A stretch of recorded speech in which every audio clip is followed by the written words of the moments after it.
Chad. Welcome back to the library. Or welcome to the library if it's your first time. I think today we're just gonna get right into it. I had an alright day at work, but now it's time for me to relax and enjoy some Final Fantasy. Oh, I forgot to get myself some water. Oops. Just give me a moment as I open up this case of water.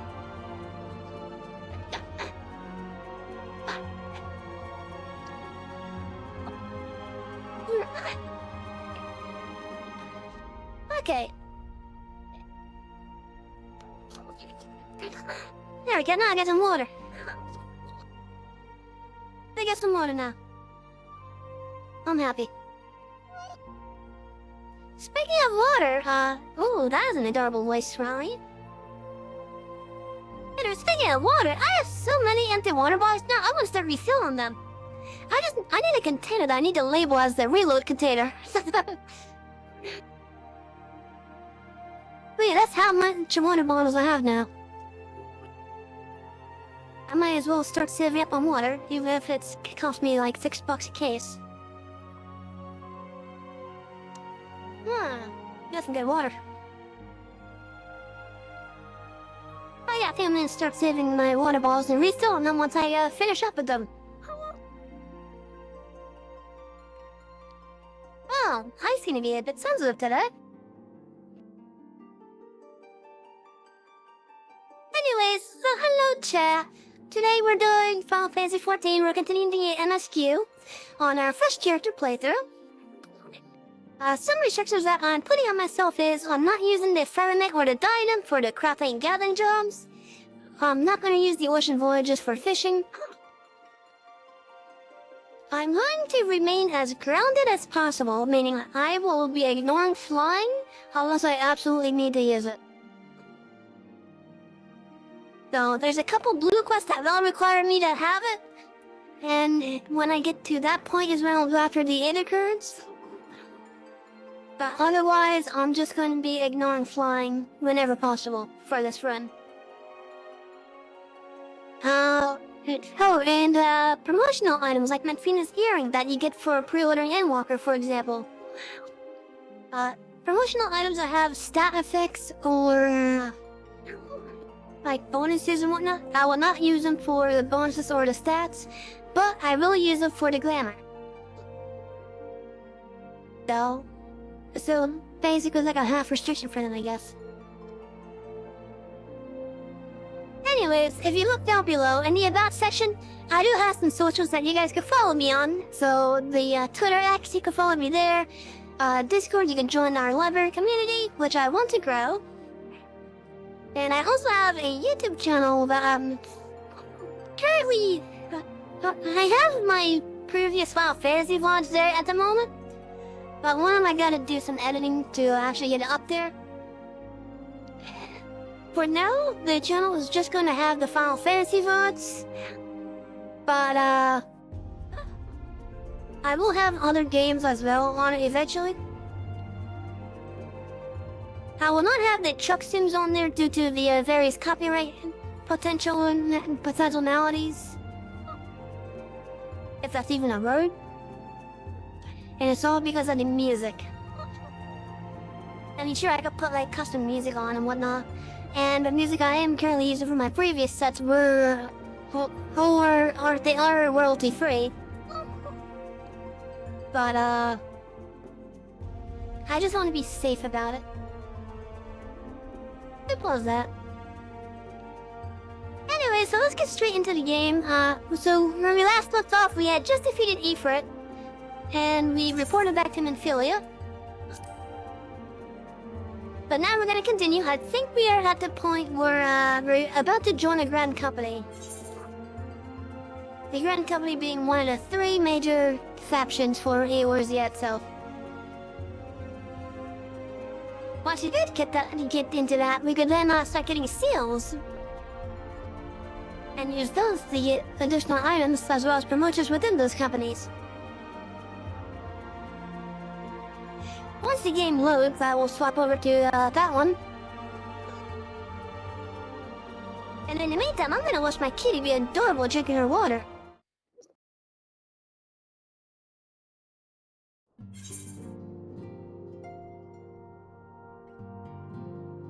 Alright, here we go.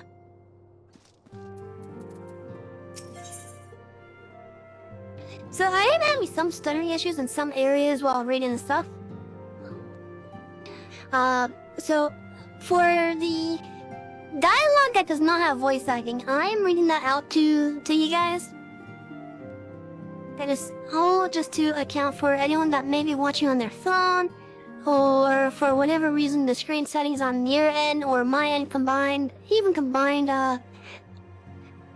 make it impossible to read the box for some reason. The only text that I will not be reading is usually the text that's within the dungeons or instances. Because I just gotta focus on what's happening, and I can't exactly look at that. Like, I'll take a glance, because those are mostly given like various cues and whatnot. But I won't be reading them out like I tried to do the first time around. So basically, any quest-related dialogue that does not have voice acting, I will read to you guys otherwise.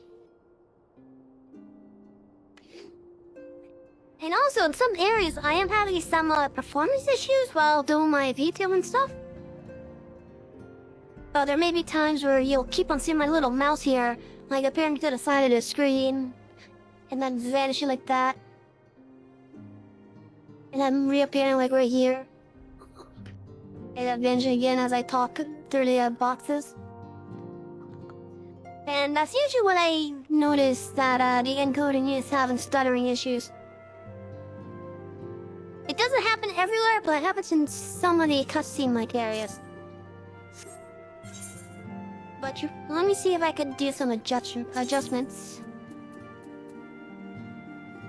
Because I would like to.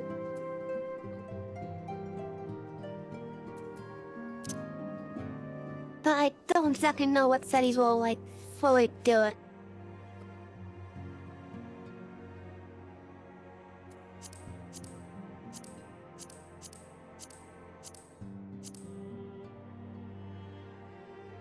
Like, I think I'm mostly about to, get settings, but I'm not too sure. Like, maybe if I set that.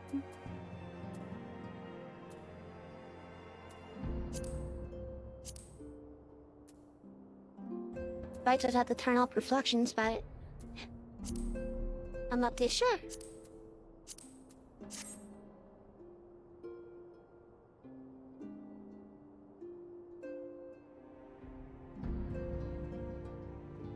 Oh, well, we will see if that helped anyways. A hero in the making. Menphilia is wearing a wry smile. Might it have something to do with your newfound fame?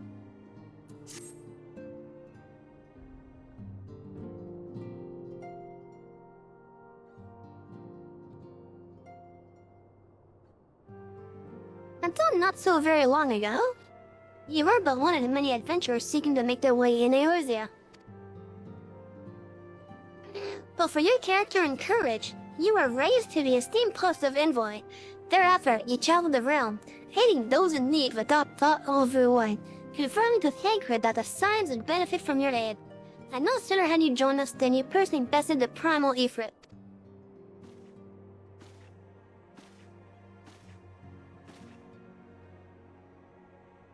You have achieved a great deal in a short time, and won fame in doing so. Alas, fame does not come without a price, as you will soon discover.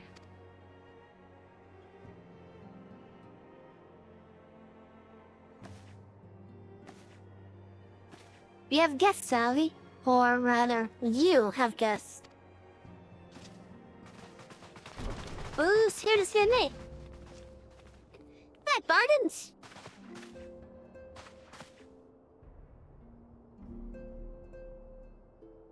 Ah, Lady Menphilia, ready as always. I'm given to understand that the Sires of the Seventh Dawn have but recently welcomed a new hero into their midst. I'm here on behalf of the Maelstrom, Grand Company of Lumsum Lumensa, to offer said hero a place of honor within our ranks.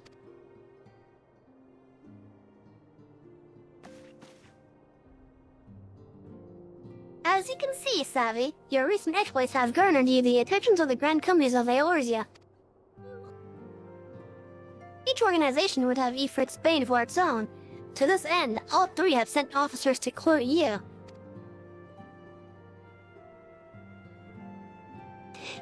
They would not ordinarily go to such lengths unless they recruit.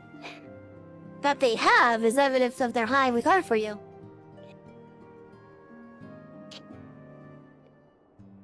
I find myself wondering how word of Savvy's deeds spread so quickly.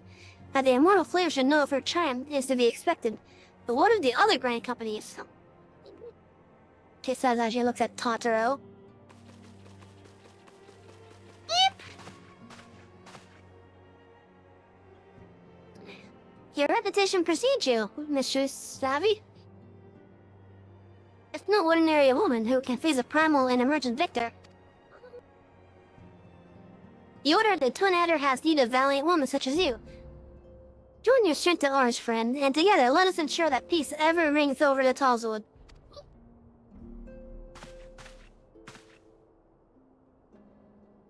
What a pleasure it is to finally meet you, Mr. Savvy.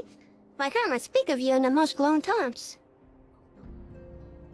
Why, even before you ate us against the Amoja and their dead primal, yours is already a respected name in Oda. Our people know you and love you well. A woman of your talent belongs to the Immortal Flames. Join your strength to ours, friend, and together, let us secure a prosperous future for Ola.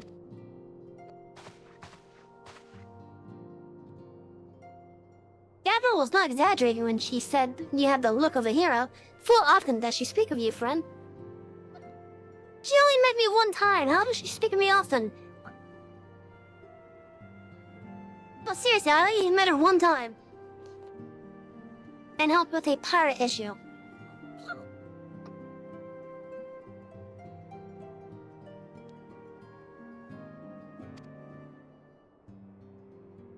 It is only natural that we would want you for the Maelstrom. Join your strength to ours, and together let us see the grand vessel Lumsa Lumensa to the shores of glory.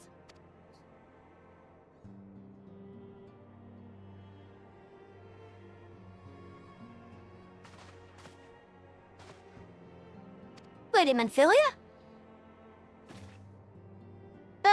Very well. Though I am quite sure you need no reminding, mayhap a brief summary of the situation would help to clarify your thoughts on the matter.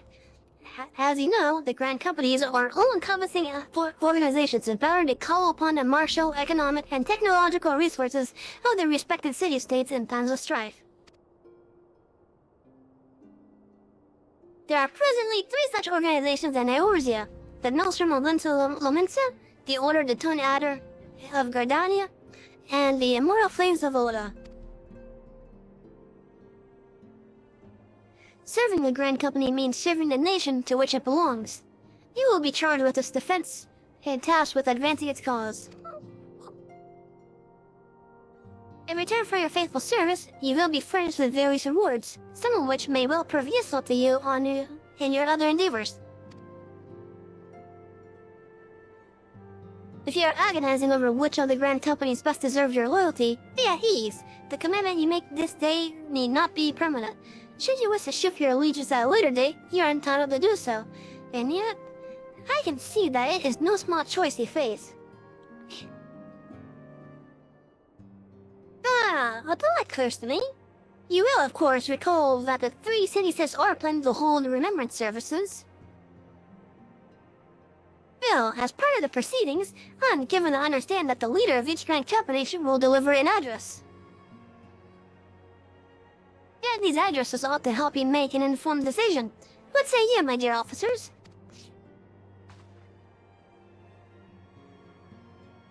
A fine suggestion. Yes, why is that as you are beautiful, milady? Very well, let's have a hero leader speak, then return here with her decision.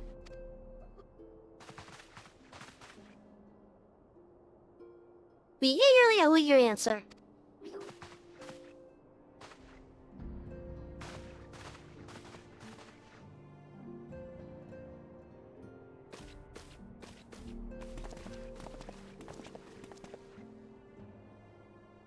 I know full well what the adventurers are by their nature, a liberty-loving breed, and not best suited to the discipline of military service, but I strongly urge you to join the Grand Company nonetheless. While the promise of reward is enticing in itself, it is not the only benefit.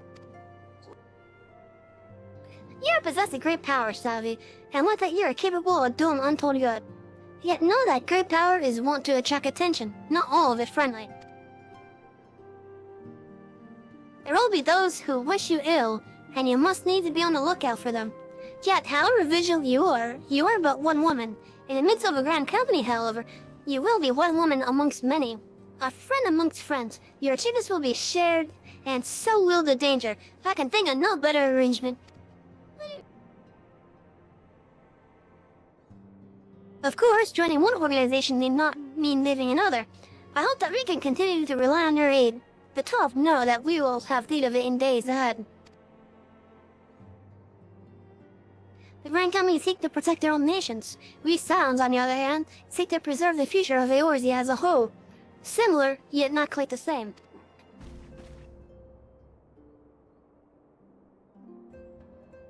Now then, I expect that you will be afield more often in the future. As such, I would have you carry the sync barrel with you at all times. It will allow us to stay in touch regardless of location.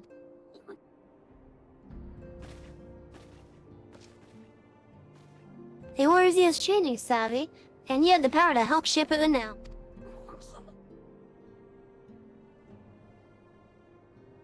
None can say what tomorrow will bring, but so long as we believe in ourselves, there is naught we cannot achieve. Now, it is time for you made ready for your journey. Before you depart, be sure to speak to Tartaro. She will apprise you of where and when the remembrance service are due to take place.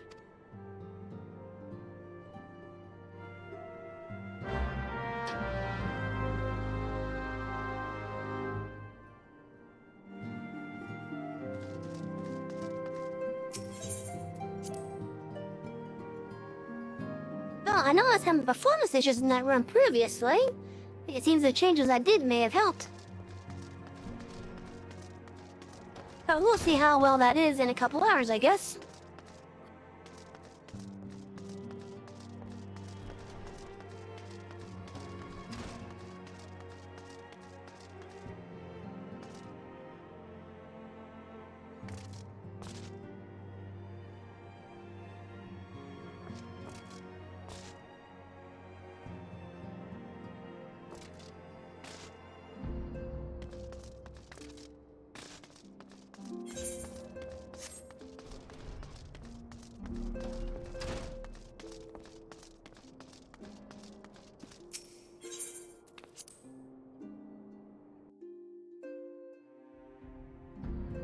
I also want to apologize ahead of time. I seem to have also caught a cold or something. But you may hear me snuffing a bit every now and then. I think I've had it for longer than it's been visible. But it's not starting to actually affect me until today.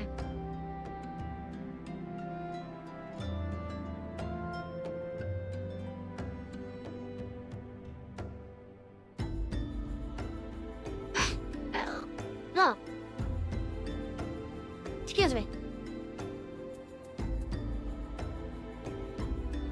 Tyler, you're standing in the chair.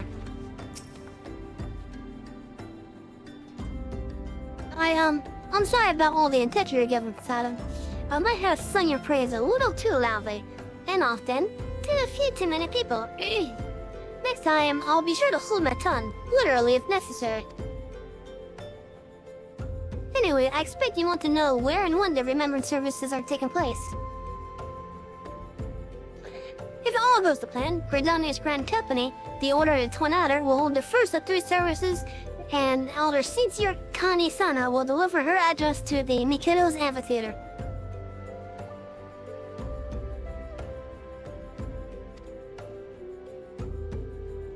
I should probably mention at this point that due to the organizational challenges involved in assembling all the involved parties, it's possible that the order of the services might change. Still, there's not much we can do about that, so make Gridania your first protocol. Next, you'll need to go to Oda, where the Flame General Robon Odin will be addressing the masses at the Royal Promenade. Oh, and it's rumored there's to be a special guest. How exciting! Last but not least, you must make your way to the stateroom in Lunsville Minsa, where Maelstrom's Chief Admiral Marwa Blowfist will be giving her the address. The room is accessible via the Admiral's lift. Identify yourself to the sentry, Xanthiel, and he will admit you. Galda? Well, off you go then. I hope you find the Remember services suitably educational. I suggest visiting the city-states in my prescribed order, though with your record of impeccable timing and luck, the schedule may well change in the favor of your preferred travel plans. Farewell!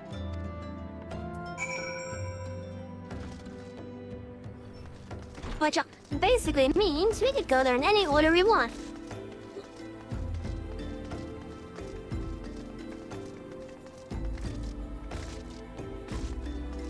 Now, because I'm being stingy with my money still, I'm gonna be taking Ryan's chocobo to order.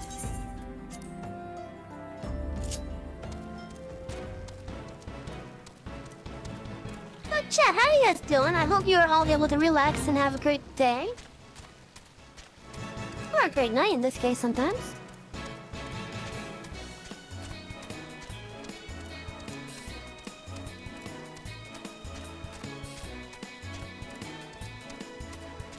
I also want to apologize for any sneezing that you guys might hear. Although depending on how the sneeze is, it might sound adorable.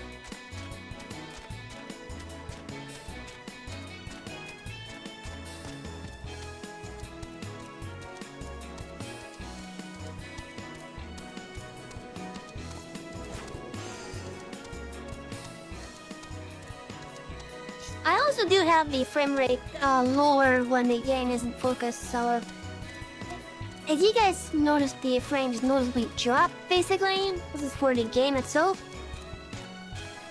it probably means that I clicked out of the game.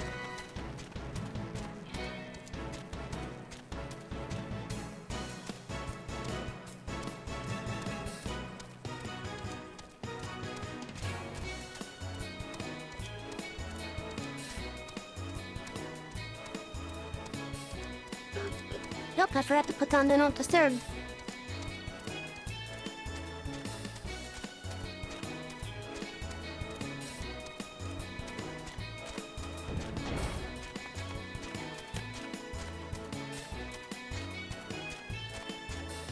Now it's on Do Not Disturb.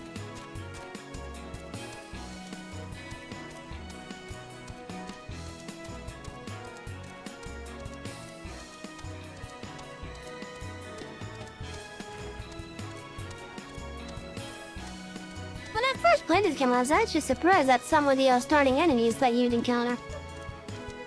Like the Cathars, for example.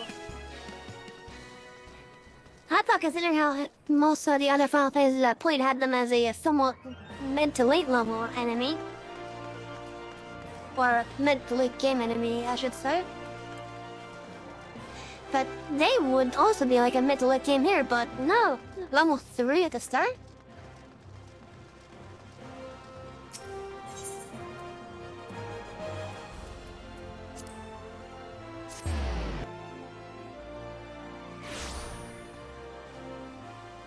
Now remember, we are not going to read the boxes that have voice acting. We are going to let the game say them for us.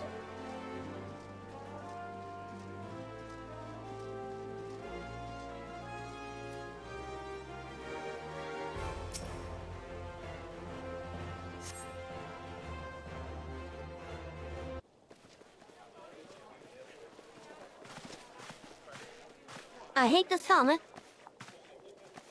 Behold, 'tis the Sultana Nanimo herself! And Roban as well!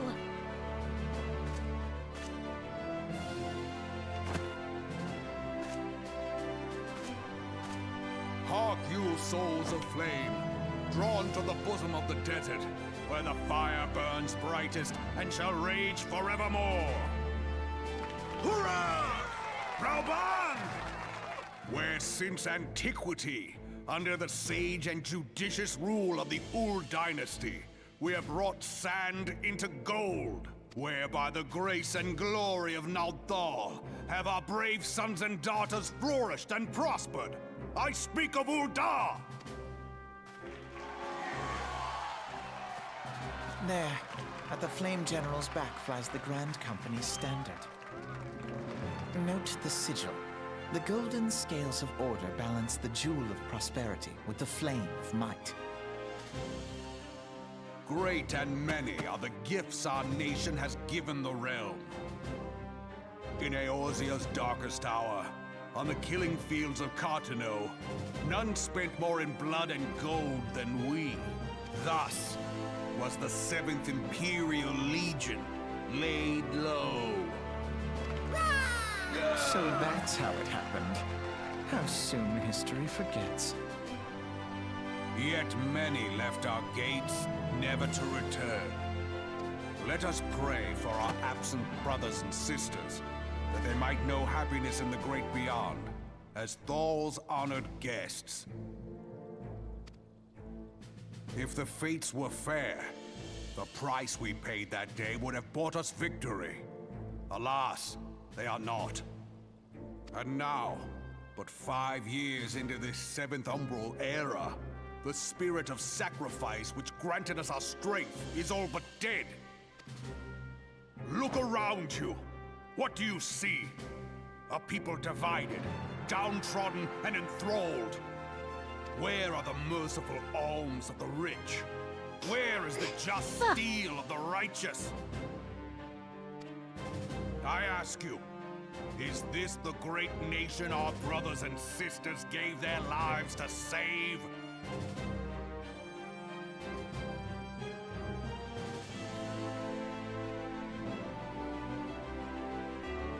Oh, I have the title slightly wrong.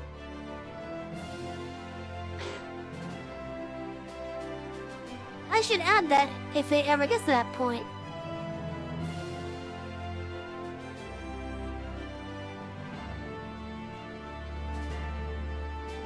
There we go, that should be fixed. Yeah, so basically I was gonna attempt to do this with my avatar not visible to see if it would help.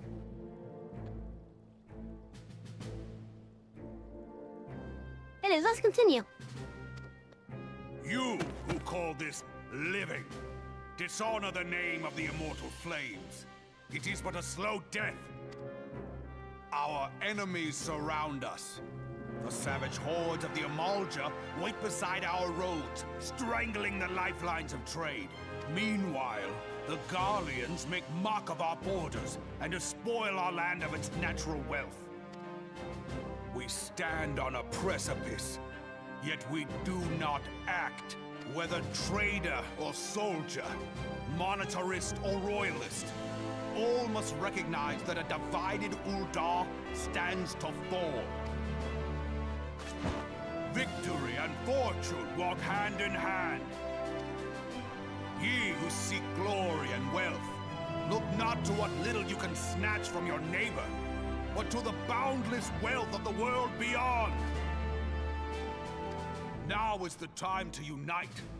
Now is the time to ride forth. In the name of the Sultana, I beseech you, line not your own coffers, but those of the immortal flames. Seek not to prosper from Ul'dah, but to restore her to prosperity. As the realm prospers, so shall Ul'dah. As Ul'dah prospers, so shall her people. Ja, for Ul'dah! Together we are one.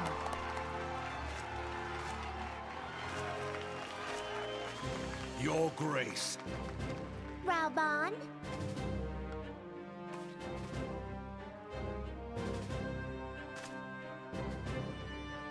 People of Ul'dah, I, Nanimo, 17th in the line of Ul, address you. Much has been made of the wealth of Ul'dah. Yet those who measure that wealth in coins and carats are gravely deceived. For the true wealth of Ul'dah lies in the health, happiness, and hopes of her people. Beloved subjects, I bid you raise aloft the torch of Ul'dah, that her flames might serve as a beacon for all Eorzea to see.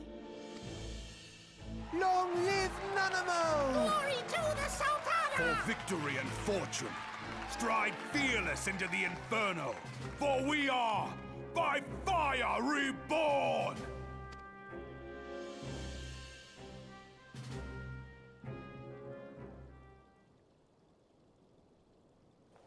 Forsooth! The time is now! If you'll permit me, Alfie no. And my sister, Alize, at your service. I saw at a glance that you were a fellow traveler. You might call us students of history, sampling the realm's remembrances in pursuit of enlightenment.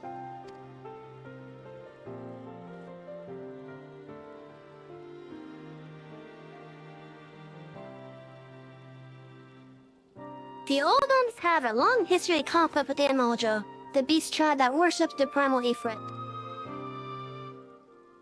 Judging by your look at this place, I take it you have encountered them. The Oldons do not shy from confrontation. If all threatens their precious prosperity, they will seek to crush it.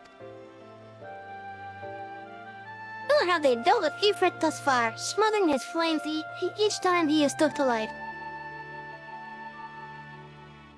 Yet she is but one of several problems. Though they have been quiet these past 5 years, the Garleans have not gone away. Meanwhile, refugees continue to arrive in droves, and Ul'dah has no clear policy on how to deal with them.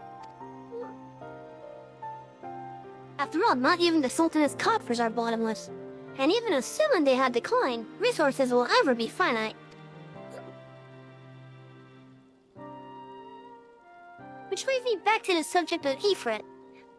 It has been observed that the Amoja are summoning him with ever-increasing frequency.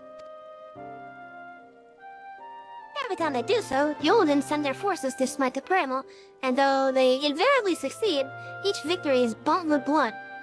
It is a war of attrition which they cannot well sustain. Small wonder then that the Immortal Flames are eager to recruit more members. At such a desperate hour, an adventure your experience will be a most welcome addition to their ranks. For their sake, I hope that the Flame General's words struck a chord to you.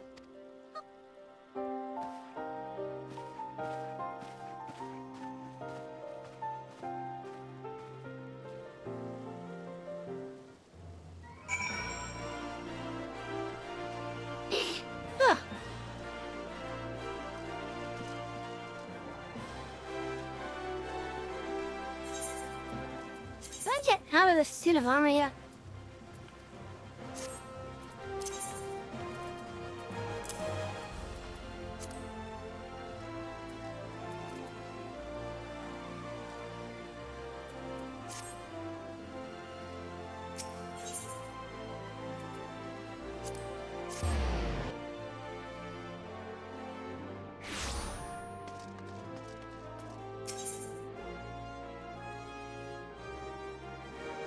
If you want his cheaper, go down your limbs now.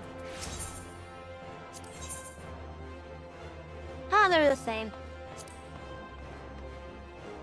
Your limbs, I guess.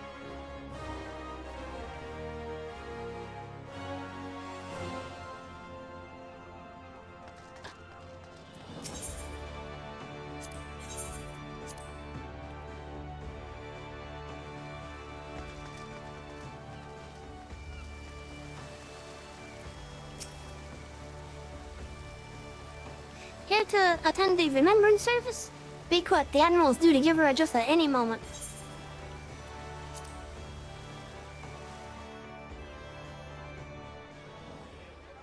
The Garleans are another matter altogether. So much for our alliance. It's sunk beyond the seabed.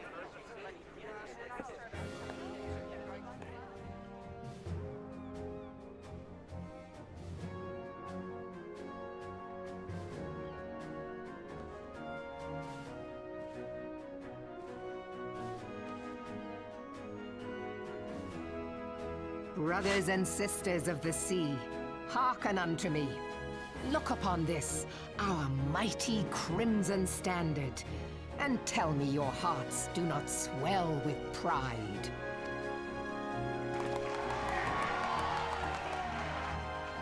"700 summers have come and gone since our forefathers first ran aground in this fertile bay. In that time, guided by the Mother of Oceans, Limsa Lominsa has grown from humble fishing village to uncontested ruler of the 5 seas and beyond.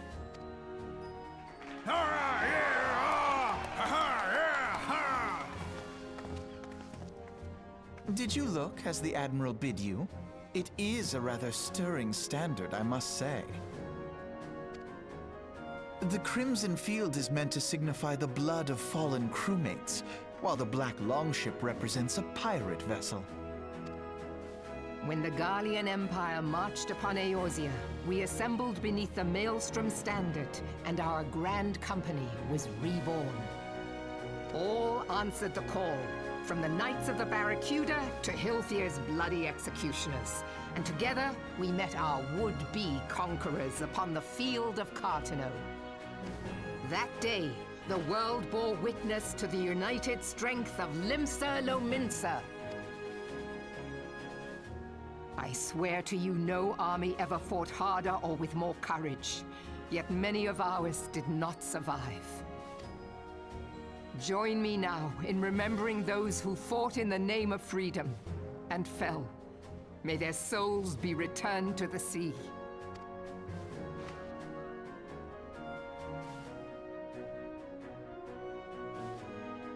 Freedom. Yes, they have always been rather fond of their freedom. Much as the beast tribes have. Small wonder.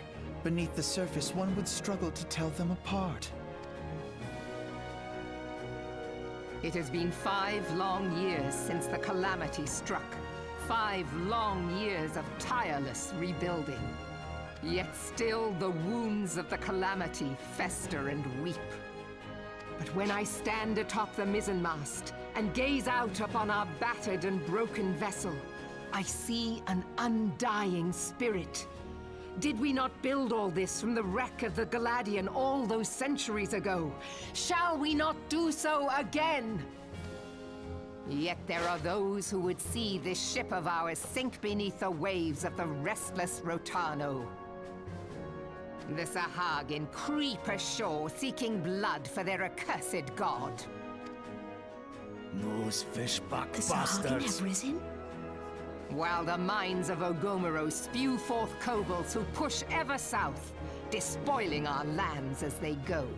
These savage beast tribes will be the first waves to crash against our creaking hull. And behind them swells the grim tide of the Garlean Empire.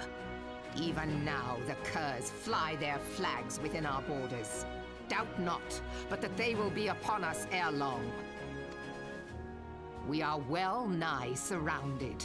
Yet there are those among us who would rather turn their swords against their crewmates than our cannons against our foes. How can we hope to repel our many enemies when mutiny breeds below deck? There is but one course left to us. One bearing that will bring us victory over the beast hordes and the Empire both, and see this ship safe to port. We must mend the rift the calamity has reopened twixt pirate and maelstrom, and stand fast with our adventurer brothers against the coming tempest. Mark ye well, a crew without unity is no crew at all. 'Tis but a mass of drowned men. To me, then, brothers and sisters of the sea, gather beneath the undying crimson standard, and pledge me your strength, your skill, your wisdom.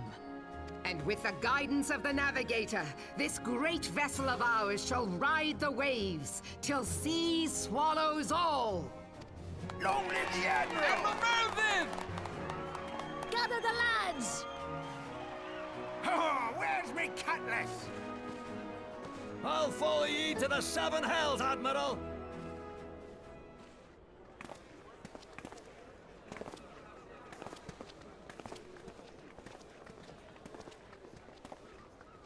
Fancy meeting you again.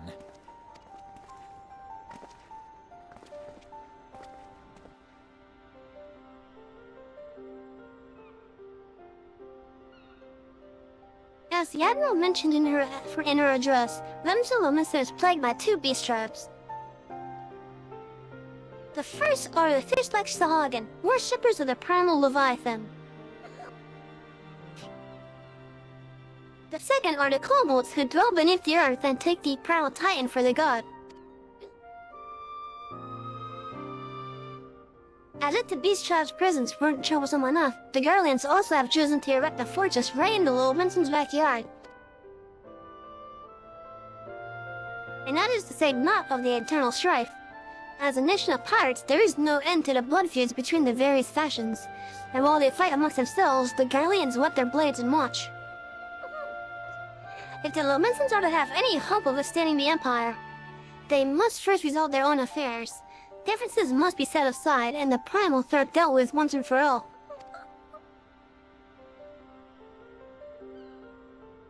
To this end, I expect that they will soon take a decisive action against the beast tribes. Mark my words, the Nostrum standard will be drenched the deeper shaded crimson ere long.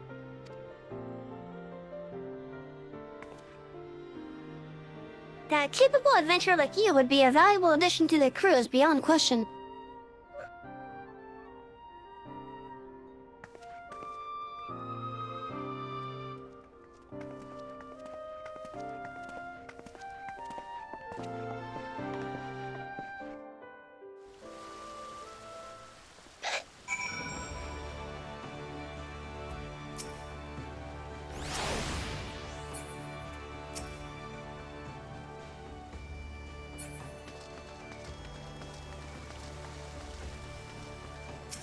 Now over to Redania.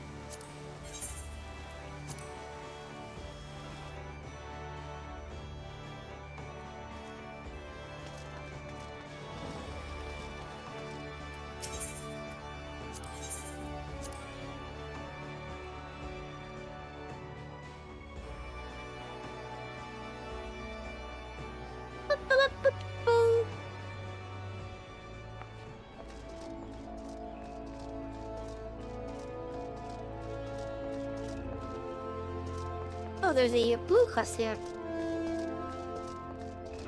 What is this blue quest?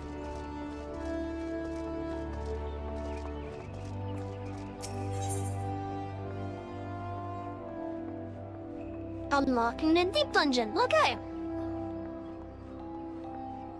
The house that Death built. Nojiro Marujiro has a glut of gossip he has been dying to share with someone. If you're looking around looking for work, you must be an adventurer too, am I right? You won't find much here, I'm afraid. Seems the only thing people talk about these days is that nasty bit of business down near Issamhar. Surely you've heard the stories of a strange portal suddenly appearing in the ruins down there? No, I haven't. Hey, don't give me that look. I'm only telling you what I overheard from the whalers. They say on the other end of it is some sort of labyrinth. The thing is, every time they go down there to map the place out, nothing is the same. A mystery if I've ever heard one. Frankly, I'm more than happy to let it stay a mystery. Strange apparitions, booby-trapped corridors, going down there is nothing short of suicide. Still, the prospect of treasure is awful tempting. Don't take my word for it, though. Head down to Issamhar, and you can hear it straight from the Chocobo's mouth.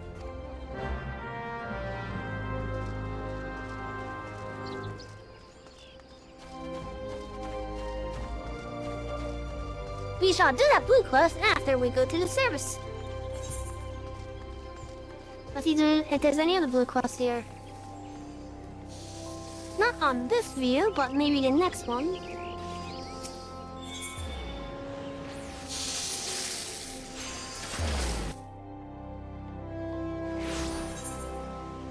Any over here? that I could see. All those reds are blue quests as well. But they require me to be those jobs. Like this one up here, for example, requires me to be on Lancer. This one Leather Worker. This one Baroness. This one White Mage or Conjure. Etc.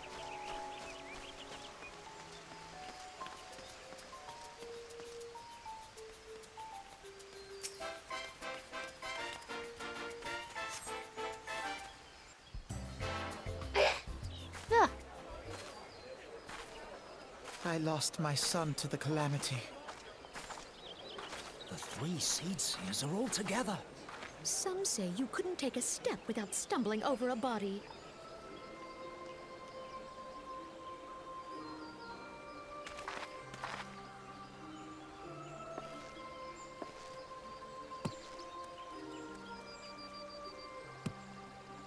Our forebears were once strangers in the Twelveswood.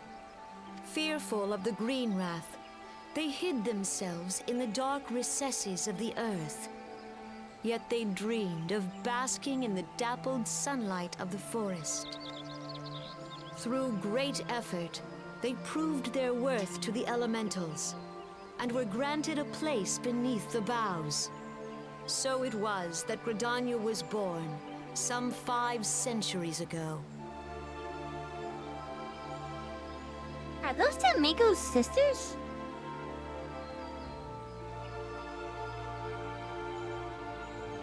I think they might be sisters. Working hand in hand, the Hyur and the Elysian settlers sowed the seeds of our civilization. And soon, they were joined by folk of all races. So nourished by the waters of unity, and blessed by the light of the matron, Gridania flourished into the great nation it is today. Do you see the Gridanian standard? There, hanging behind the Elder Seedseer. The entwined serpents represent the unity between Hyur and Elysian. An elegant symbol, do you not agree? In accordance with the will of the elementals, we have embraced a life of peace. Alas, our neighbors have not always sought the same for themselves, nor for us. Though we Gridanians have no love for war, we have still less for those who would threaten our way of life. Ever have we fought to protect the sanctity of the Twelveswood. When the Garlean Empire brought its war of conquest to Eorzea, we rallied under the noble standard of the Twin Adder that we might push back the encroaching darkness. And it was we who prepared the ground for the reformation of the Eorzean Alliance, that all the peoples of this realm might stand united against the common threat.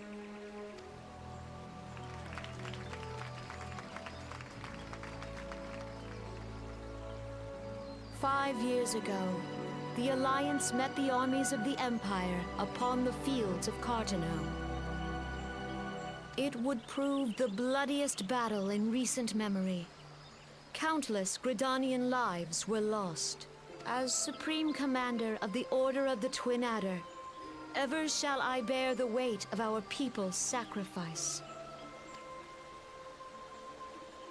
Alas, their loss was not the only tragedy to befall us that day, for soon came the calamity.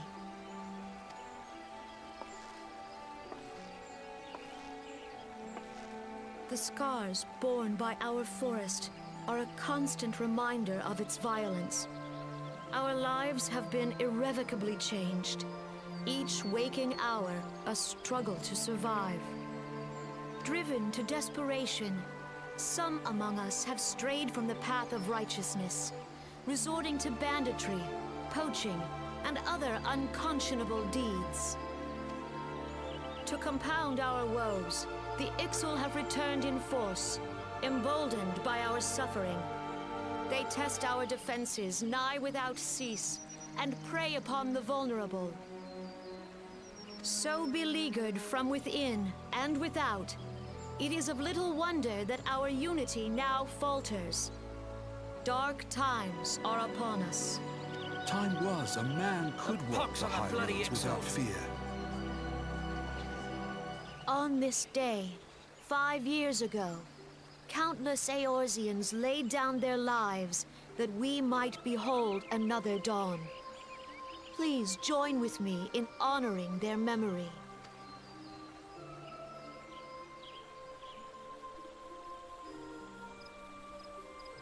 And how do you propose to honor the memory of those you cannot remember, pray tell?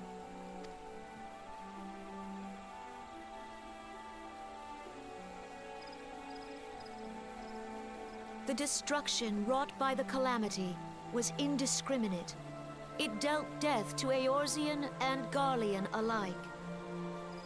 Yet while we have labored to rebuild our homes, to rebuild our lives, the Empire has set about raising steel fortresses here in the Twelveswood. Let none be mistaken. The Garleans remain the greatest threat to our survival. If we are to stand against them, we must remember what it is to be united. Our many troubles blind us to the woes of our fellow man. Thence is harmony lost. Yet harmony is the founding principle of Gridania. We are gathered here to honor the fallen. Let them be honored not only in word and thought, but through concerted action. I bid you, join hands with me once more beneath the Twin Adder standard. And together, let us heal the forest's wounds, that our progeny might live in harmony beneath these ancient boughs. For serenity, purity, and sanctity. We must think of the children! Woods will be done. It's up to us to protect the All forest. the elementals!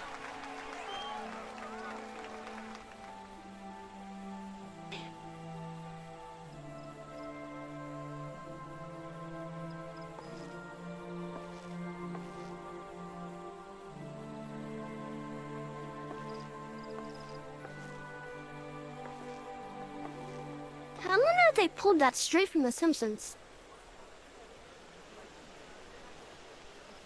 Because it sounds almost exactly like her.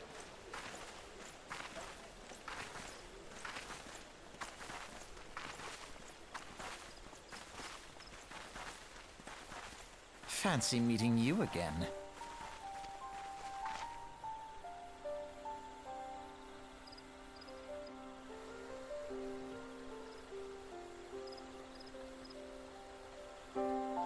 The Grandanians are unfortunate enough to have to contend with 2 beast tribes. The Ixal are unquestionably the more troublesome, being of a naturally warlike disposition that want to summon their bloodthirsty prowler like Garuda. The Sylphs, by contrast, are peaceful in nature, being mischievous rather than malevolent, and have long been on their friendly terms with the Grandanians, until recently at last. Alas, they have grown aloof, a change observed at roughly the time they summoned the primal remove.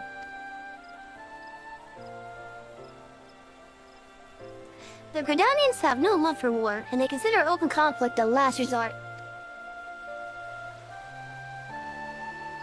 Though they clash with the Ixal ever more regularly, they may be assured that they do so in self-defense.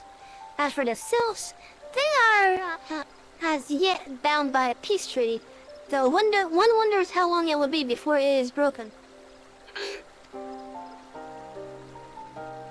The tallest one was previously wounded during the calamity, leaving Gridania vulnerable to attack. The people are hopeful that restoring the wood, and thereby the power of the elementals, will put an end to their woes. Yet how long will that take? Centuries, I'd wager. Meanwhile, the Ixal will continue their incursions, spurred on by Garuda and her insatiable appetite for destruction.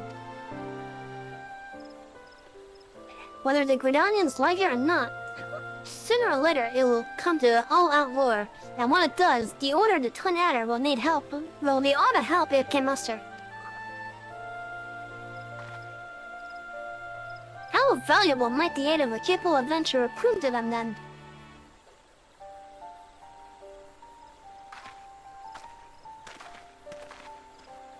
Well, I don't know which one I'm joining. And it's all because of how close it is to the either, right? Some of you might already know what it is then. Ugh. Savage, this is Minfilia. You're well, I hope? Would I be correct in thinking that the final remembrance service has not concluded? A moment ago you say? What a coincidence!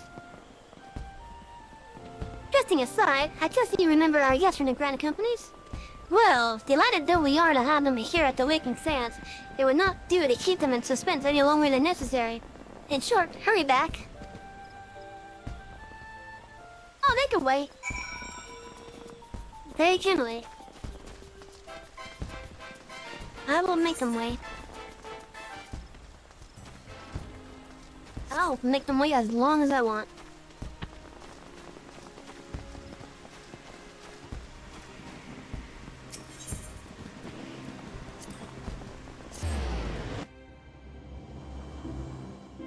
Besides, as it is, we're gonna go to Blue Quest.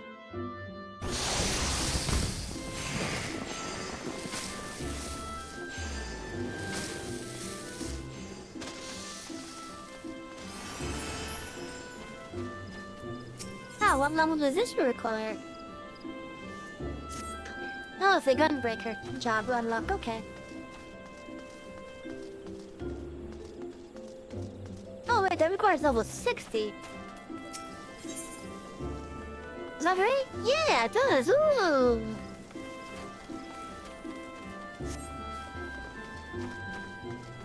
We're almost halfway there then.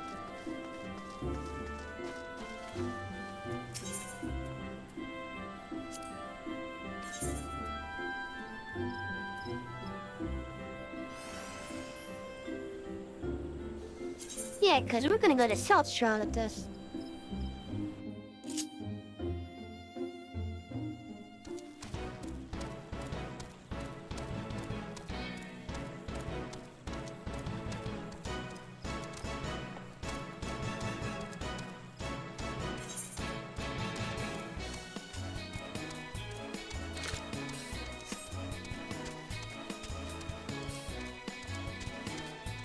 Well, as we make our way, how are you guys doing tonight, chat?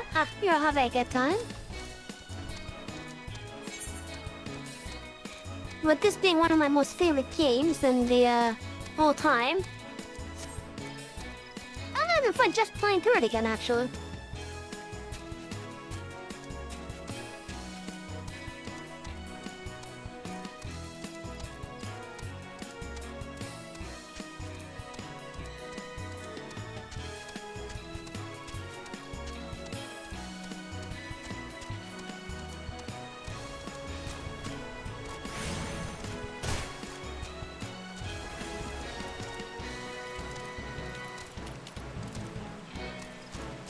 Come on, let me up.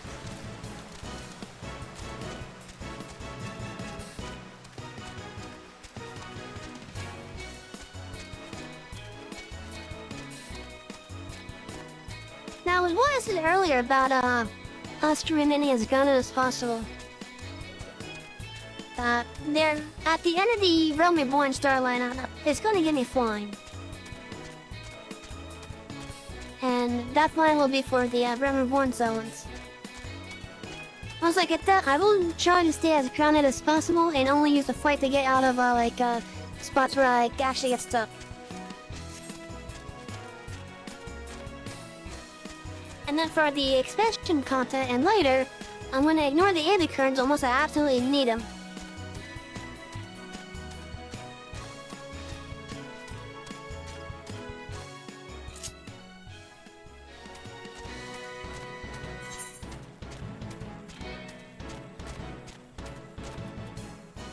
I think I have that one. Yes, I do. But do I have that one? No, I don't. It's also blue over there. So let's go get that either right in that blue.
Also, for this playthrough, we're gonna try to keep our jobs by type as close to level as possible.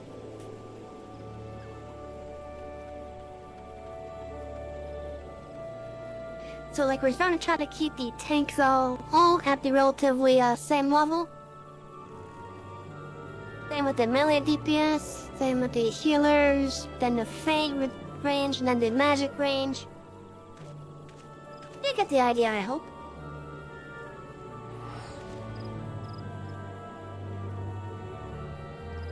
The only one that won't be, I guess, leveled at the same rate as the others would probably be Blue Mage.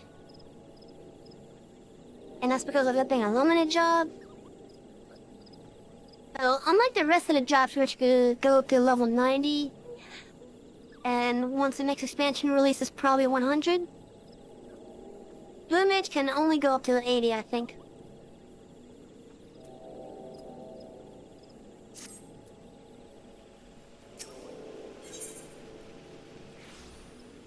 And this is the same as the other leave unlock, so I'm just gonna skip this.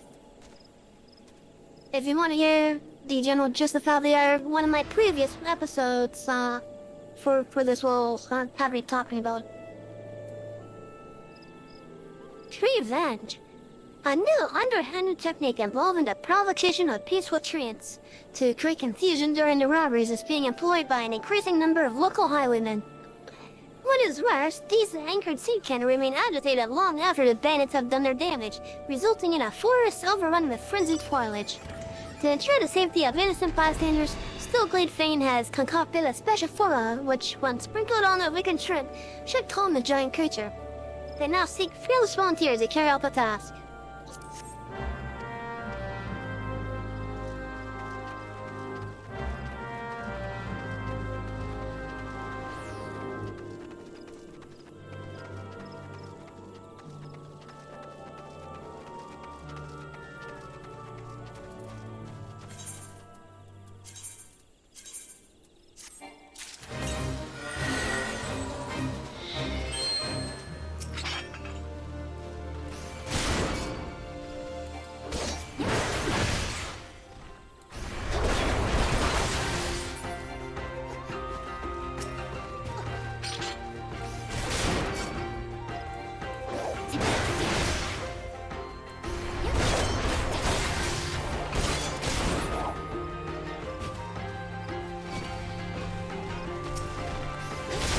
Hey, one of my materials sold. Now, what the leaves that require you to do this with the pacify them. You gotta do when a mob has roughly 50, just underneath 50% health.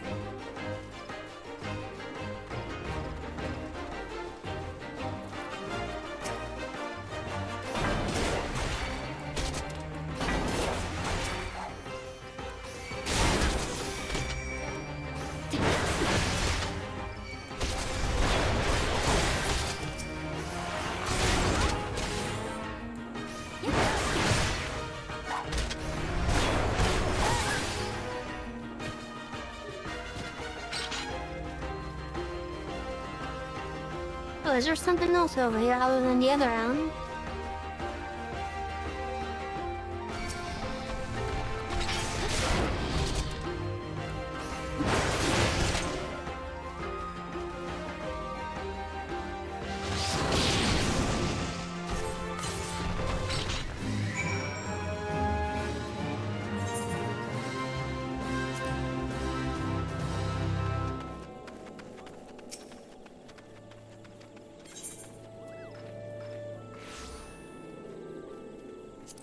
That might be an upgrade, actually. It is an upgrade.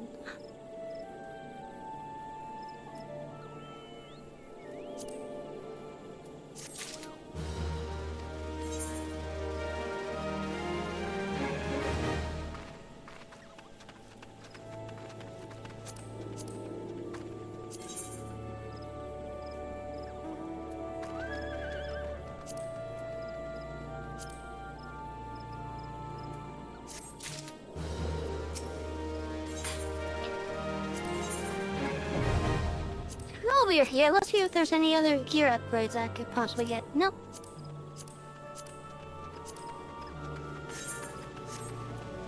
No gear upgrades, okay. Oh, you see how my allowance here says it's 50 now? It's because I haven't really been doing leaves, and it's gonna continue going up until it reaches 99. I think you get like 3 an hour, or 3 a day rather. I don't recall what the rate was actually.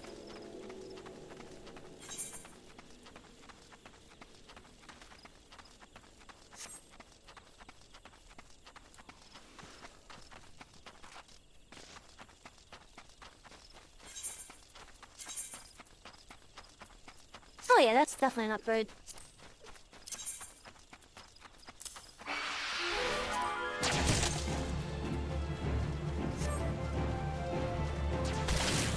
Oh, where the hell am I going?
Oh, and one last thing that I should have mentioned earlier. We will not be doing things efficiently.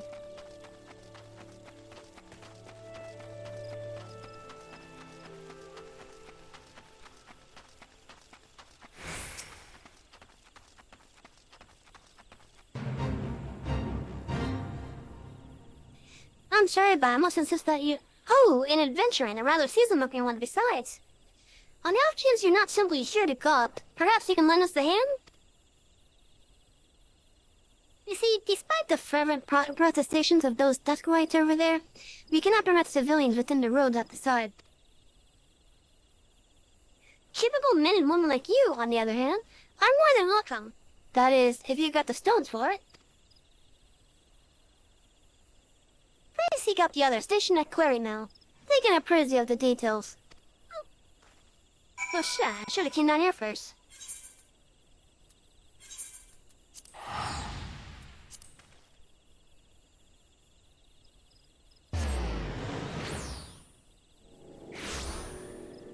Chat, you ever get that sensation where it feels like you're gonna sneeze?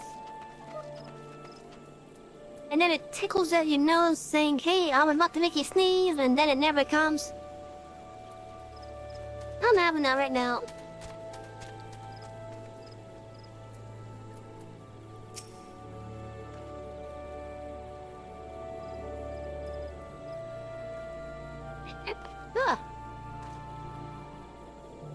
Well met, adventurer. I take it you have come to learn more of the recent happenings at Islamar.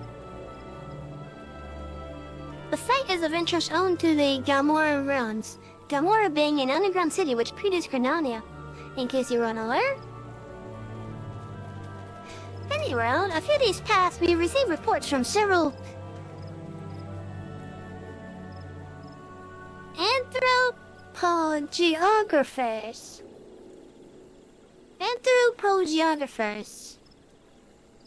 A magical gateway of some sort had appeared in the ruins, and that all manner of creatures were coming and going through it. My men and I were among the first to examine it, and well, it's hard to explain. We crossed the threshold into aesthetic corridors we'd never seen before, and then suddenly, each and every one of us was struck with an inexplicable sense of dread. It is all I could do to take even a single step. According to Iona Kotor, who accompanied us, the realms are warded with powerful magics that sap the spirits and aether of all who enter. rendering them easy prey for the creatures within. Thankfully, he managed to devise a solution. Aether Pool, arms and armor, which safeguard and channel the Vooters' energies, that they might withstand the rune's magics.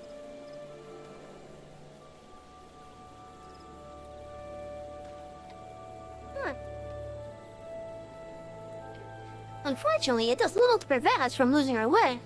Though it beggars belief, every time we have dared to venture into the ruins, we have found the path to be changed. We suspect this too may be the work of an unfathomably powerful mage. Needless to say, something strange is afoot, and traditional tactics are not like to suffice. Even experienced adventurers will need to proceed with caution. In any event, if you believe you have what it takes to brave the ruins and discover what secrets lie at its deepest depths, you need but say the word.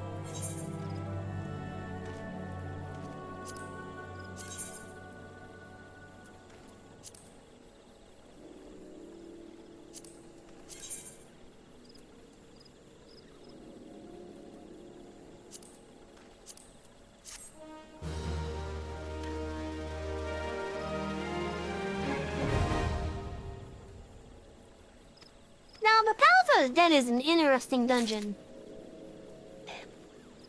It's using what the game calls the Deep Dungeon system, which is like a procedurally generated dungeon.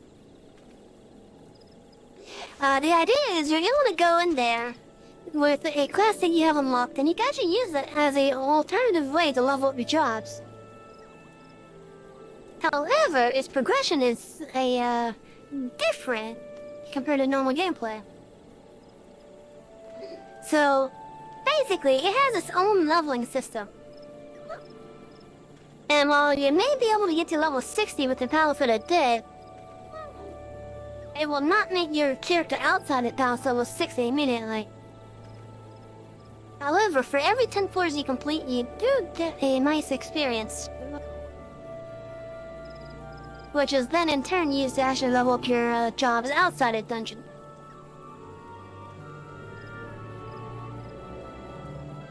I think the initial story for this one is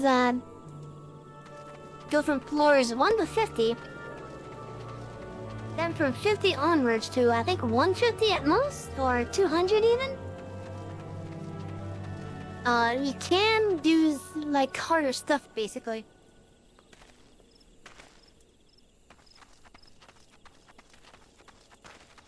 Again, no, it's just an alternate thing to do. It's like a completely optional. We might do this every now and then, just to help change things up. Anyways, now we got over to the Awakened Sands.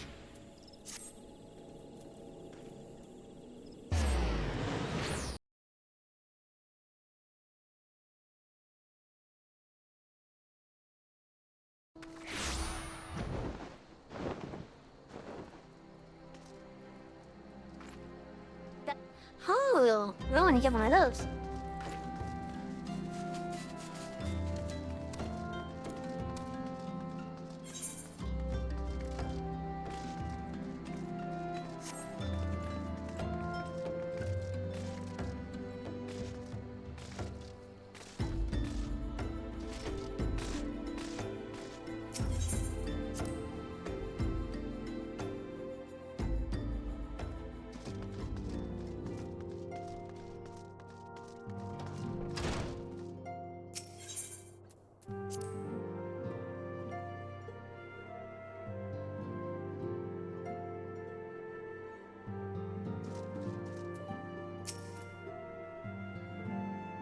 Welcome back, Salvi. Were the Grand Company leader's words as illuminating as you had hoped? Nope. Not at all.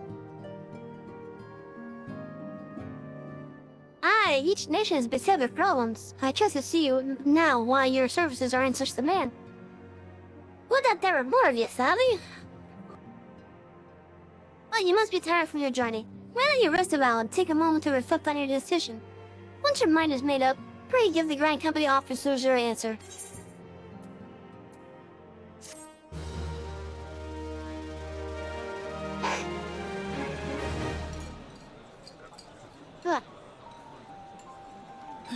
The gods only know what grand company our adventurer friend will keep. The wheels of change are in motion regardless.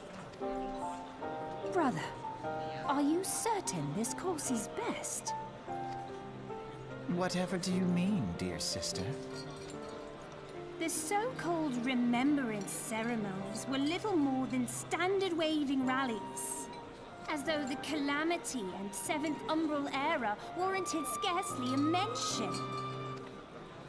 Well, of course they were standard waving rallies. Since you are so observant, mayhap you noticed what mention was made of the Warriors of Light? None.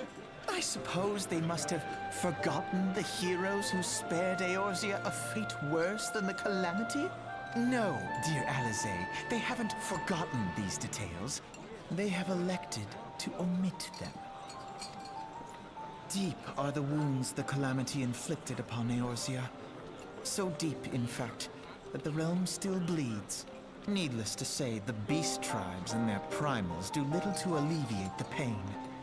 So, the task of salving Eorzea's wounds falls to the scions of the Seventh Dawn, with a little help from our friends, the Grand Companies. Remembrance will yield no remedy. If our world is to heal, we must put the horrors of the Calamity behind us. Our grandfather would never entrust the fate of the realm to despots who rewrite history to their convenience.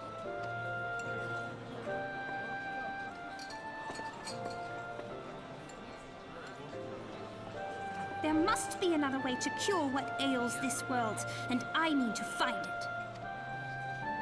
You are most welcome to try. Our paths may differ, but our destination is the same. In time, I dare say we will see eye to eye. I should hope so. My lady! We are to escort you! Hope does not come into it. We share the burden of this fate, dear sister, and will prevail together or not at all. The salve will serve not only to close up our present wounds, but prevent old ones from opening anew.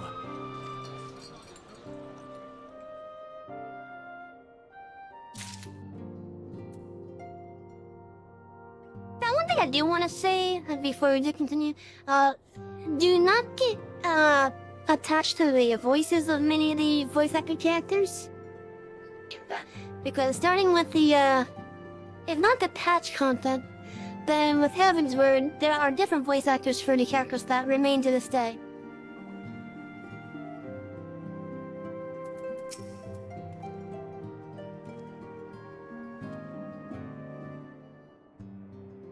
Welcome back, adventurer. I'll take a General Robin's root to kindle the fire within you. Excellent. I've heard that the incident with the traitor may have soured your opinion of us. It gladdens me to see that isn't the case.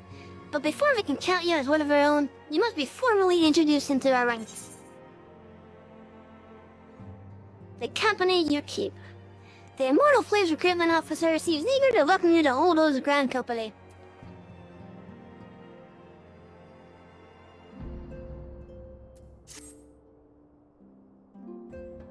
Please proceed to the Halls of Flames and identify yourself to the Personal Officer.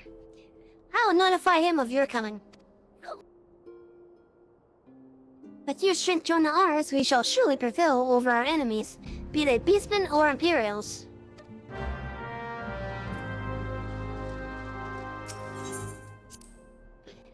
It seems learning the studies may have helped, actually.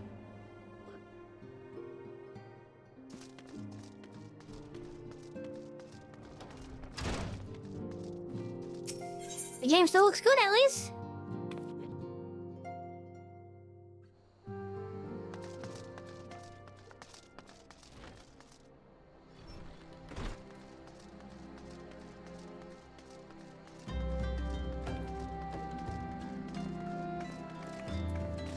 What is the other thing she has, anyways?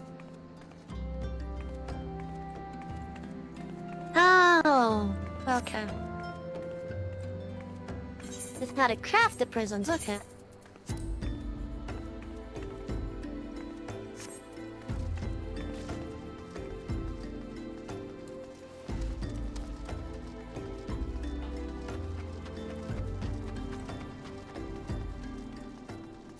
Oh, I should just teleport.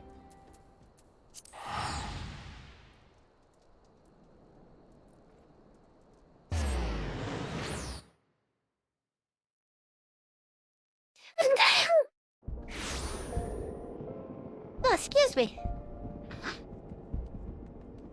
Don't sneak up on me. Pray give me a moment to get my nose properly blown.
Alright. Sorry about that. I'm fairly certain I am having a cold.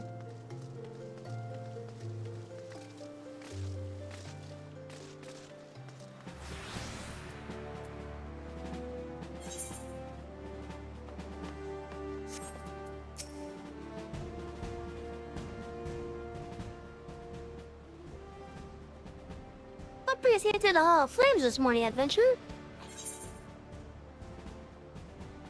My name is Savvy. I believe you're expecting me.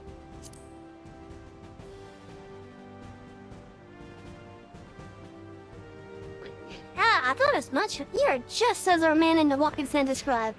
A walking piece of metal. It's an honor to meet you, madam. Still, in order to formalize your... Sir!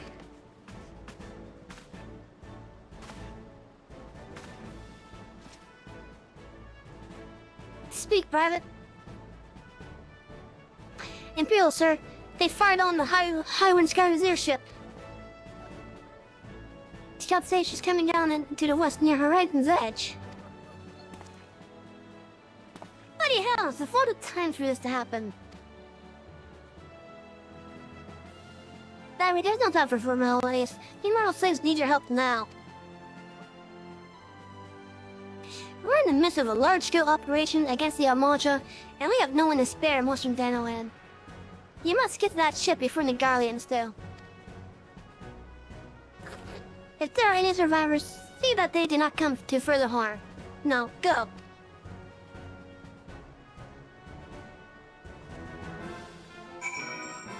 I want to say there would have been a head nod there.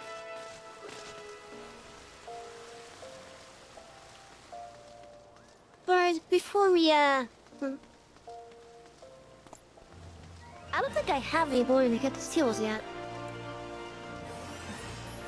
But before we do that, let's see if we have any leads that give us a chest piece and helmet. Or leg pieces and feet.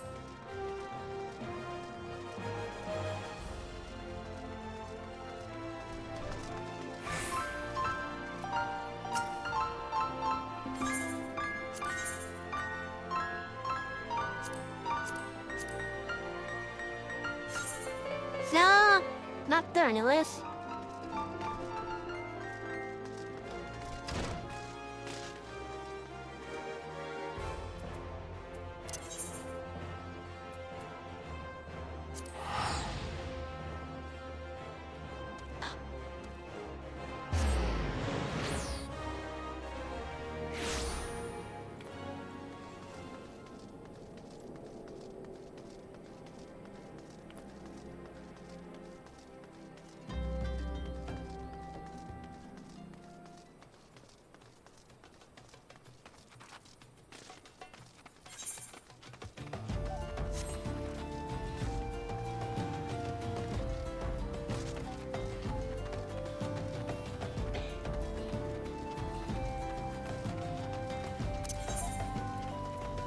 I don't know, do I have anything that needs extracting?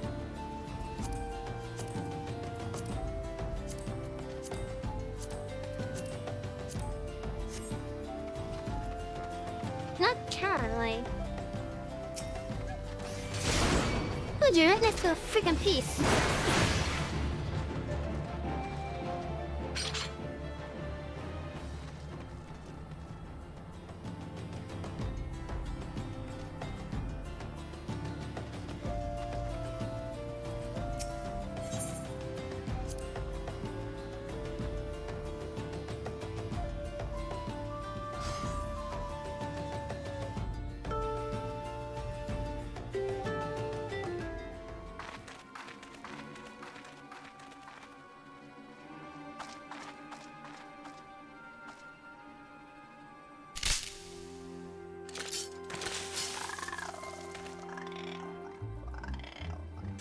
Like Coblin.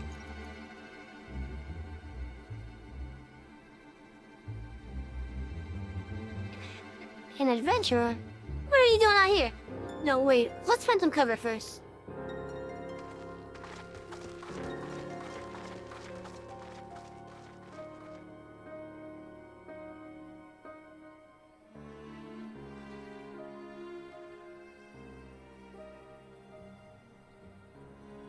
That wasn't much of a distance to run.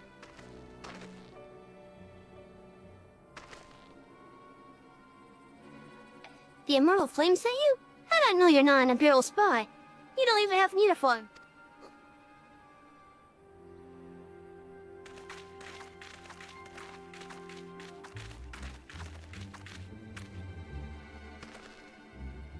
Aye, all right, sir. Our scouts reported the attack on your craft. We've come to rescue you.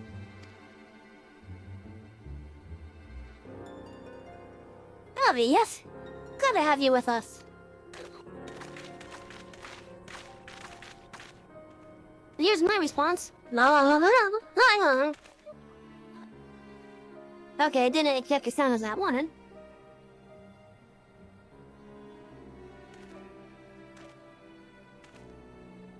I would love to get a modular type of deal, though.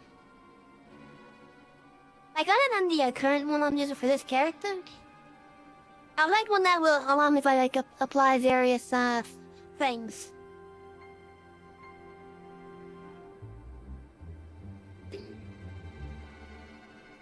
I have not seen a craft with this design before. The treated Garland has been busy. The Seekers who managed to take our orders by right, they are not to be squandered upon the savages of this land.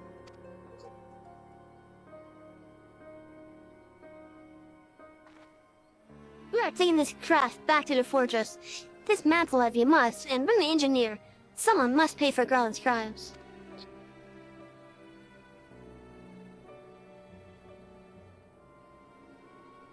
They mean to take the ship back to Castrum Meridianum, along with your friend. Hey, Peaches! Come over to say hi. And now you're rolling around on the floor next to me? Aww. And now you're gnawing at my hand. Oh! Hey! You little shit. You little shit, Peaches. Hey, you're lucky I love you so much. Yeah. Ah.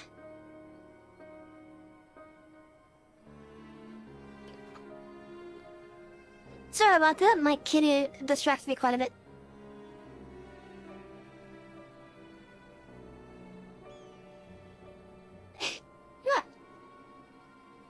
They mean to take the ship back to Castrum Meridianum, along with your friend.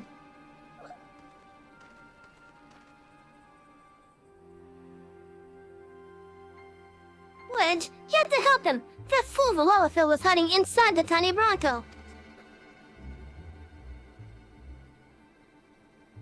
Nice looking ship, though not for the best place to take shelter, I agree. It's the first airship we built since the Calamity. The first since Master Garland, well, since he went missing. After years of work, she was finally ready for her first test flight. And she was soaring. She really was. Till those bastards blasted her out of the sky.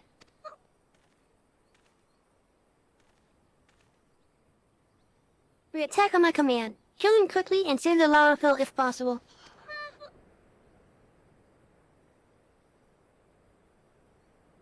Is that clear, Sally? The stairs blankly. I want to say there's supposed to be head knots there, but I don't think the I don't think the gear I'm wearing allows that correctly. Kind of what becomes of those that play the fire. George!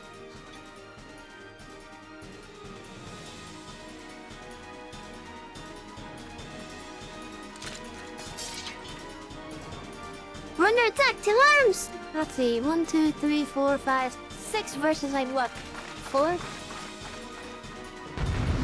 Yeah, I just saw something else. Oh no, that was the other one. Okay.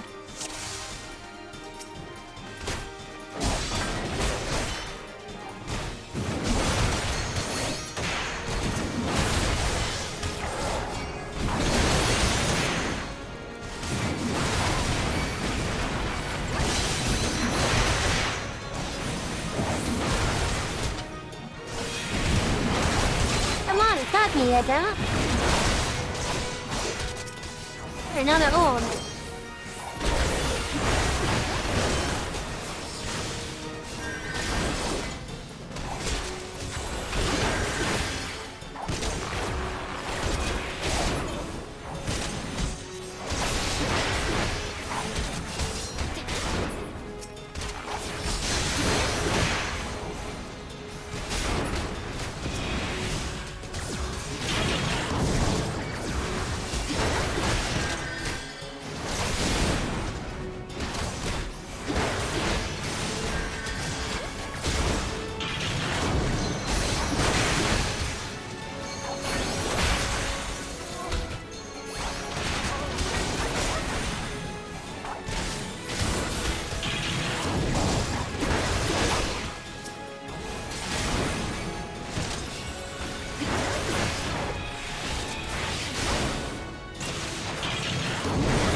Wedge, you shouldn't have stayed with the ship. And that was a close one. Too damn close. So, how's she look anyway?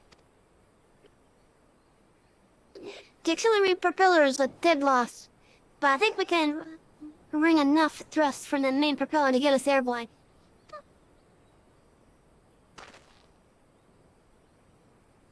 A few minor modifications and we should be able to fly the tiny Bronco home. The Imperials will come looking for the Stouts, but we can defend this position until the engineers leave.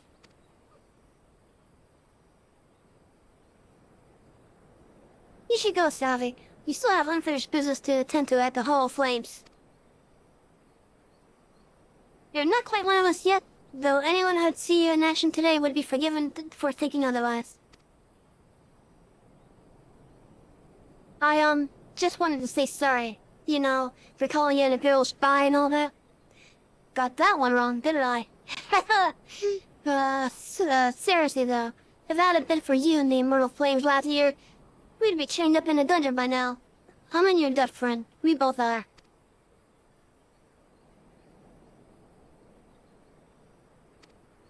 Pledge? Thank you. We're very grateful.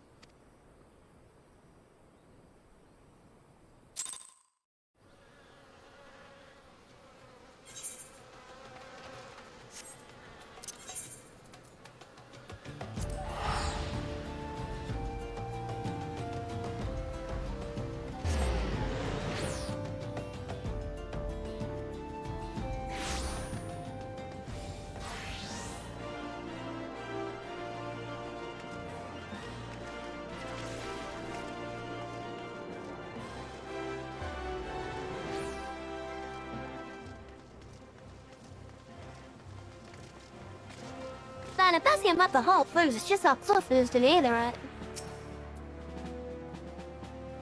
I mean, you could have a similar argument for the Tornado one,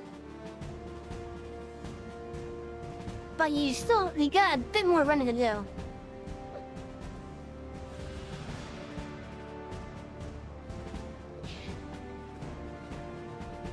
Welcome back, Savvy. One of your deeds in the field reached me not long ago. Exemplary service. Rest assured the Garland Ironworks engineers are fine.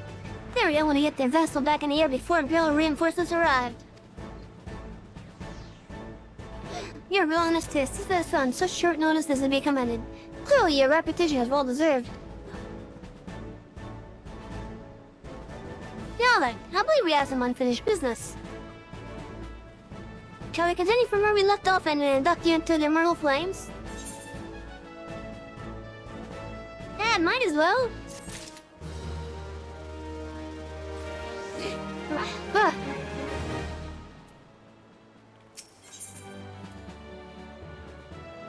For calling in country, the personnel officer stands ready to complete your induction into the ranks.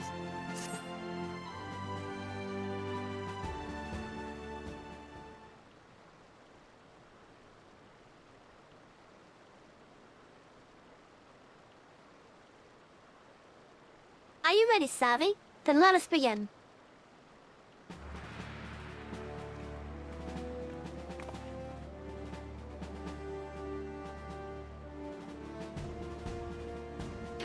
Savvy, you stand poised to enter a sacred trust. The flames of Ulda burn bright, casting light where there is dark and purging evil wherever it lurks. We are ever ready to meet the nation's enemies in battle, be they beastmen, guardians, or worse. And at a word from Flame General Robin Olin, we would gladly lay down our lives to maintain the peace and prosperity of Ulda. To join our ranks, you must forsake all other nations. Only then may you commit yourself to the fire and be reborn as an immortal flame. Burn as one of us, Savvy, and together we shall chase the darkness from Ulda. Will you swear an oath to mark this occasion?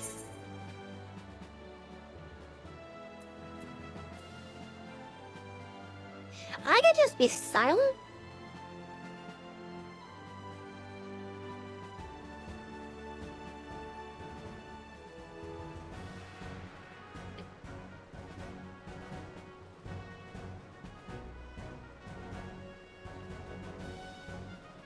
Let's see what happens if I'm just silent.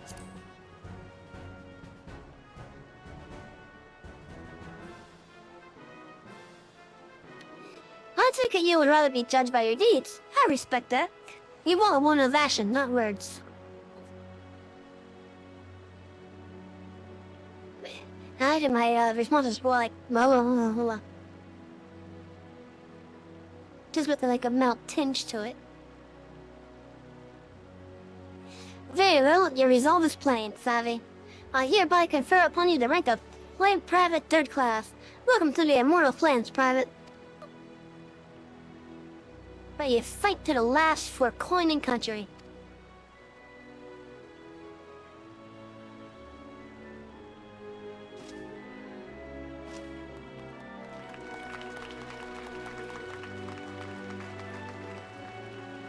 I want to get that armor replaced ASAP. I hate it.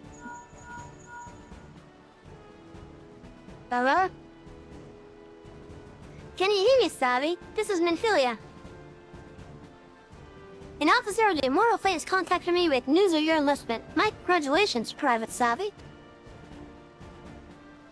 I have no doubt that you are eager to make the acquaintance of your new comrades, but I would ask that you pay a visit to your old ones first. Remember, though you are now a Flame of Oda, you are no less a Scion. Pray return to the Wigan Sands at your early convenience. There are some friends here whom I would very much like you to meet. We shall be waiting.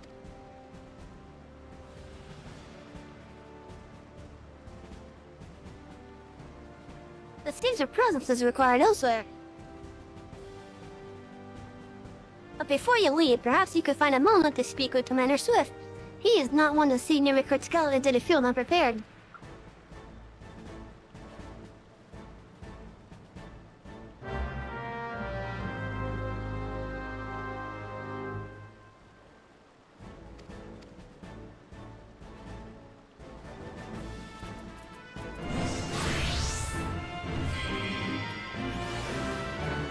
Sweet.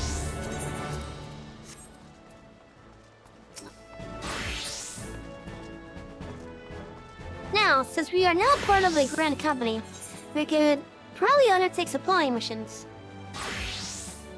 So, with the supply missions, pretty much they are requesting different items every day. Now, these items are actually based off of your crafting levels. And these are actually a really good way to level up as well. Like, for example, if we make a round shield, that will get us around just under 5,000 EXP for carpentry, as well as give us seals, which are a Grand Company currency. The more of these that we make, the more seals we can get, the more that we level up these jobs. And we get twice as much if it's a high quality. Now, provisioning is the same thing, where you just gotta collect the items, and then you turn it in. These are probably the easiest to do. And then there's expert delivery as well. But we need to get to Flame Sergeant 2nd class, or Sergeant 2nd class, regardless of which one you join. Now, what this is for is, basically, if you have extra items, like extra gear, you can trade them in for seals, and this is actually a really good way to get seals pretty fast. But again, you gotta be Sergeant 2nd class in order to get it.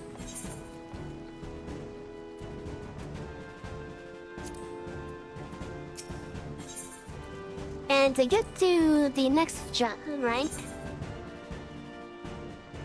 we need a baby. We just need 15,000 seals. Oh no, never mind. I'm stupid. We need 2,000.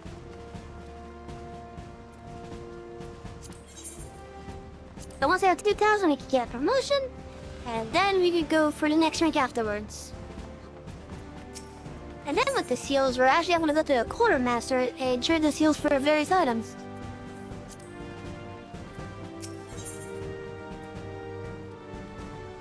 Down in my little chocobo. So please, you should get yourself a chocobo.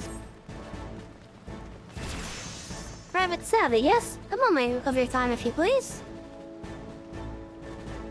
You wish to carry out your duties swiftly, do you not? Well then, perhaps you should get yourself a chocobo. If you're interested, the Immortal Flames will furnish you with one. It's not a complex process, but it does require some paperwork. First, speak with the quartermaster to obtain a flame chocobo insurance. You'll need to exchange company seals in order to do so. Once you've reached your insurance, show it to Mimion by the gate and nod. He'll be the one to furnish you with a bird. Okay, so how much is that? 200 seals, so we gotta get 200. Now at this part, since we just joined the Grand Company, you're actually able to start getting seals now, and I think every fate should be giving at least some seals.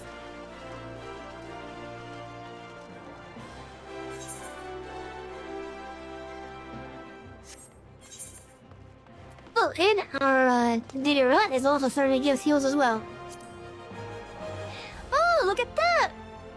get most of the skills right then and there. Let's do a dungeon real fast.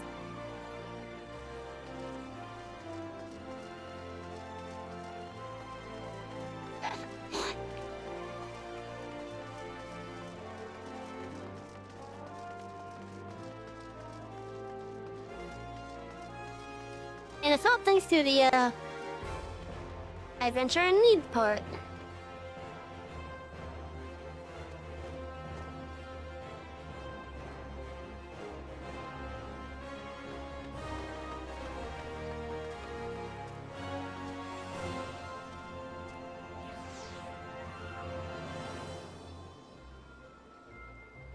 Now, as we have been on for almost 2 hours, I would recommend getting yourself a nice cup of water or your preferred drink.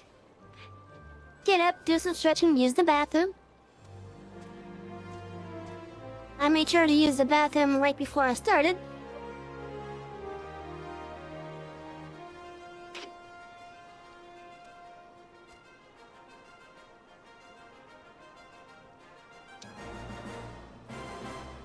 And now it's just a waiting game for the dungeon queue.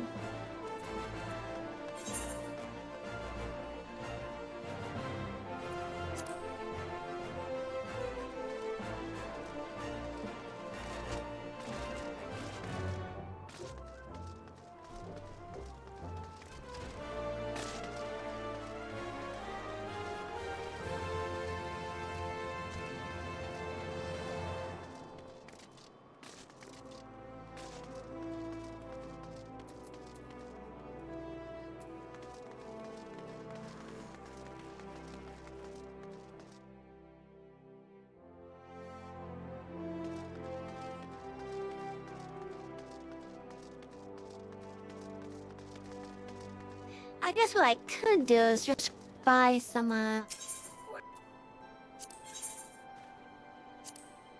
gear.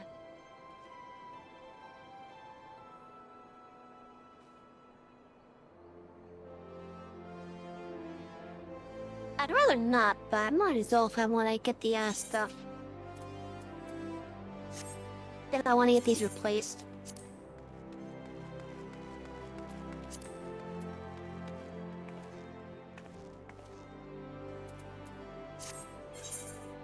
I'm actually not sure if I'll be able to use after the dungeon. But let me check here first then.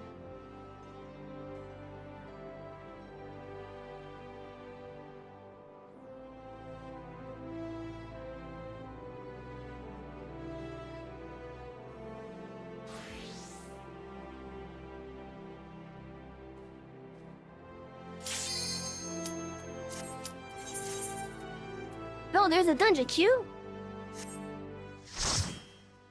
Let's see what dungeon it is. Hello, Solitali.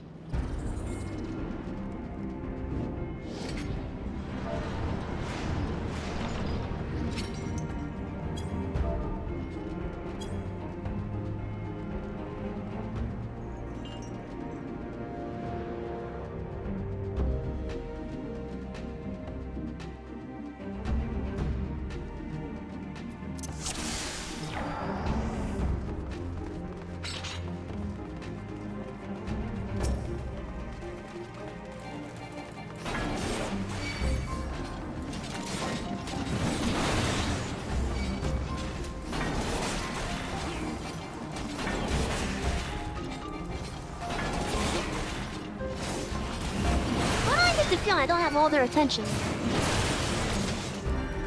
Oh, it's because one guy, that's why.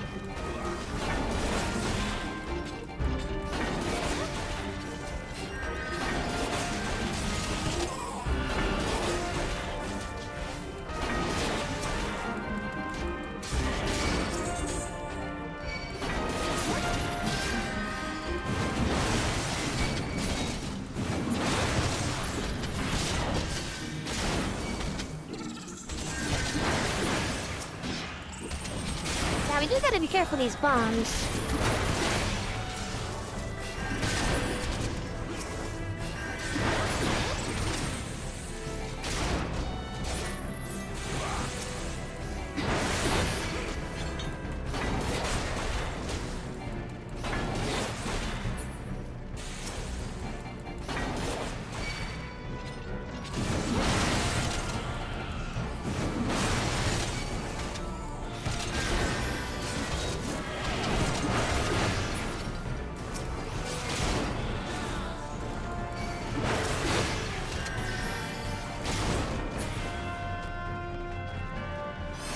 as you guys may have seen, we do have some hunt targets inside of the dungeons.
Level 28. Gotta grade that.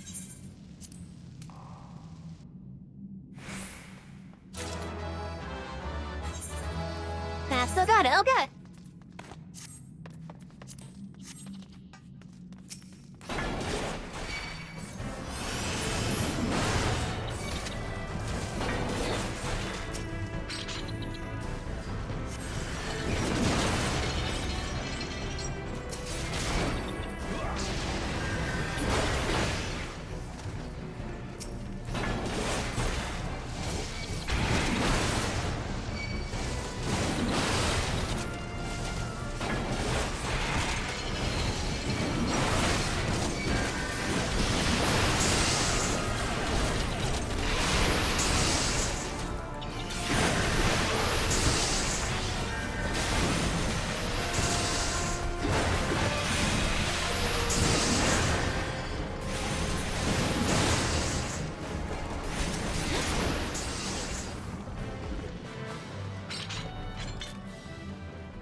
Seems the healer needs the quick PRB.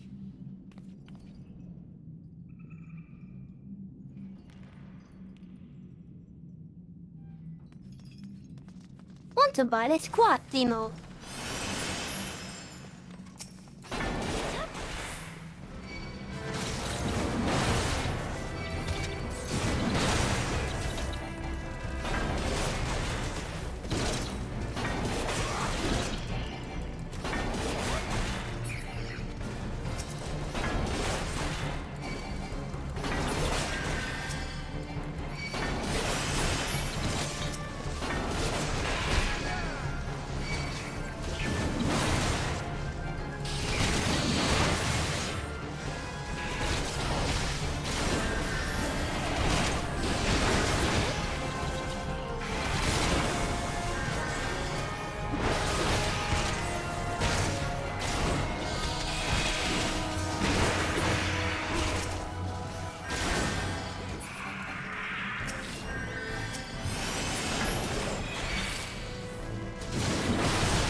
Just to make sure I have that up, right?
like that, your GPS.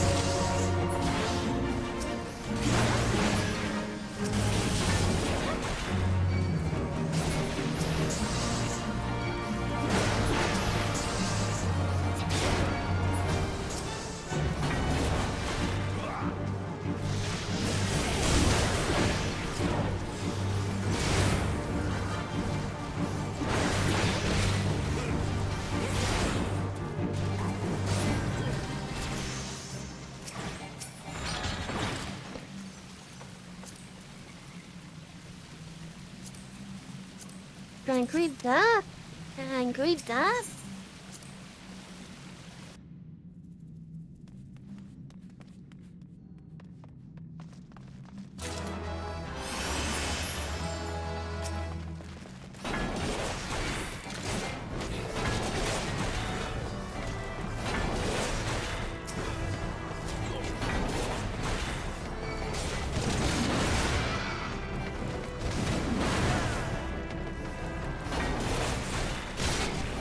Oh, I wonder if that chest is gonna learn its GPS.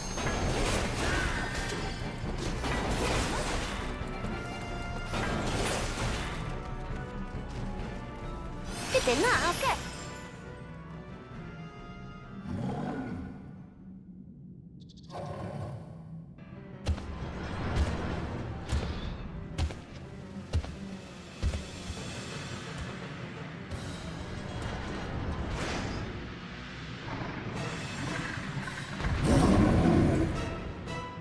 I'm trying to remember where to pull this guy.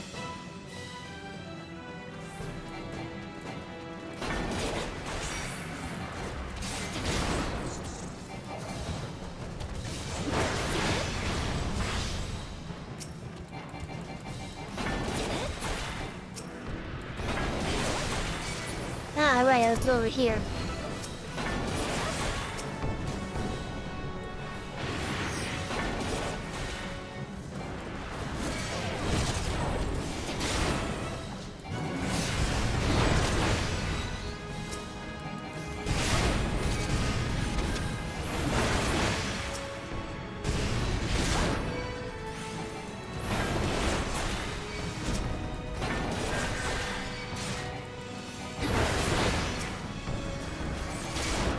Gotta pull a little bit closer to the middle.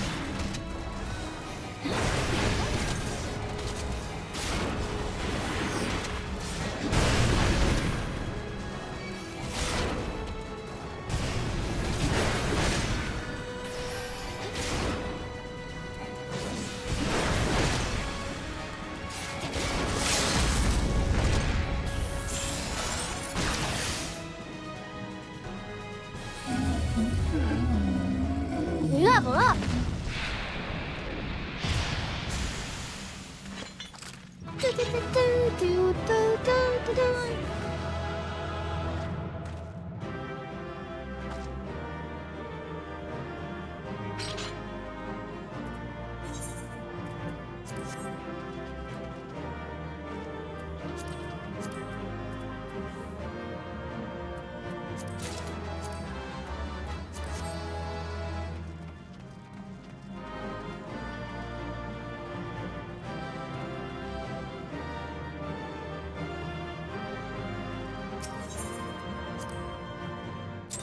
Well, we got how tally completed, and I got all the combinations.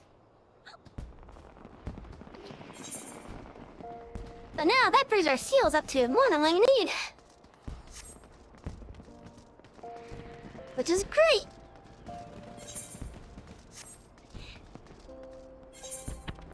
Alright, right. So, when we joined the Immortal Flames, our hunt log got updated too. Which includes dungeon bosses and other mobs.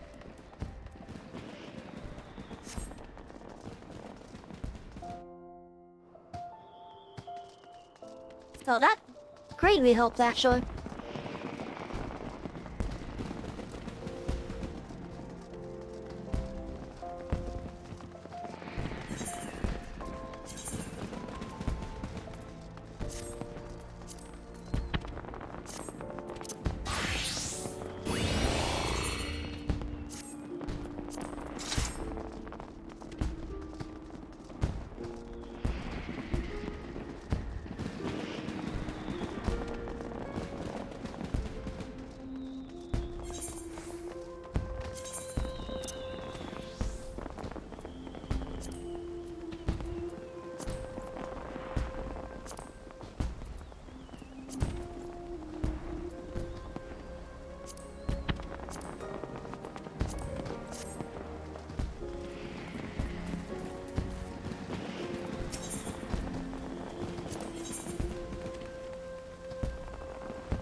what that one does. Okay.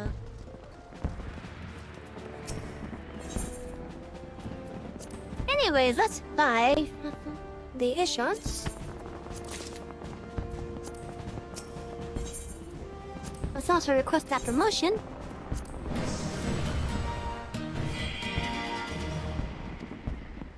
We are now private second class. Now what that does is it makes more stuff available for us to get. So, with this rendered, if you look over at the rank column here, this will tell you what rank you need to be able to buy the item.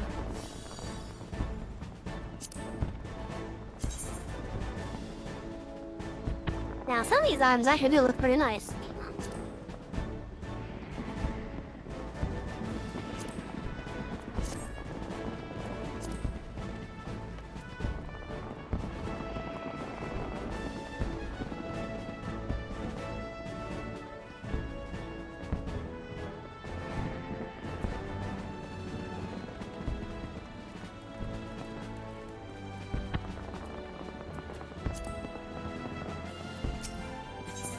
Now, how much is the next promotion? We need 3,000.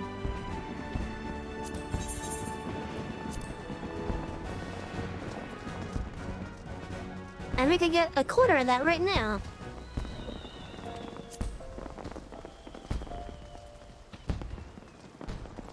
If we decide to queue up, that is. But let's go get our chocobo first. Chat, what should we name our bird? What should we name the big bird?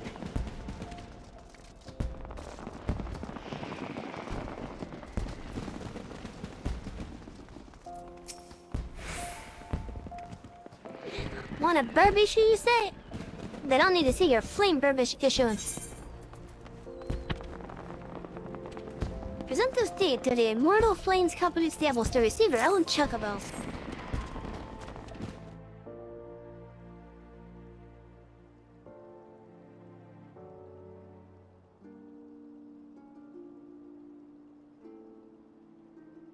Yes, everything appears to be in order. One moment, please. I'll be right back with your burp. Chat, what should I name it? Because we're going to be able to name this thing. And here it is. This fellow has been high in spirit the past few bells. He must have sensed that his master was coming. Now then, to make it official, you want to give your noble steed a name.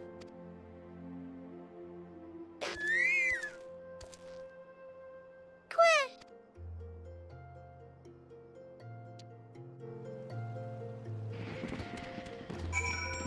There's the chat, what should we name it?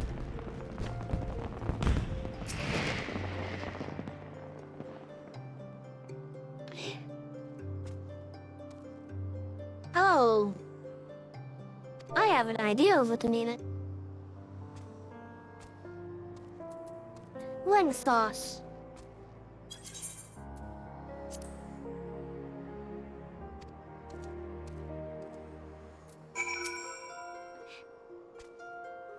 I dare say Elijah's name. That's such a silly name. Here's your very own checkable whistle. Simply blow into it, and your feathered friend will come bounding to your side. But be forgiven if it doesn't respond when summoned in crowded city areas or monster-infested layers. Chocobos are stout-hearted hardy creatures, but they have their limits. And lastly, I present you with your Chocobo Rider's license, as is required by law. And that concludes all the formalities. I wish you and your Chocobo long years of fulfilling companionship.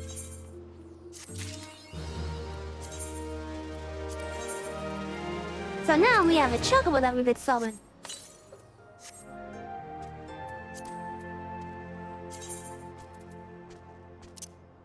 And this in the form of a company chocobo. Don't mind all these others, these are just shop ones I bought with my main. My previous main, I should say. But for the sake of this, we're gonna be going with the company chocobo.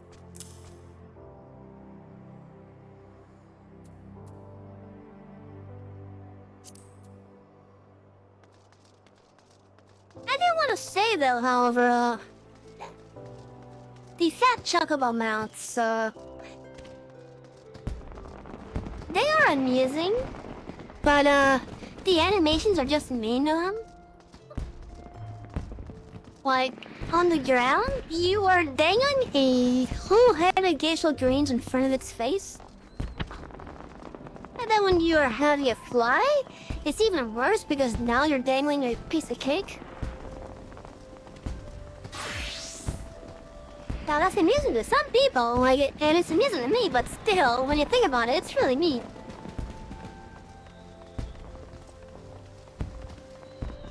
It is very truly mean.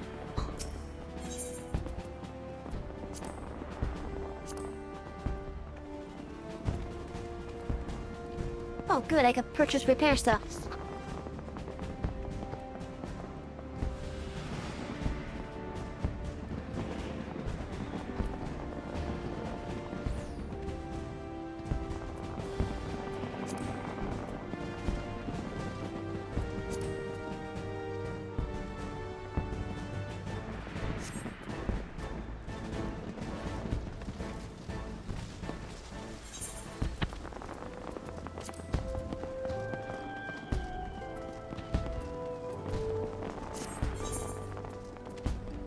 I don't think this hunt's changed for no, it doesn't.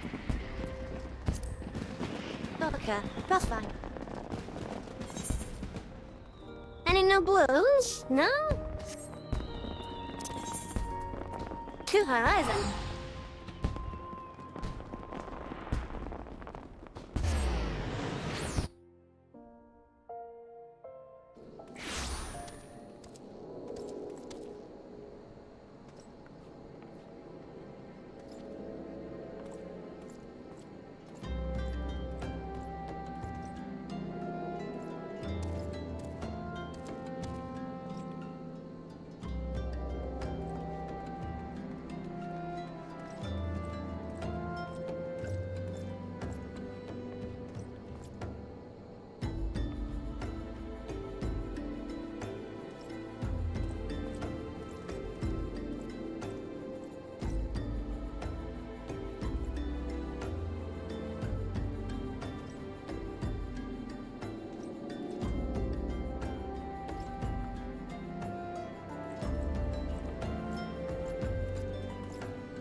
Wait, now that we have our chocobo, we don't have to rent them anymore.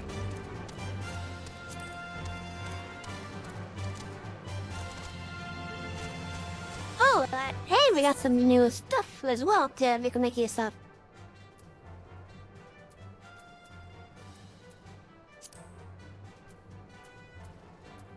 Like, for example, now we have access to a chocobo saddlebag, I believe. Or not.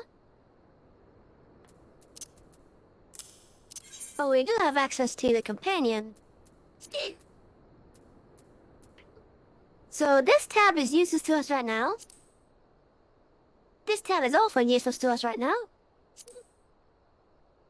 Well, we could adjust our chocobo's appearance. So, while you play, if you get various like bridles and whatnot, you unlock different appearances.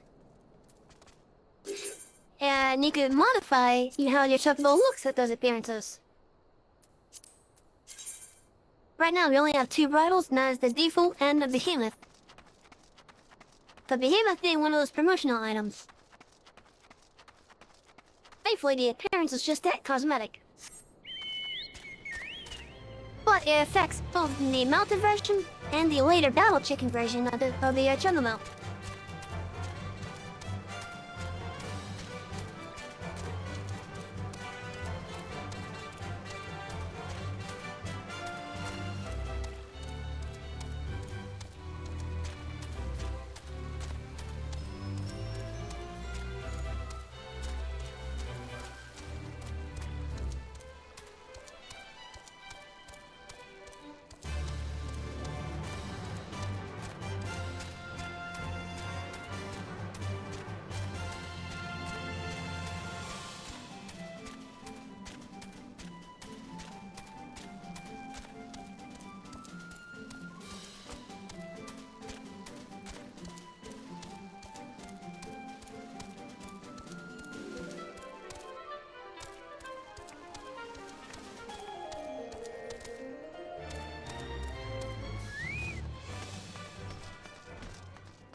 Welcome back, Savvy. Lady and Philia awaits you within.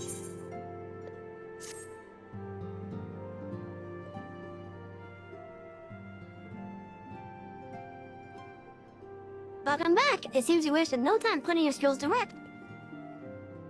Yeah, I'm already second class.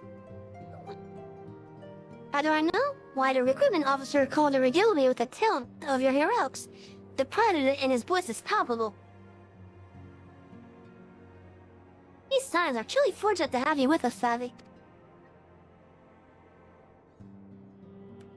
Now, when last we spoke, I said that I wanted you to meet some old friends. Did I not? Oh, I neglected to mention that you have already met. Totoro, please show them in.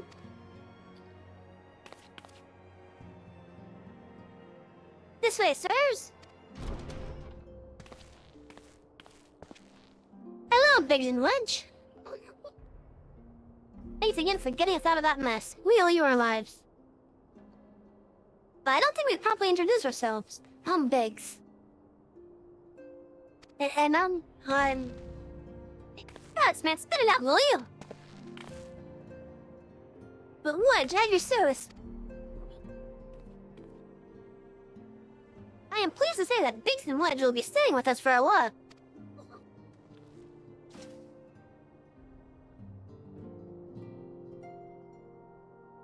Is the stream studying or is that just me?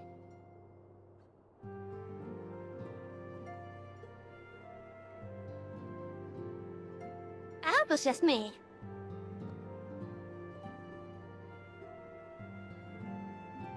Because I didn't see any encoding issues.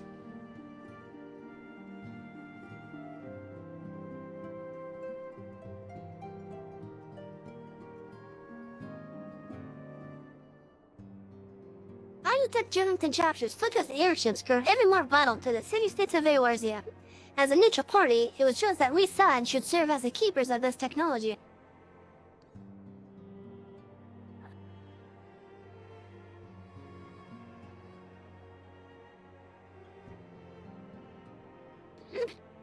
Sorry, I went into a coughing fit.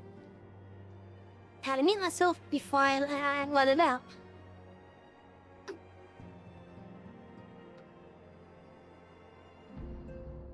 Ooh.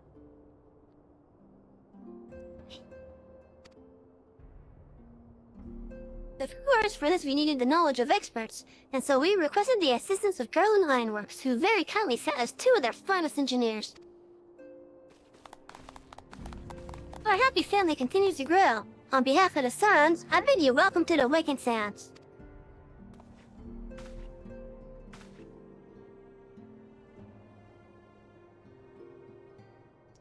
Like every soul here, I love Eorzea.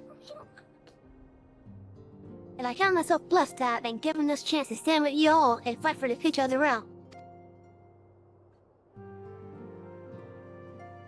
Never have I known such fulfillment, such happiness.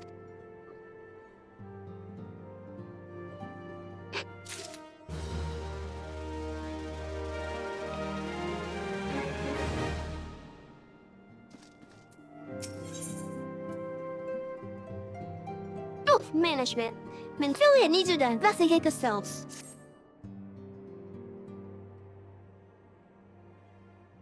Now, having set aside the formalities, we have a favor to ask of you.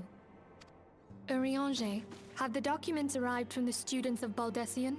Aye, my lady. They arrived but recently. We have conducted a study at the behest of the Order of the Twin Adder. Papalimo, Ida, a synopsis if you would. Our task was to survey the behavior of the Sylphs, a beast tribe indigenous to the Twelveswood. Oh, how to describe them. They look like gizzle-greens, floating ones, that worship the primal Ramu. Ahem. Though technically a beast tribe, Sylphs are blessed with a comparatively personable demeanor, conducive to peaceful communication. Offering us an invaluable opportunity to learn what the beast tribes know of the primals. While Ramu's existence is well documented, the Sylphs do not, or perhaps cannot, summon the Primal any longer, insofar as can be ascertained. Until such time as we know, it would be unwise to assume that the threat posed by the Primal has passed. Which leaves Gridania with the added worry of not knowing what they should be worrying about. In that regard, they are hardly alone.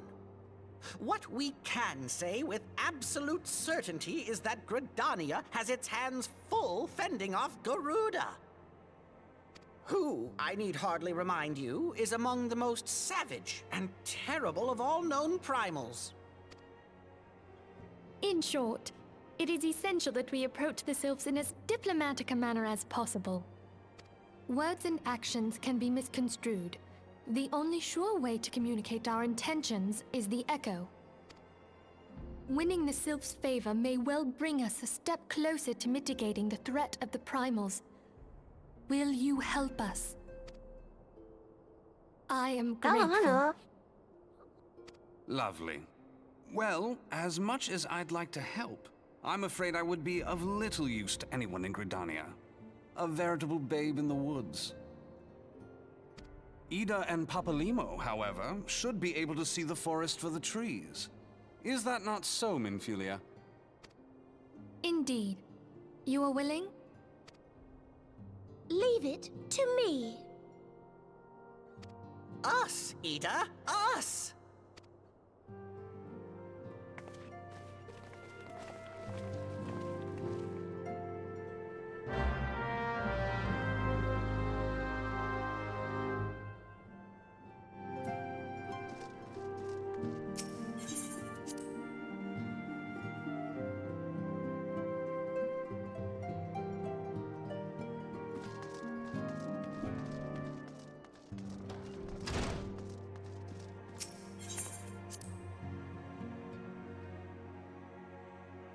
But now I go back to the Tongswood.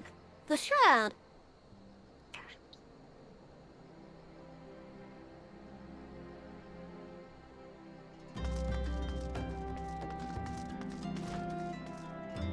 Oh, there's a ferry here.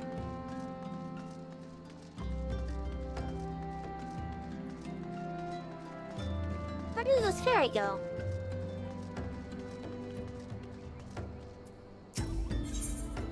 Where do you go? Oh!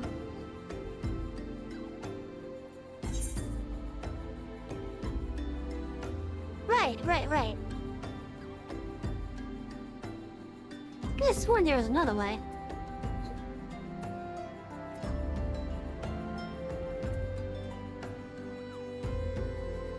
Oh, I guess not, okay.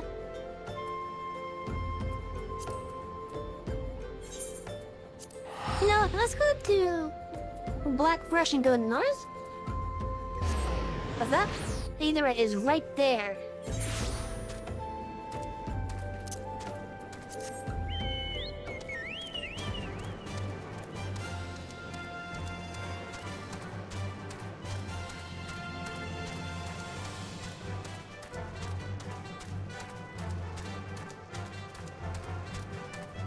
Char, I hope you're all having a good night tonight.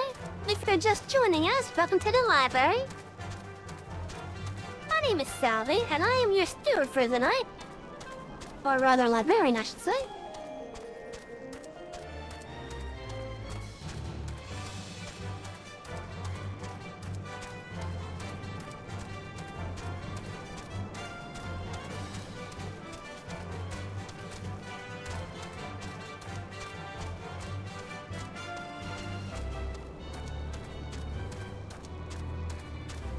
And as soon as someone says something, you're gonna trigger the bot as well. I'm pretty sure of it.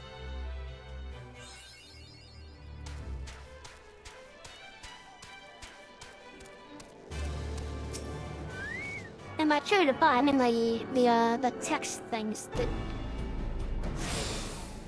basically like expect the wall text as soon as someone says something.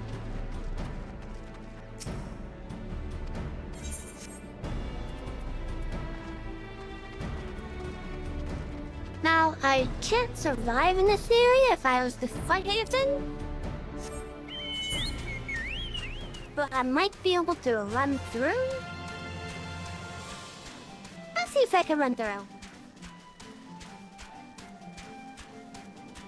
Definitely not a good idea considering this is a endgame area for round 1.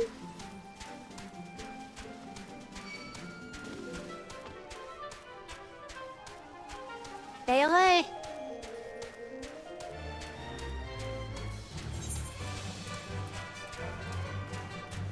So we're halfway there at least.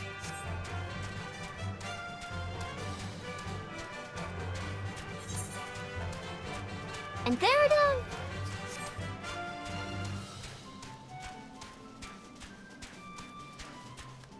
I shall also attempt to get to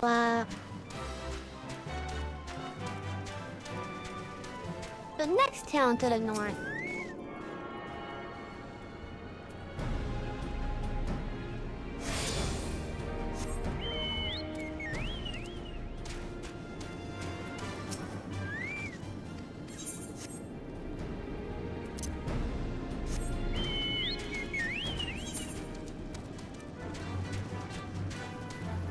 Now over here, I really gotta be careful because there's some more hostile stuff here.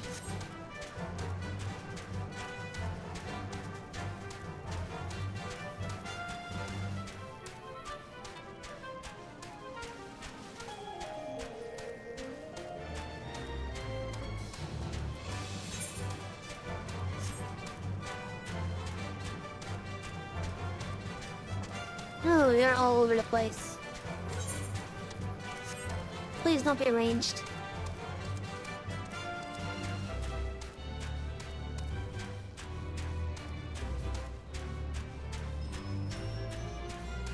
Now once I cross this, I should also be careful.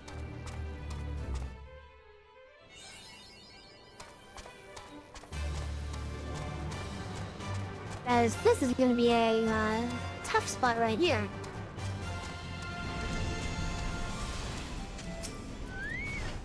Can I talk when we get through? Oh yeah, it's just through going.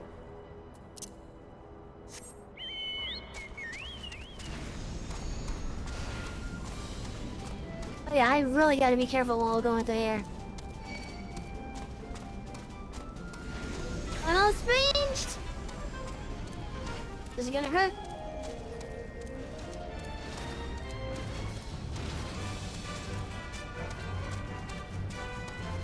Although, as long as I keep it moving, it should be fine.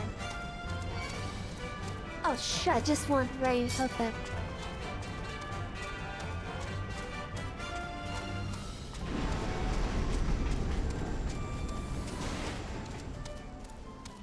You're almost there.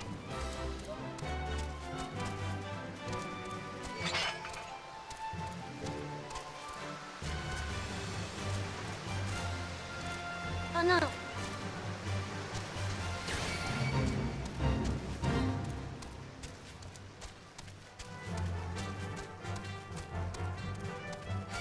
Okay, we've gotten mostly through. Oh, these guys are gonna pull me.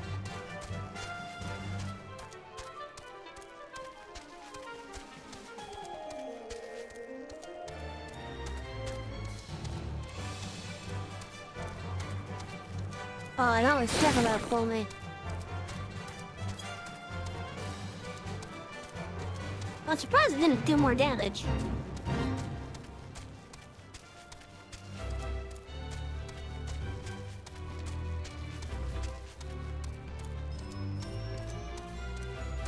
But we got through.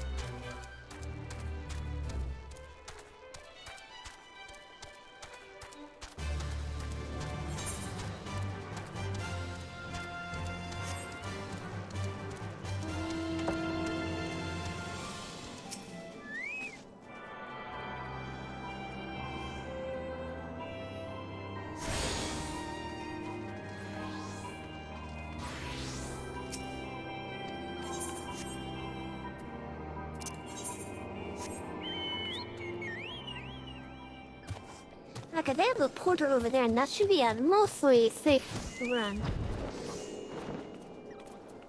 Then we just go north.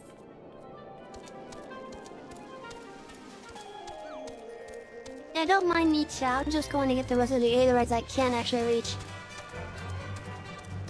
Same with the Chocobo quarters.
Oh, I'm kind of feeling a sneeze coming up again.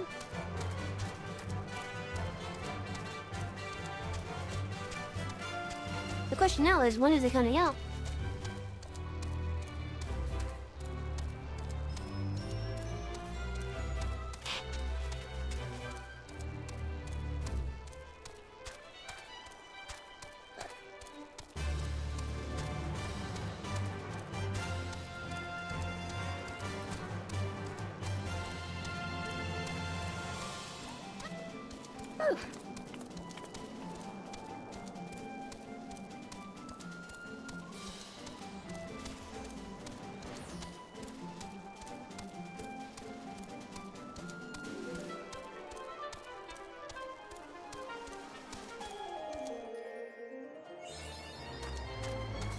So chat, there's gonna be one thing I'm gonna do with this, I did this in my original playthrough. And I'm gonna do it with you guys again. And what I'm gonna be doing is, once I get to the respective expansion content, like the entrance to the expansion stuff, I will log out of the game and play the cinematic for you guys.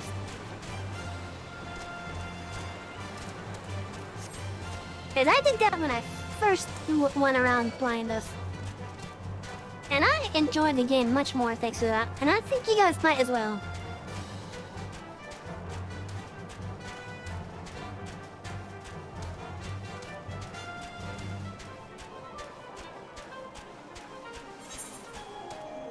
Oh, there's like no path.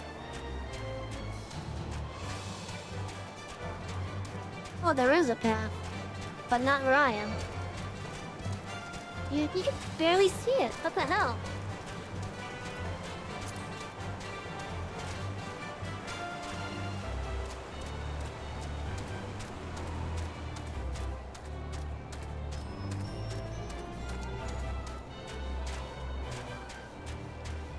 Is this dungeon already unlocked yet? No, it's not.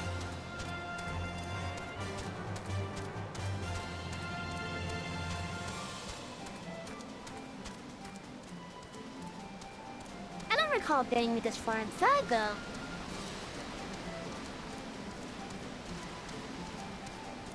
This is one of the annoying ones, however.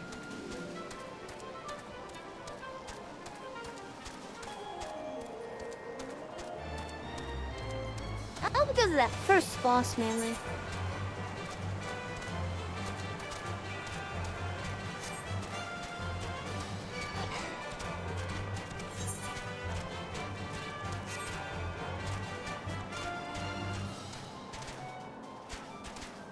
Oh, that could have been bad.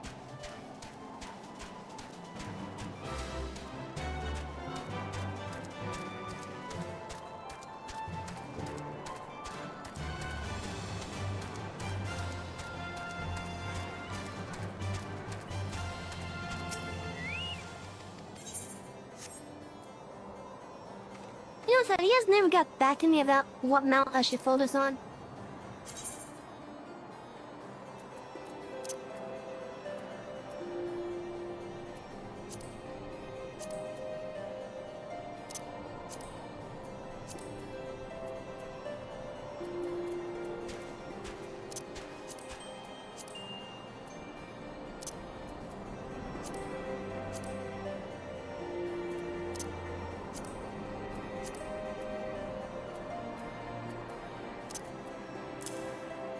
Now we're just gonna go with a couple random mounts then.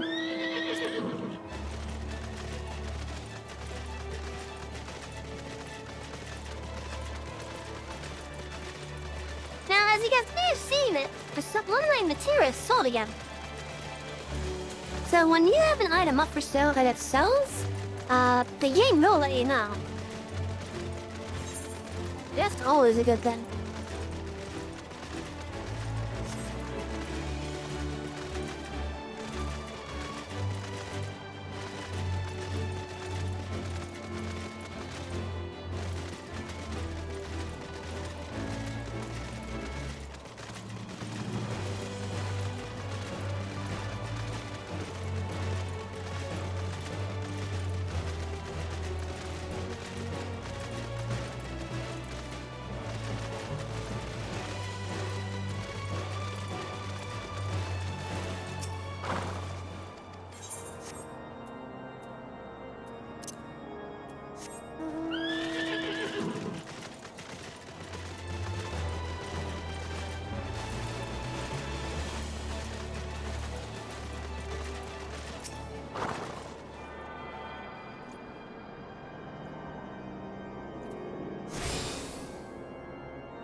Oh, my nose is running now.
Fatta.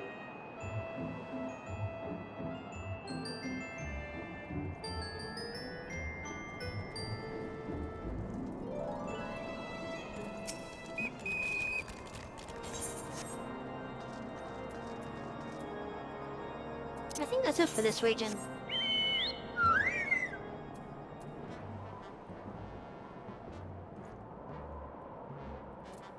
I think I have everything that I could access.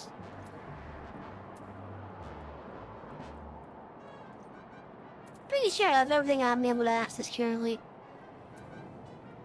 Except for Southern Danaland, I just realized that. I gotta go down here.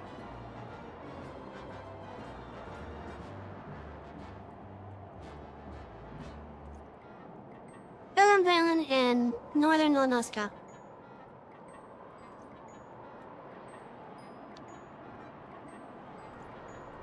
Those are areas I gotta get to.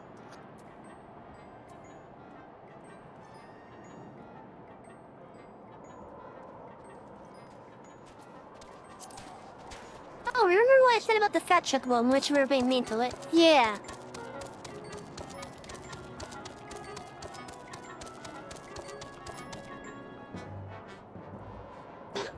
Oh, excuse me, chat. I gotta be right back real fast. I think I sneezed more than I wanted to. So be right back.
Okay, I am back. I'm sorry about that, chat.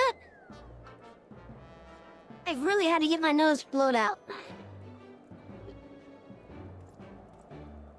Because when I sneezed, not only did I get some of it on my little pants,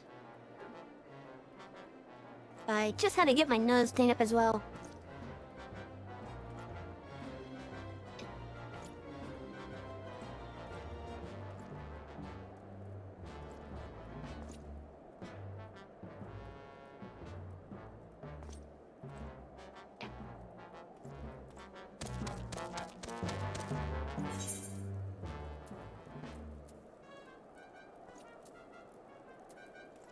Yeah, so we're just missing the northern bits of Lanoska now. Back to top today?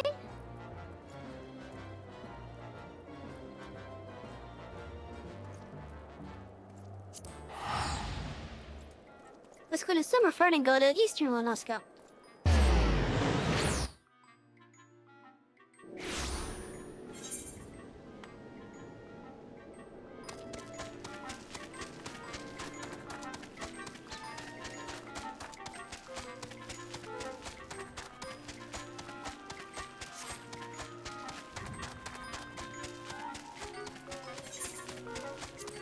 Oh, do I have any titles yet?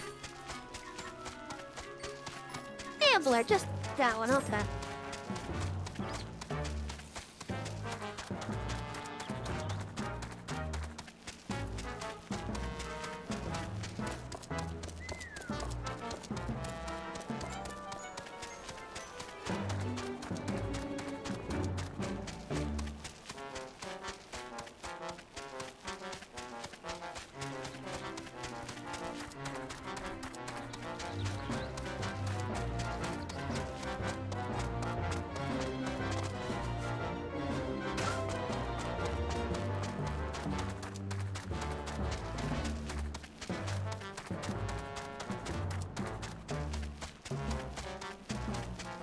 Yeah, that's weird.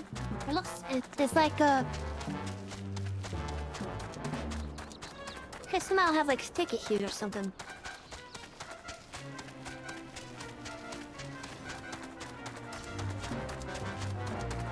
The steering wheel's not plugged in, so it shouldn't be affecting that. Now there's my gamepad.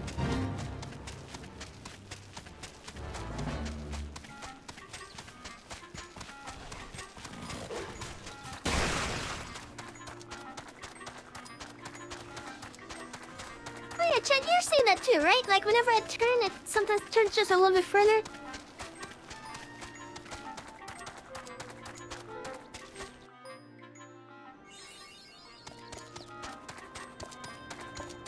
It's not every time, but still.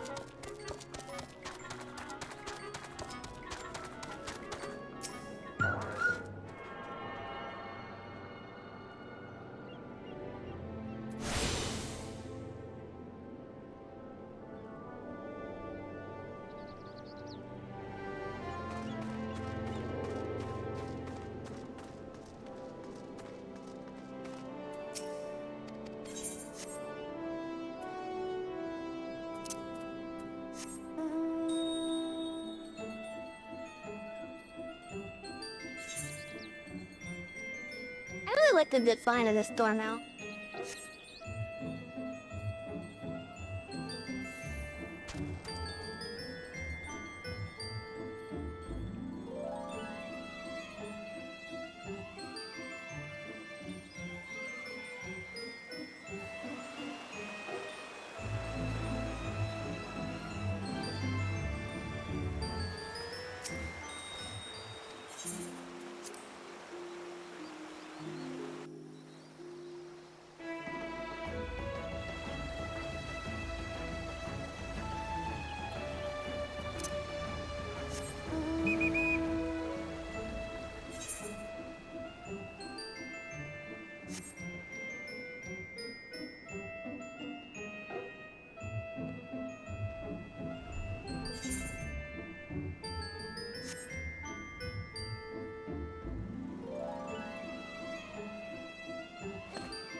attune this? No, I didn't. For some reason, I feel like I already attuned to it.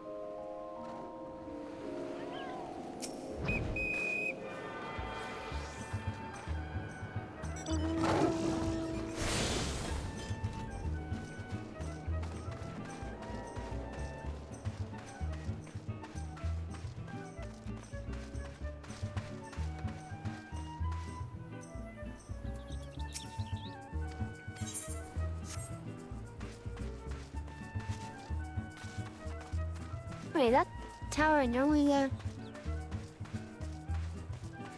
Oh no, it's that one back there that I got confused with. Okay.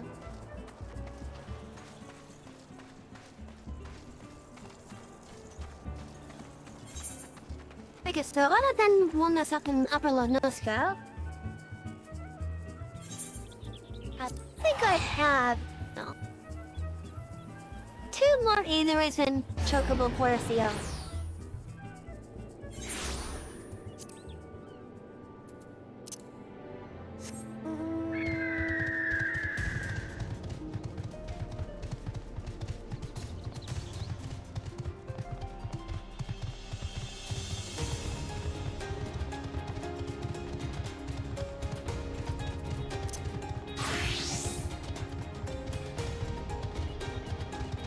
Let's do this if I'm able to do it. Might not be much, but might be enough to give me 30.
Well, at least I could survive here.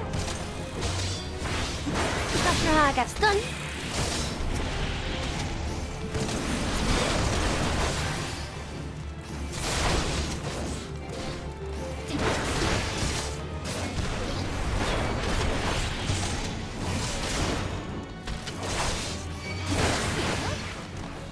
Ooh, not good, not good.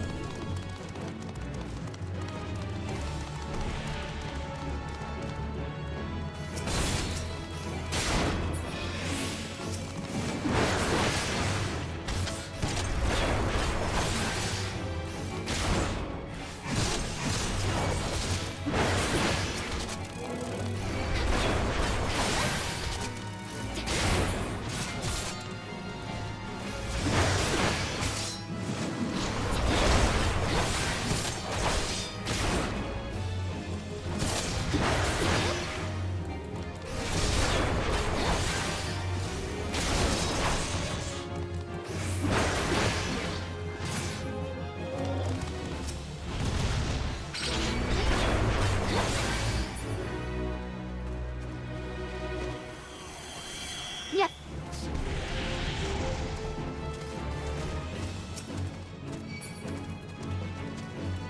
Ah, that bird's name is Big Face.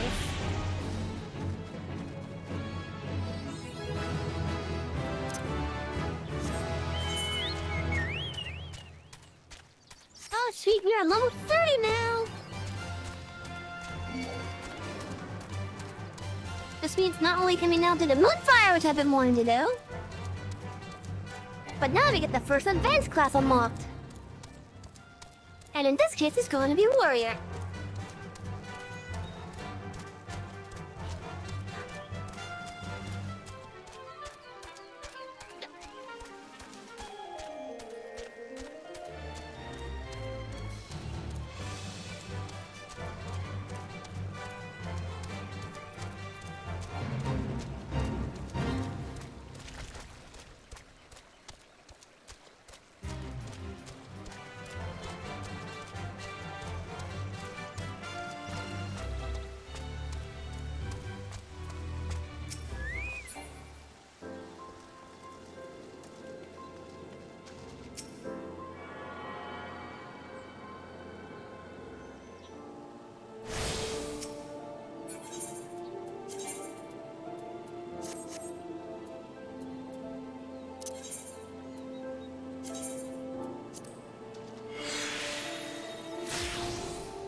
That savage might still.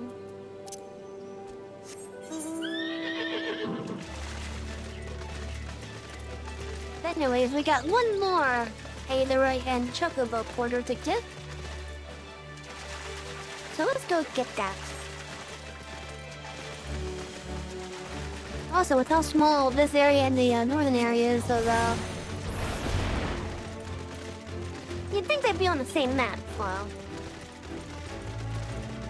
at least I would have liked it that way, but that's just me.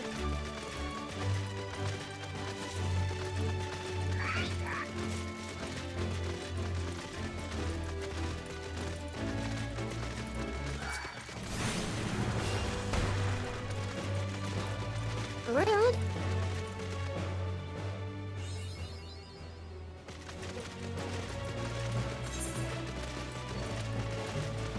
I gotta be careful up in this area.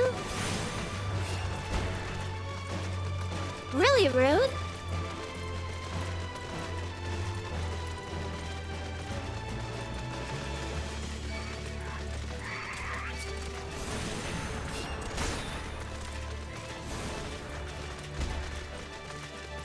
Oh.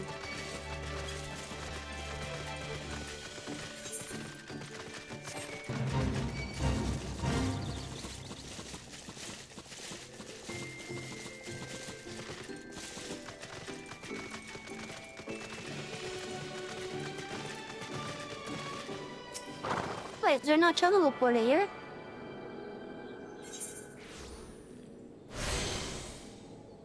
Okay, I guess I got them all. At least for the areas that I could access that's not a, Heaven's Water layer. Okay, I'll wonder. No, I'm sure. But yeah, I think I have everything now for Realm Reborn. At least in regards to Aetherytes and Chocobo Porters.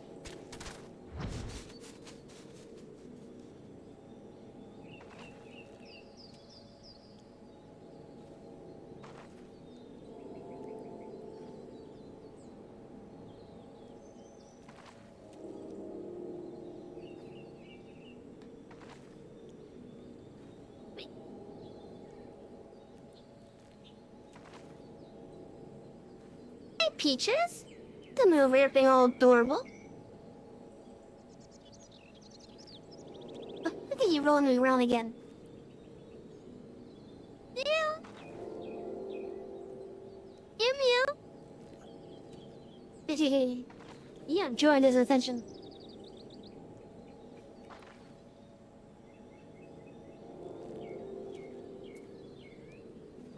Yeah, my kitty, he enjoys attention. I don't have any other way, to be honest.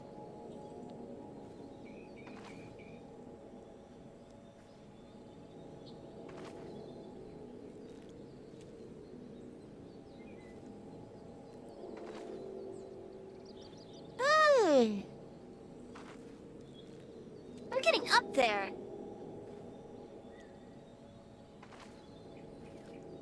Up where? I will stay near the end of the stream.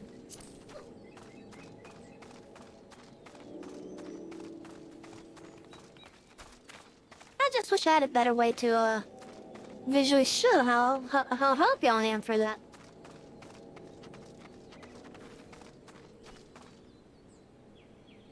But yeah, anyways, then where were we? Oh yeah, job quest.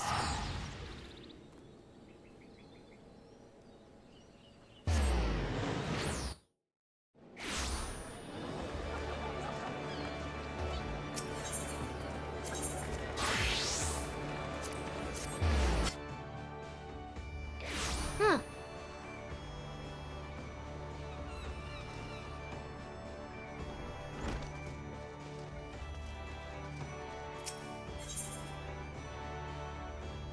Bringing down the mountain. Next Master Road Zone appears to have some urgent news for you.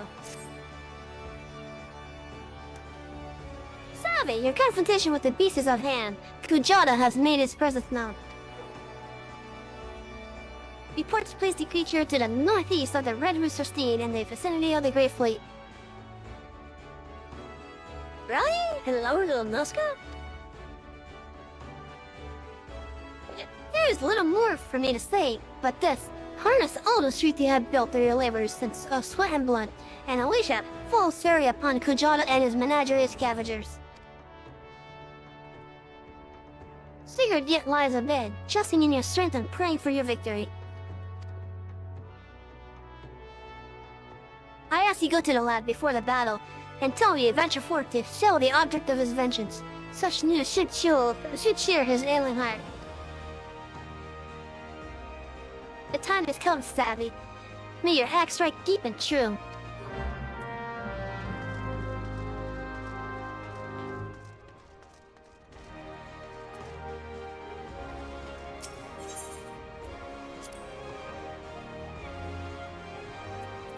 Yeah, run away, that's what I thought.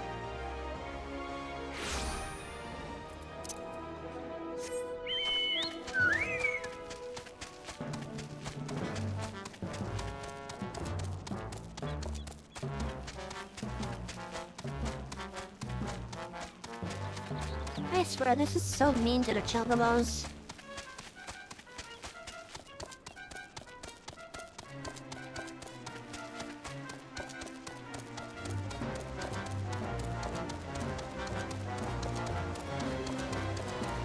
It's funny, but it's mean.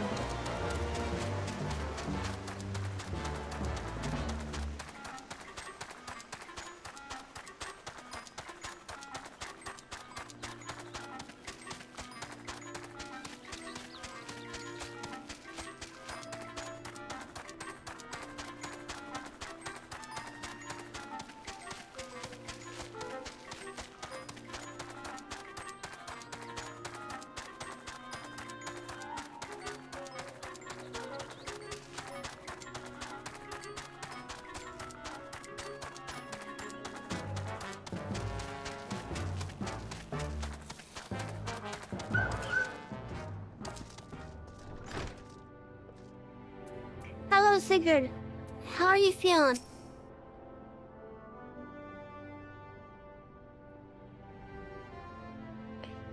Savvy, I'm sorry for making trouble.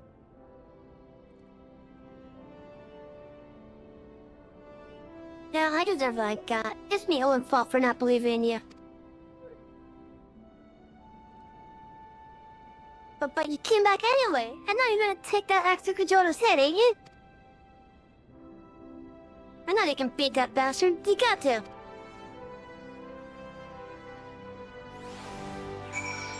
I really hate this armor. Oh, hello. Might be as I'm sticking my nose in where I ain't wanted, but I couldn't abide the thought if it's not monster solo. Kajana's got his friends, so it's only fair if he got a couple too. And what are friends for after not to lie in your load? I already did some of the groundwork for you. Seems like a farmer and his wain have fallen victim to the friend's pack. If you follow the trail of destruction, it might just lead us to the big bugger himself.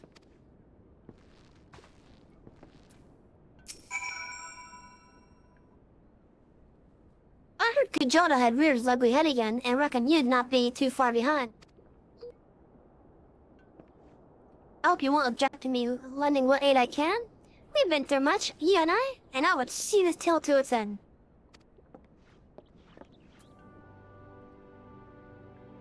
Rambar, well, he's not much the same, so here we are. A pack of two to offset the ravenous beast that follow in Kajada's wake. Kajada.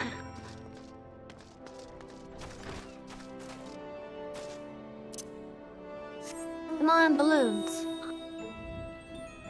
Oh well.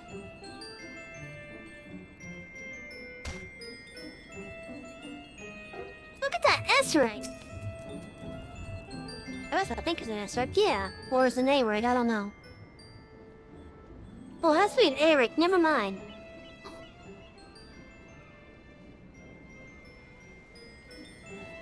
I'm dumb, that's an A-ring.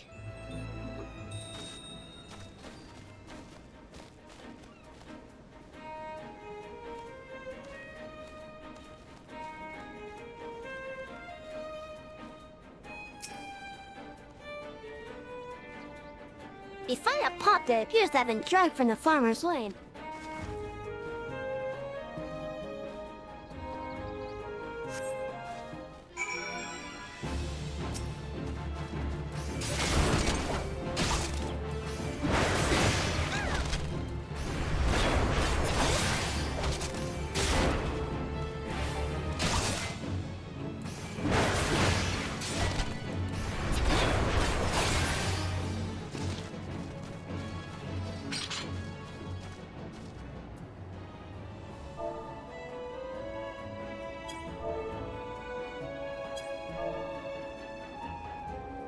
Really?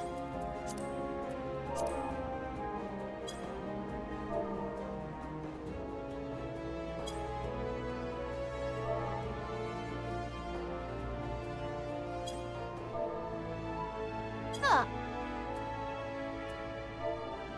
Okay, I wanted to make a show, but I just not.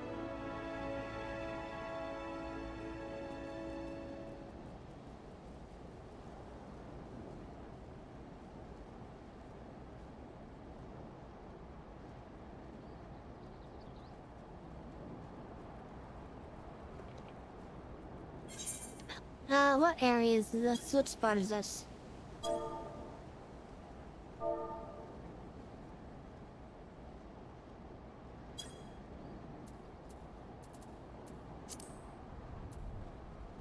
I just want to get a little bit more, politics.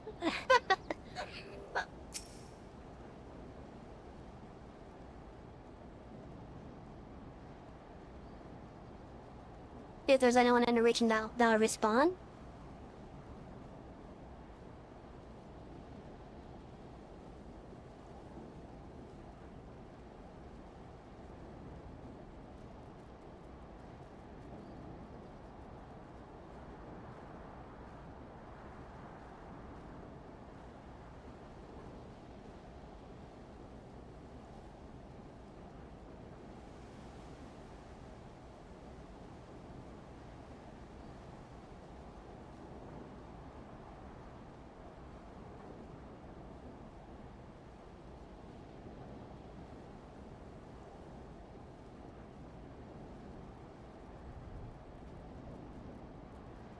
And see if anyone shows up.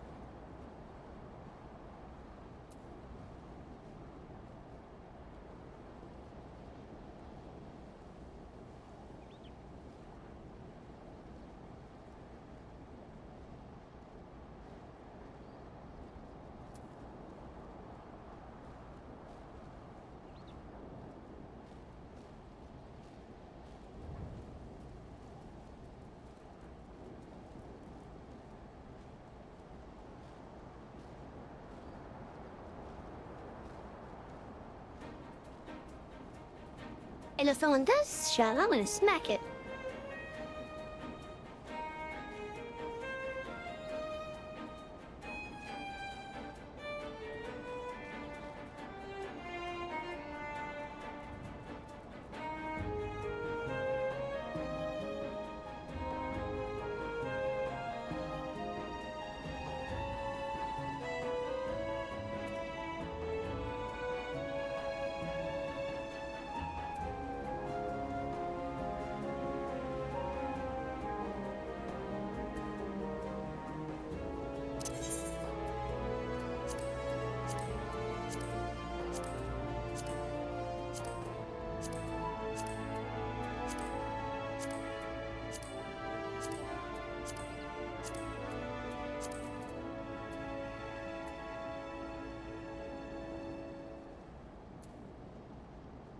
Yeah, it's been plenty of time. I don't think anyone's coming to smack it. I'd smack out my current level if it wasn't for the fact it'd kill me. You find a barrel that appears to have been dragged from the farmer's lane. Ooh.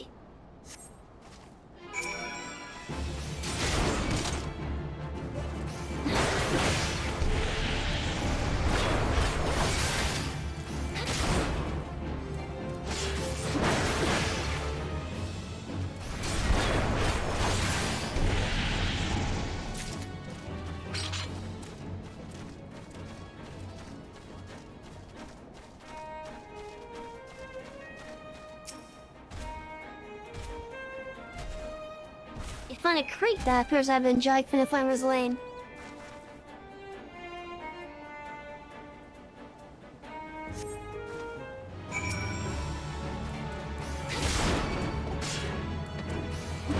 You find a kitty that appears to have come up to you from the side and already grabbed your arm with their paw.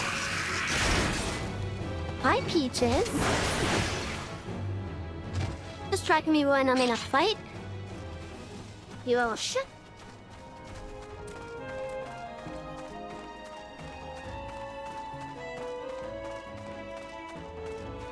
Now it's time to fight. Shukaka up, not kujada.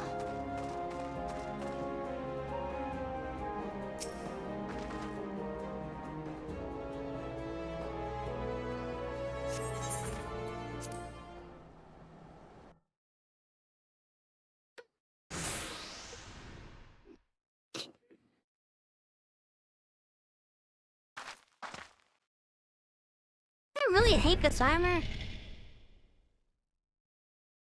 Look, it's Kujada.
two cat guys dead.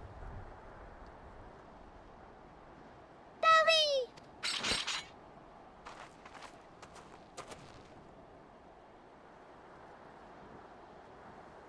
It appears our time was fortuitous.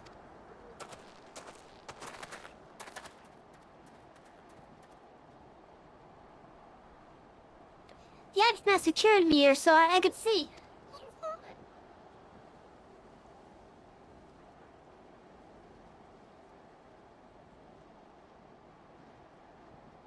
He did it. He really did it.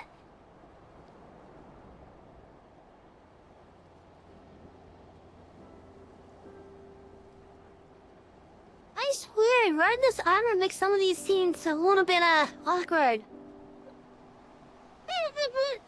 Mom, Dad, do you see? Savage killed the bastard. He's probably dead.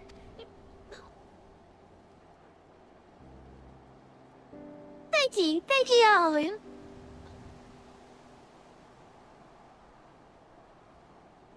Daddy, do you reckon I could learn to swing an axe like that? Well, yeah, but it takes time. With the bigger, I mean. I want to protect folk too. Keep them safe from, you know, monsters and things. Yeah, definitely.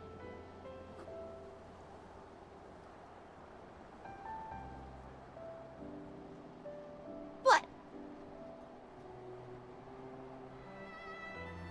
If you train hard, then naught is beyond our reach, young man.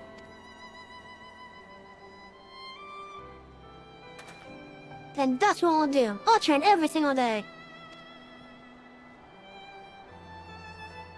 You'll see, I'll be the strongest hero there ever was.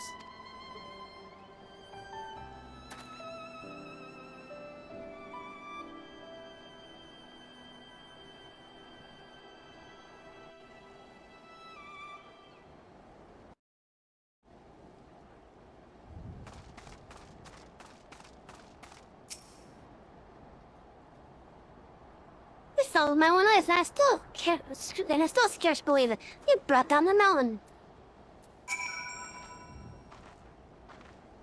Well done, Savvy. I knew from the first moment we met that you would rise to beat any challenge.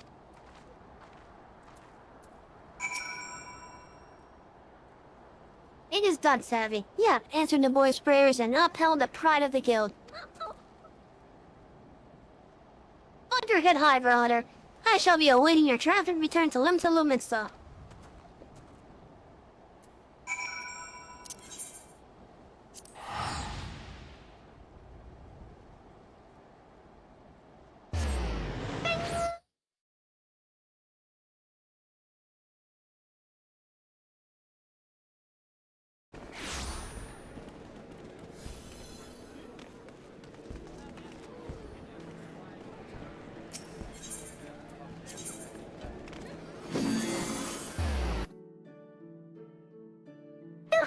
Dargon and stone. I'm going to start doing that on stream as well soon. Not on this particular stream, obviously, but like a future one. Same with Farming Simulator 19. I went to 22, but the gameplay is just a little bit too different for me. Like, I appreciate them wanting to be more realistic with it, but I don't want everything to be realistic. Like, it really should have been an option for some of the stuff. And well, the thing I'm going to complain about with that, if people will say that there's an option for that, it's just not the same.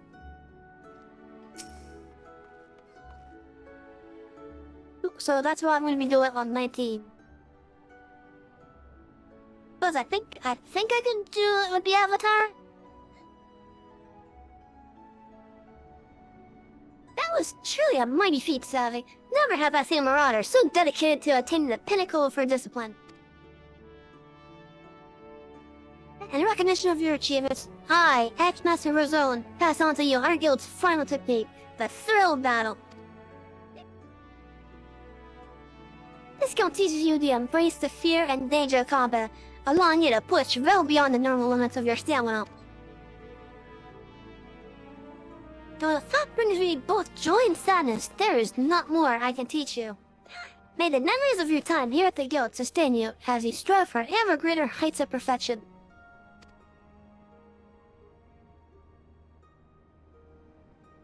Experience now shall only be your tutor. There will always be greater foes and deadlier challenges on which to test your blade. Of that I am certain. You enter a realm of our craft in which even I have never set foot. I only hope that when you reach the very boundaries of our art, you will return to share your triumphs with us. Until then, Savvy, may your acts ever soon true.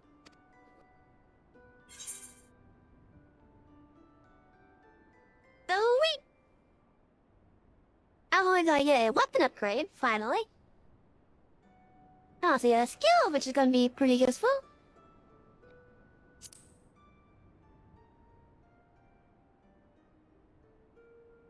And I think I'm going to get the helmet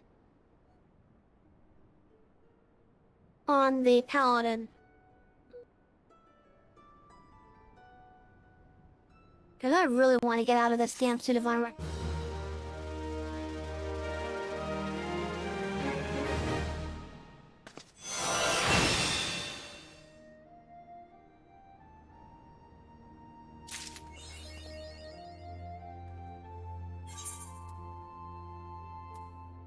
This one time at level 30?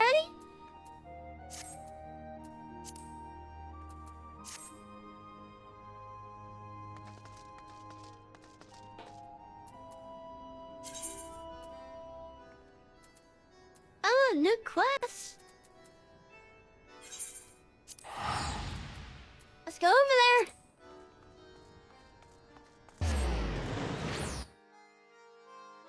So we did my little chuckle, which gave us the mount.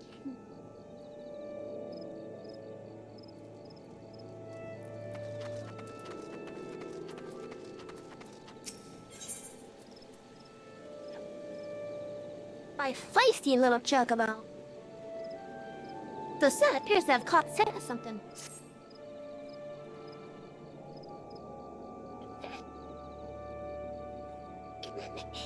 The unmistakable smell of chocobo clings to you, adventurer. Would I be correct in assuming you have your own trusty steed? Yes, by name and ring sauce. Oh, I thought so. Now tell me, is your bird battle brain? If not, you might consider seeking the advice of Pula over at Bent Branch Meadows. The Australian native is something of a prodigy in all matters concerning our fine feathered friends. He should be able to help you attain greater affinity with your bird.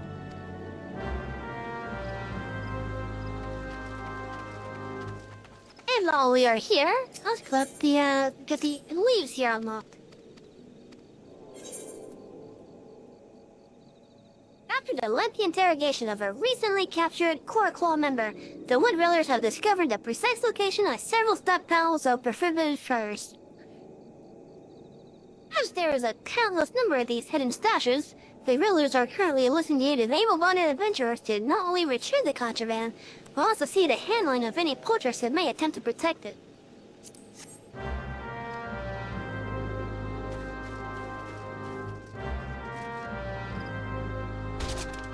Oh, is this the protect the stuff one? You know what? Let's get the chocobo first.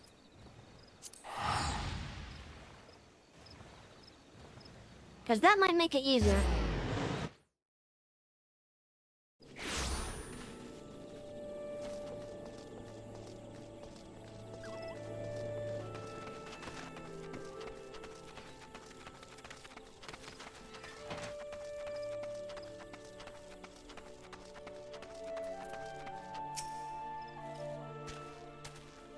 Greetings, adventure. Is there something you need?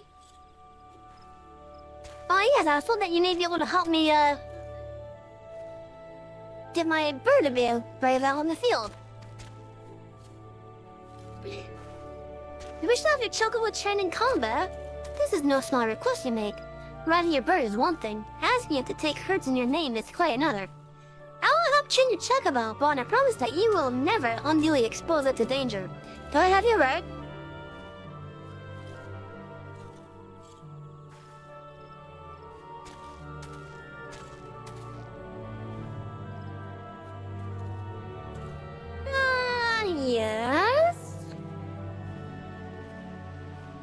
few flashbacks to the future, where the S ranks and A ranks keep on killing up.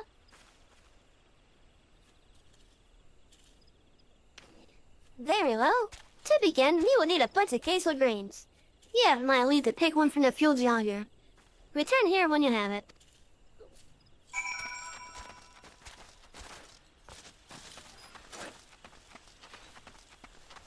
I would like to be able to pick all of them.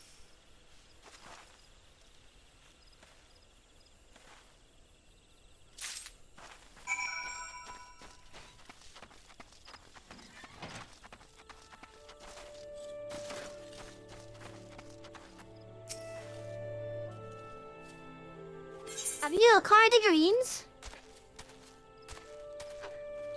Leafy greens originating from the Near East. If they were any fresher, they would still be in the ground. Superb. Then we shall get straight to it. Doubtless you already know this, but chocobos are highly fond of geisha greens. They love the leafy vegetables so much, in fact, that they will completely forget their fears in the face of danger. But, by feeding your bird the greens, you can prevail upon it to fight beside you, and then once called, it will be up to you to direct its actions as you see fit. You'll find that your chocobo innately responds to a number of general commands. Give your bird an order, and it will act accordingly, and to the best of its ability. This simple yet effective methodology was developed by the Fortemps family, one of the foremost houses in Nishgard. And that concludes your lesson. Of course, it is not enough to merely hear about it, about Bragas. One must venture forth and attempt it oneself. Summon your chocobo with a bunch of geisha greens, and together make your way to Sorrel Haven. The bird says that prowl the area ought to be a suitable challenge for you and your companion. Put down 3 of them and return here. And lastly, by way of advice, I would recommend you keep an ample supply of geisha greens on your person at all times. Our resident vendor will be able to provide you with as much as you can carry.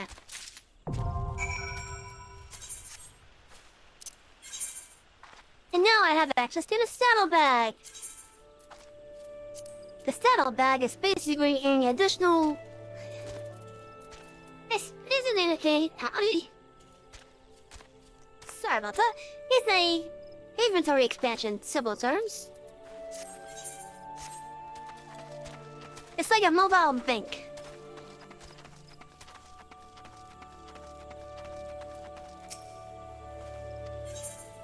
And who is the, Beller?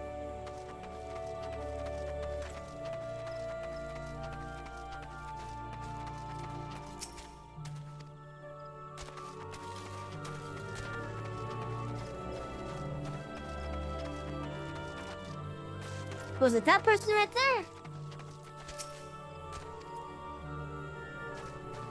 No?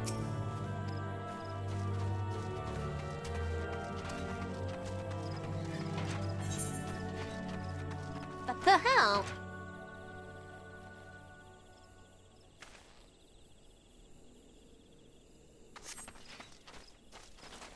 Who sells the geisha greens here?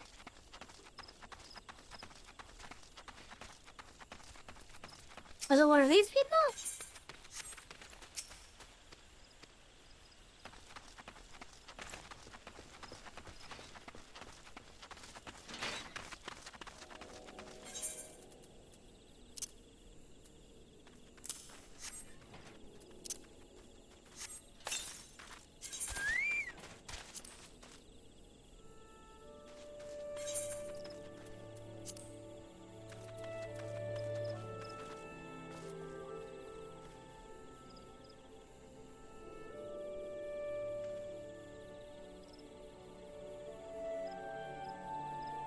Oh, right. I forgot about the pet bar.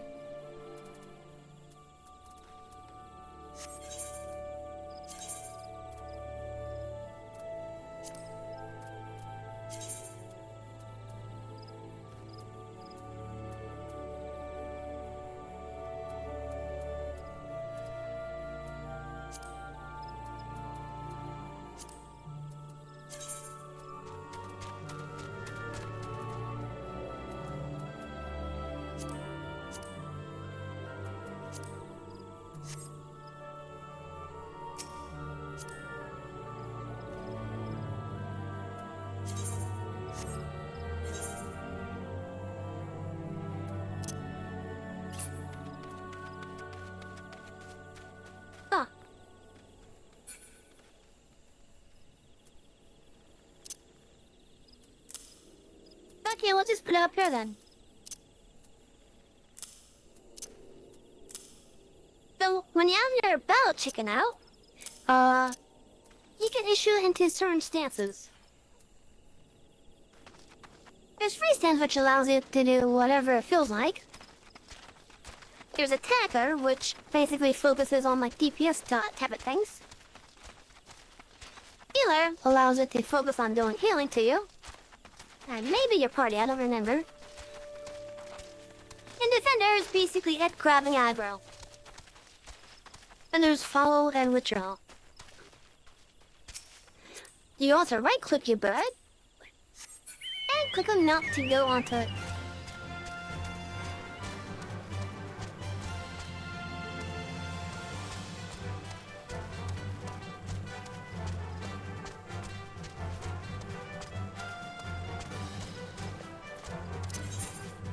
I know this is actually where the other two things come in.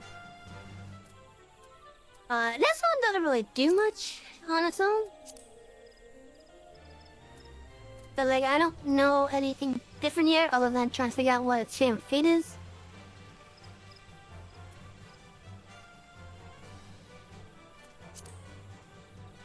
Well, on the skills, this is basically the progression tree, I guess is the best way I can describe it. And since we are focusing on tank, we're gonna have it do healing and attacking.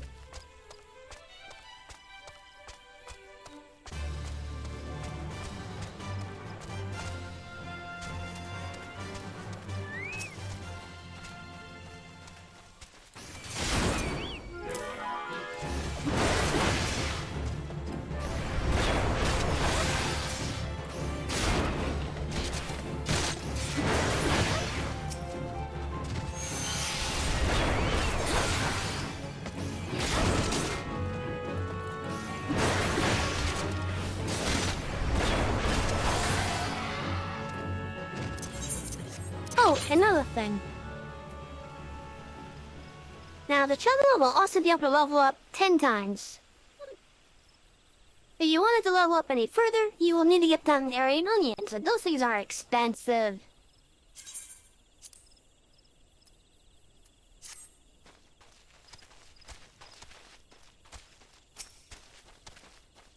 But sadly, once you reach level 10, or rank 10 when you check about, you gotta max out the rest of that bar before you can use an onion. And in regards to using onions, you can't use multiple at once. You can only use one at a time. And you have to get the level up before you can use the next one.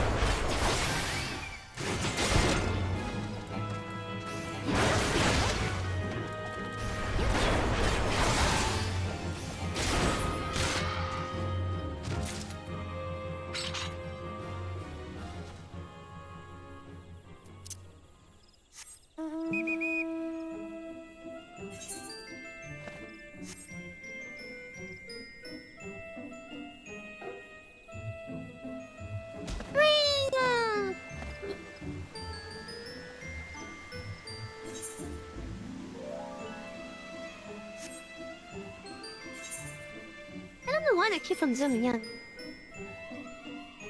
Am I doing the zoom in and just reading the zoom out?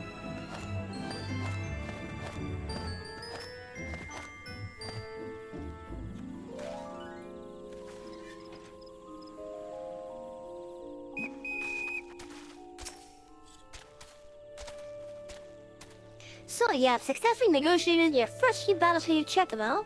Well done.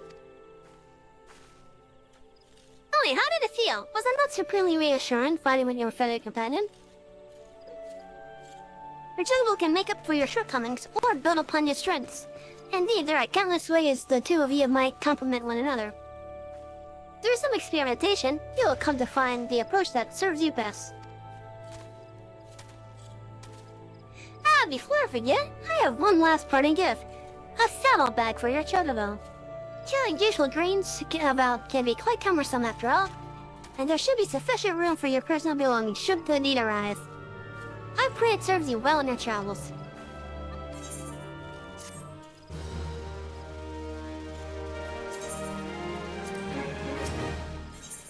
And he has another quest. Oh! I think this is talking about how, like, yeah,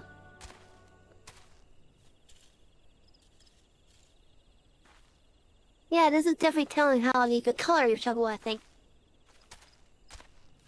Hand in hand, the chocobo keeper, Lukola, may be far from home, but has some matters close to his heart that he would discuss with you. Pretty madams, tell me, how goes the training for your avian mount? I cannot help but notice that there is some, bias towards real-life combat. All battle and no bonding makes for a less noble bird. I see that you already have a fine residence of your own. Why not build a stable for your chocobo? Oh. I thought this was about coloring a bird, okay. I guess you get this as long as you have a house or you're part of an FC or a free company that has a house.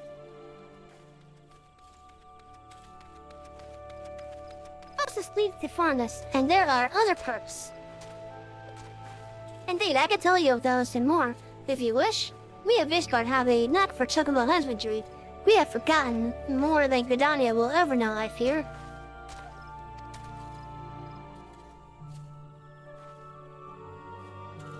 One Istradian knack is the stable chocobos at one's residence. That makes it possible to train and feed the birds.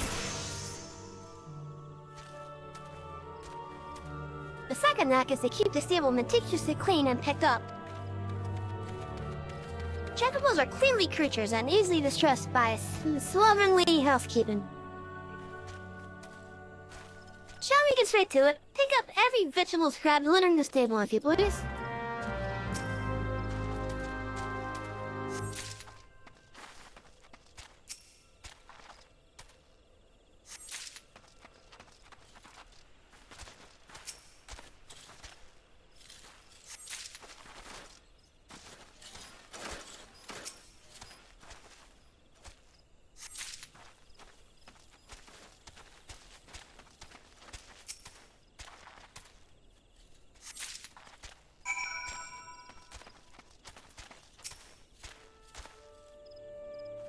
You have collected all of the vegetable scraps? Very good, I'll take those.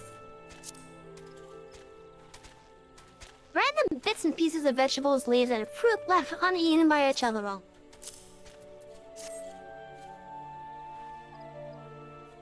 The place is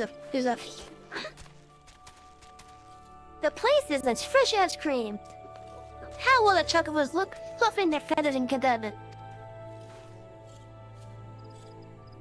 You do a lot of laying a magic broom. You shall need to use those for proper cleaning, but that's for another time. There is more to stable care than simple cleaning. And that brings us to the third Guardian knack, fresh food. I am not the aptest tutor for this craft, however. There is one that has the knack right here in Vent Bench. That would be Mistress Margon, the resident botanist. She is in charge of all cultivars maintained here for the chocobos. Go to her and beg a few greens and information from her. She will not steal you on either.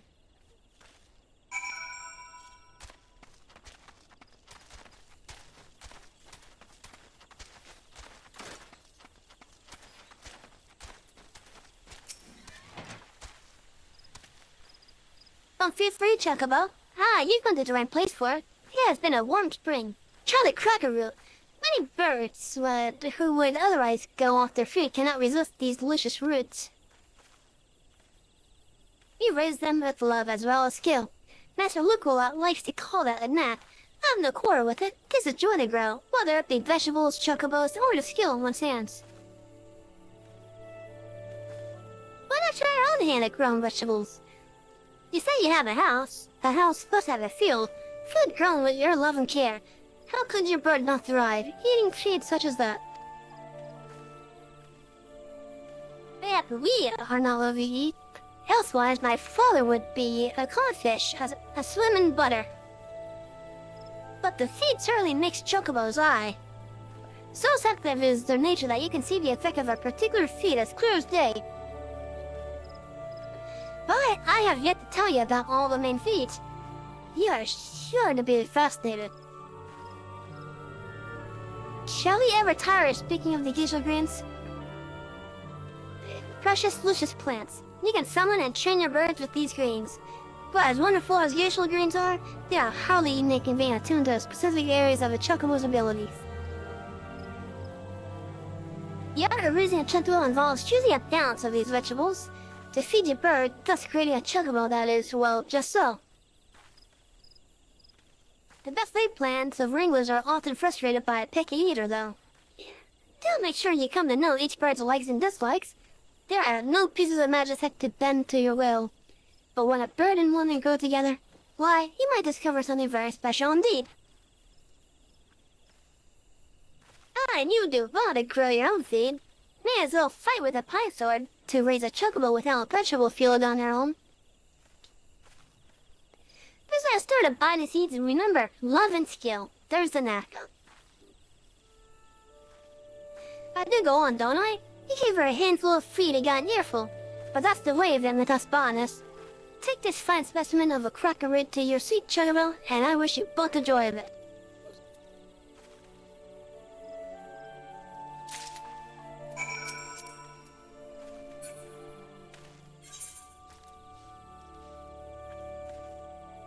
An unbelievably oversized cracker root is certain to make any chocobo the happiest bird in the realm.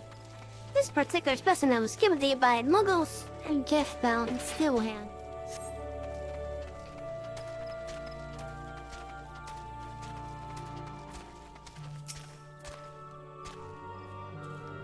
However, you need to collect some chocobo feed. Morgoth is never stingy with her vegetables. Yeah, but she talked my ear off. As fun as a cracker root as I've ever seen, a magnificent specimen. This will make the training all the more effective, I believe.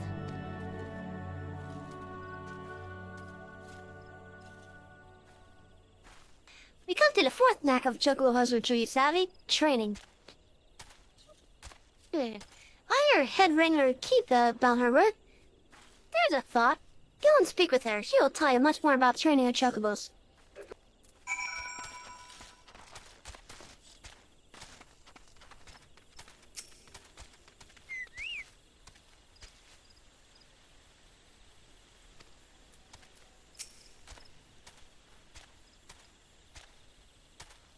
Nice to see you, adventurer.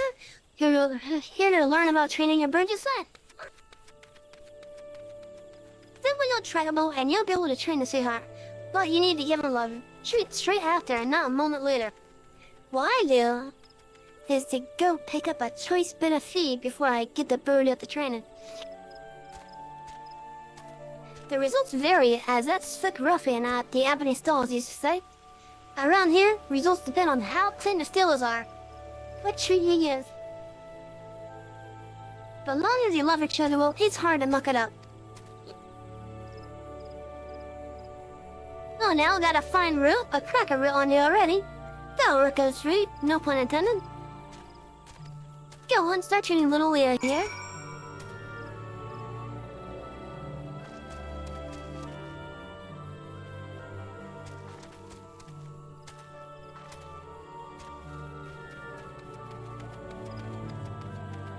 And feed little Leah the gigantic cracker root after her training.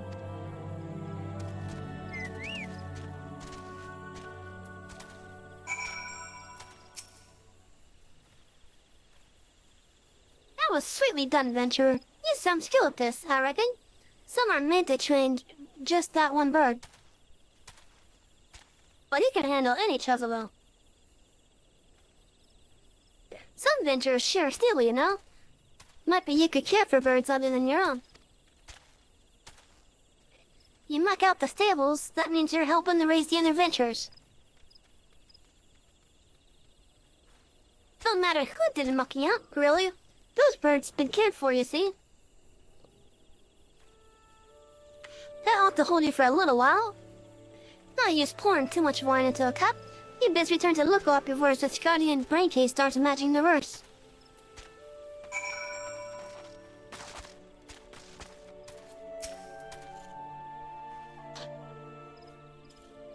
Sweetly done. Praise indeed from Keitha. Excellent, excellent. I have now taught you all the knacks you need to know at this time, I believe. It's my hope that you will add a stable to your residence, and there raise a chocobo to serve as your brave mount and trusted companion. How I long to meet that bird someday. I trust you will not disappoint me.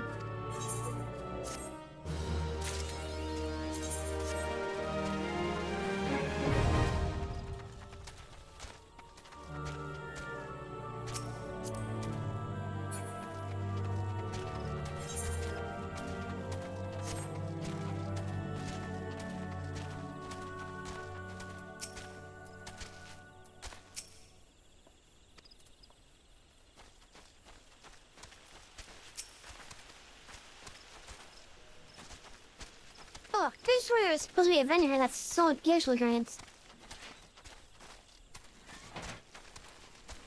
Oh, I guess I'm going down here then.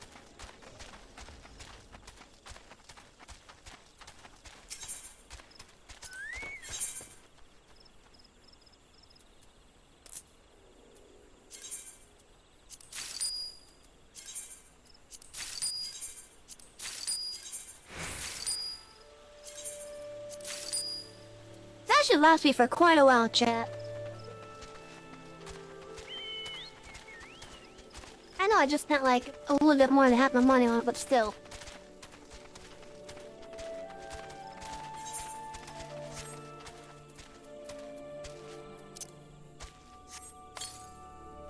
But the upside is that I know I can have it out for the maximum amount of time.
Anyways, now to let us leave.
wasn't too hard.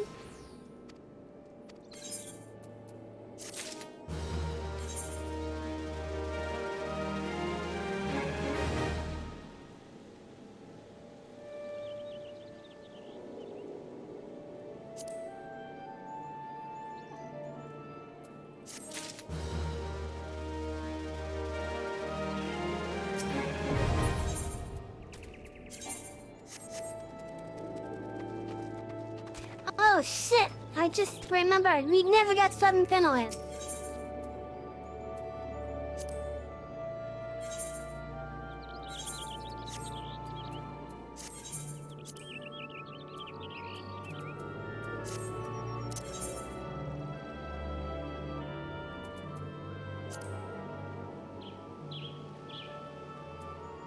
Ah, so whatever, we'll get it when the store takes us there.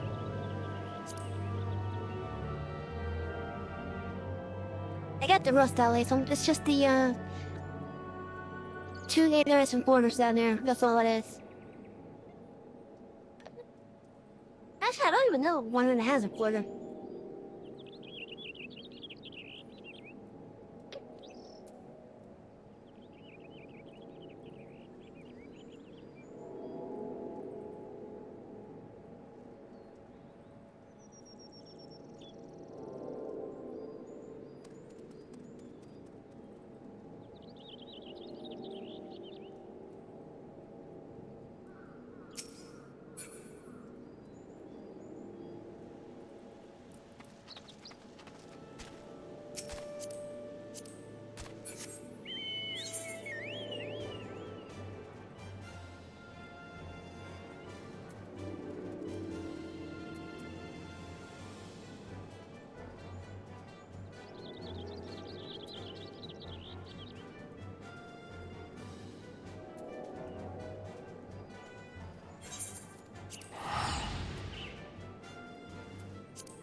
What? Broadening horizons. Time I would grant you passage to the White Wolf Gate. Heavy, is it not? I've been following your exploits with great interest. Yes, served all the well, but I believe your greatest accomplishments which are yet to come. It is a sex about the expectations that I would grant you passage beyond Gridania's own White Wolf Gate. Take this pass or show it to... I'm not even to say that name, the gatekeeper. Guard yourself well for this, for the battles to come, and I am sure that news of your deeds will reach me again before long. Well, I thank you, kitty.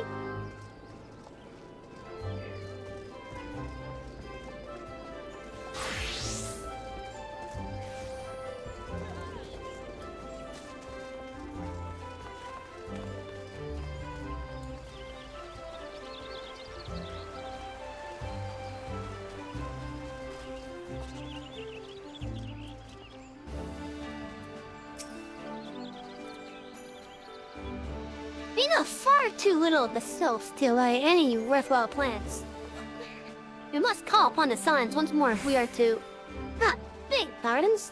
'Tis a terrible habit of mine to think aloud. But tell me, what brings you to the Adder's Nest? Exactly what you're thinking.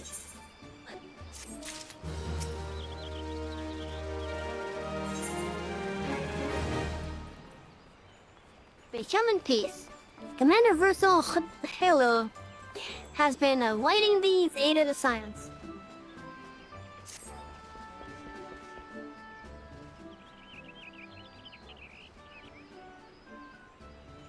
So, Adventurer, I beg you, welcome to the Adder's Nest. Do you seek to entwine your destiny with the Twin Adder?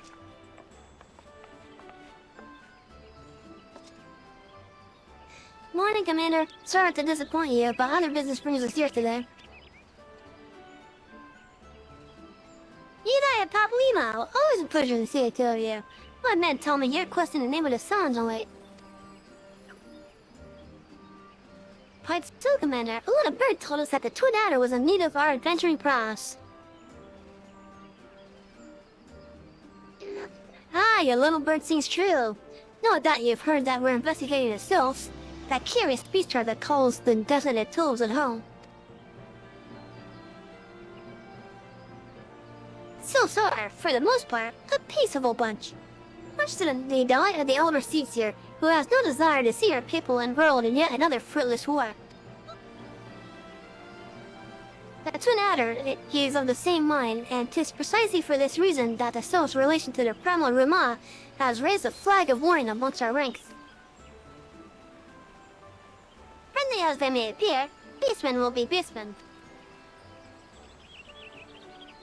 Should there be even a sliver of a chance that the summoning of the primal might disturb the balance between Gridania and the Sylphic tribes, it is a possibility we cannot ignore. Better to be safe than sorry, indeed. Do we strike at Rama, or leave the Sylphs to their own ways? That is the question. Yeah, I find myself lacking ample knowledge to arrive at an answer. Opinions abound within Gridania, but to listen only to one's own is among the greatest mistakes a commander can make. I would hear from the other side, the Sylphs themselves, and seek an impartial party to serve as my legion. That is where you signs come in.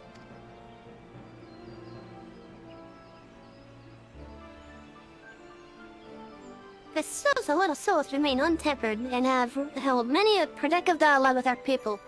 I would hear their candid thoughts on their tempered brethren. That said, I urge you to exercise due caution. Sylphic tradition and etiquette bear little resemblance to our own. It would not do to have any cross-cultural faux pas get in the way of a productive parade. In Rotten Little Solus, you will come upon the Hawthorne Hut. Our officer stationed there can enlighten you as to how to win a Sylph favor. May your expedition be a worthwhile one. A friendly palaver with the Sylphs. This should be a pleasant enough diversion. The Hawthorne Hut, was it? Why, I believe the ferry departing from West Shore Pier should take us right there. The friendly palaver indeed. I hope this will be as straightforward as you say, Polymumu.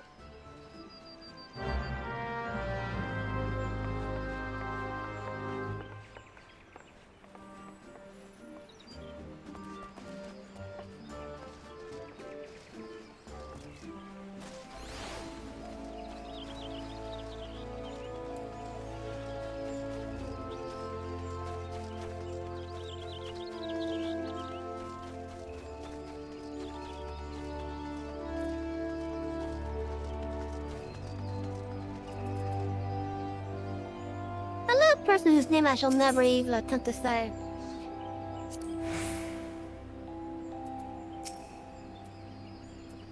Ah, boom.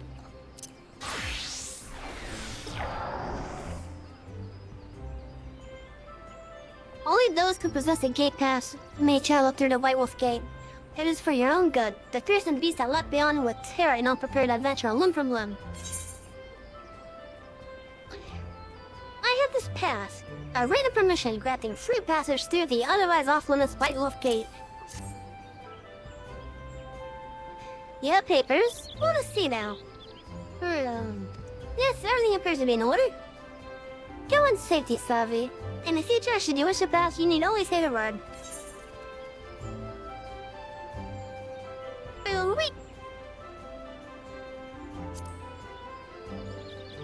I don't need to go over these, I think. I think it's Tanathi helps out.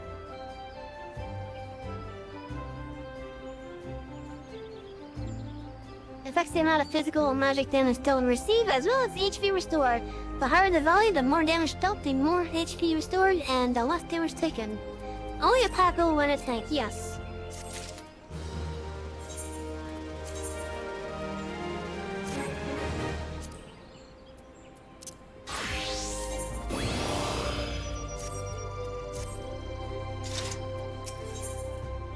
Out of curiosity, what's the quest here? Okay.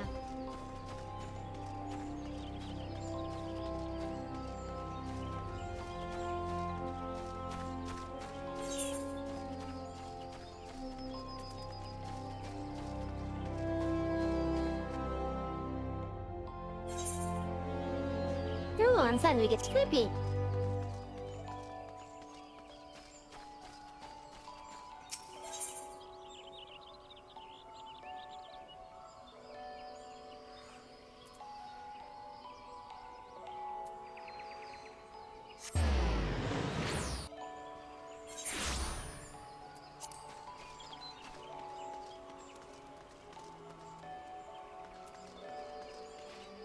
Yeah, I may have spent 15 to 20 Korean on geisha creams, but that'll last me for quite a while.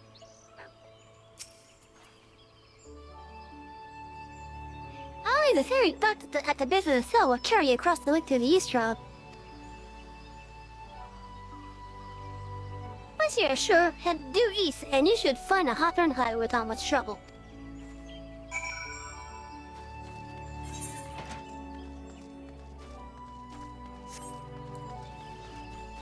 Alright, let's also collect some of that money.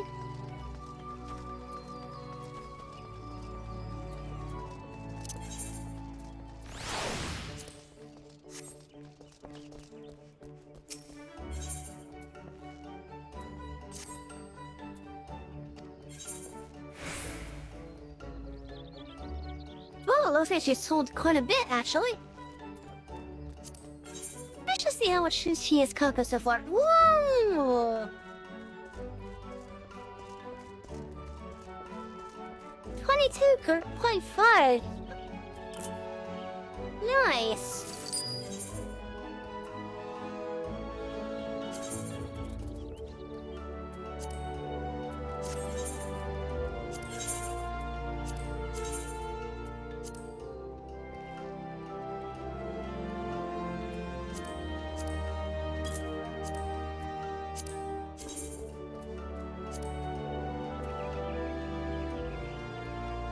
God, really?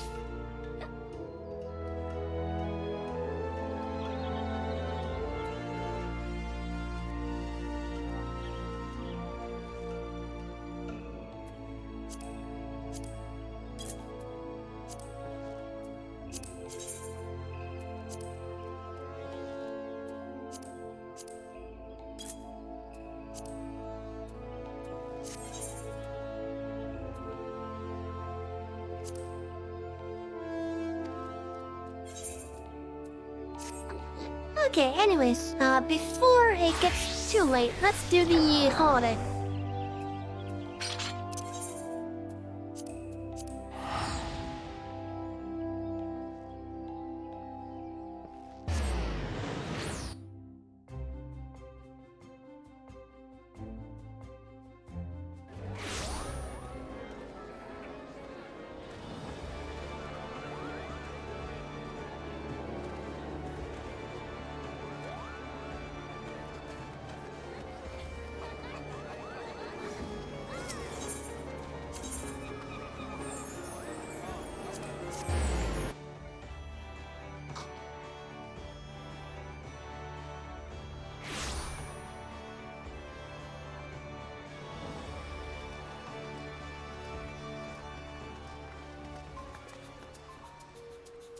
Oh, that's a cute outfit.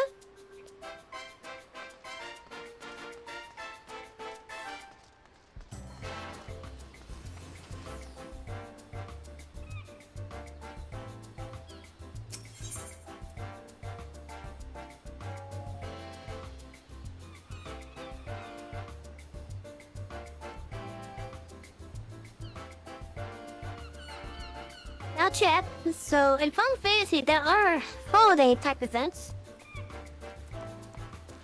Like this one for example, the Moonfire Festival.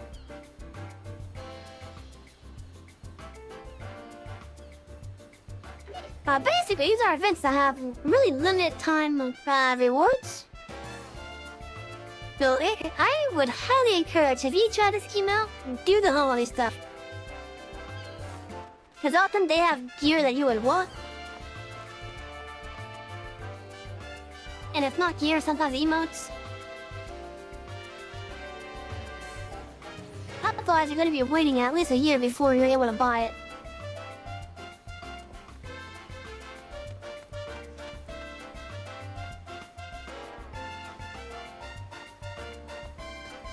Allergic to sunshine. Nayaru Noyaru is called upon all adventurers to join the hottest event of the year.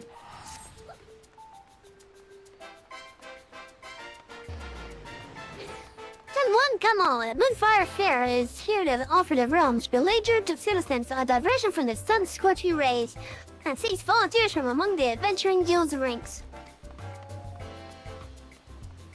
Our festival has a long and storied history that hardly bears repeating, but for all intents and purposes, it's become the premier event of our guild. We hope to stoke the fires of adventurous hearts, young and old, and all ages in between. This season's main event has become a favorite among adventurers and revelers alike. The Aorzi and Nimble Warrior course, keeping vigil over the proceedings of the Sunshine Savior, guardian of the sandy beaches. Who's the Sunshine Savior, you ask?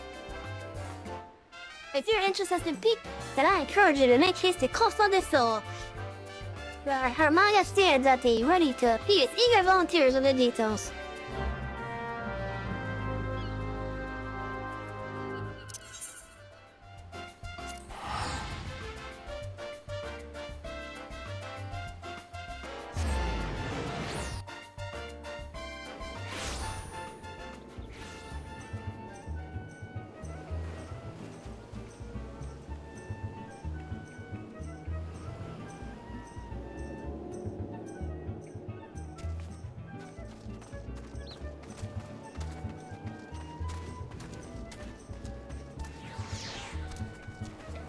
That must be a spot for later on in the course.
Welcome to the Moonfire Fair. It's always a treat to see a new face, and one from the guild doing so.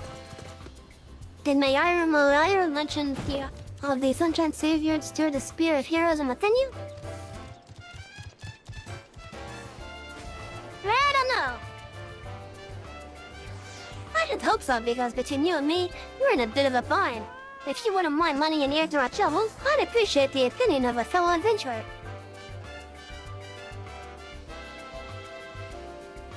Much obliged. You see, the fair has been no stranger to difficulties. Make no mistake, people swimming where they shouldn't be, monsters treating the beaches like a bloody banquet, and all manner of other perils have completely derailed what's meant to be a time for celebration. How about this? I came up with the idea of the Sunshine Savior. A brave soul whose duty would be to nip such problems in the butt before they become everyone's headache. Not only would they keep our patrons safe, but their deeds would raise the esteem of the guild as well. Not only that, but it would be the perfect opportunity to give our fresh blood a chance to shine. So, I went looking for a stout arm from within our ranks, and after a process of stringent vetting, settled on an eager youth by the name of Lionel. The lad seemed a perfect fit, but his spirits had taken a sharp dive since he arrived in Coastal Assault. Whatever the cause of his troubles, it's plain he needs a guiding hand or two to see him through them. So if you got the time and the inclination, I'd like you to help set him on the right path. Once he's found his footing, I won't ask you to dote on him any longer. How about it? Sure.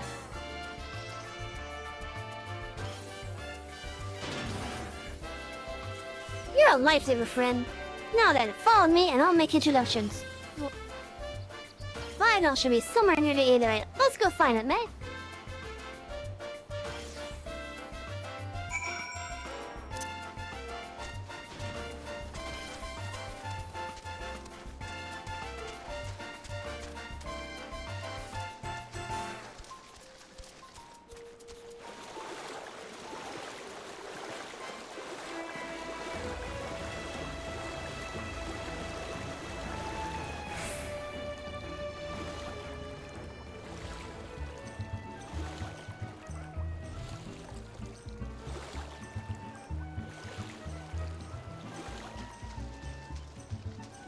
Ben, they really messed a,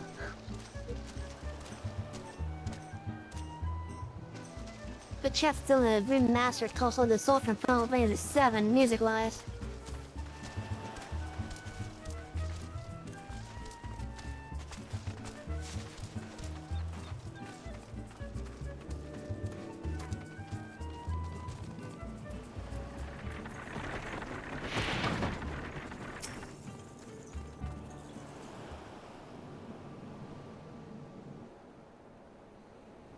Apologies, but the lad seems to be missing. I supposedly put him away here.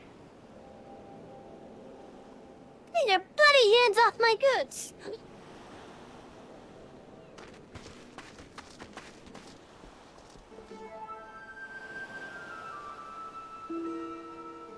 Sorry, terribly sorry. I only thought to help. The crest looked awfully heavy, you see. But you're right to be rough at me. Yes, for a while I didn't need my aid. But my arm is thinner than sprouting reeds. I see the error of my ways. I chose shovel buffalo down as punishment. Ah, lad, sorry for stopping at you. I appreciate the thought, but the contents of these creatures are my livelihood. Can't trust just any passerby with their safe carriage, you understand? And truth be told, he came at me like a chugmole taking his first steps. You need to strut with a bit of confidence if you don't want people looking at you cross-eyed, see?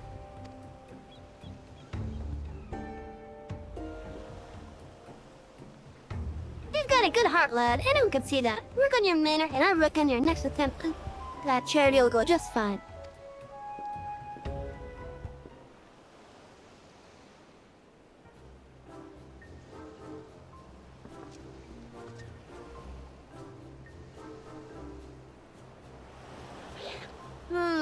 I could hazard a guess at what happened here.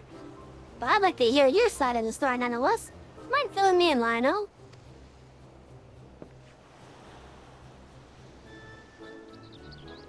Oh, Master Hermaga.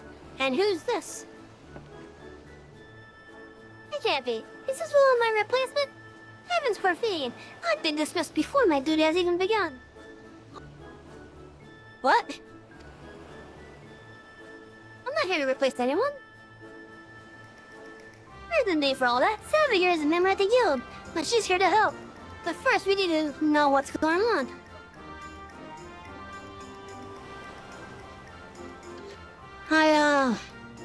You see, I was awaiting orders like you asked, but then I spied that man struggling to carry his goods. I thought to offer a helping hand, but... Oh, you thought of wrestling. I see. I can't fault you for trying to do good, lad. But what you said was right. Your manner is bloody strange, and has been ever since you set foot on these strands. I don't recall you being so timid when we first met. If something's weighing on you, you didn't shy away from sharing the burden. You're, too kind. The truth is, I just can't bear to have my face seen by others. All those eyes on me, it's dreadful.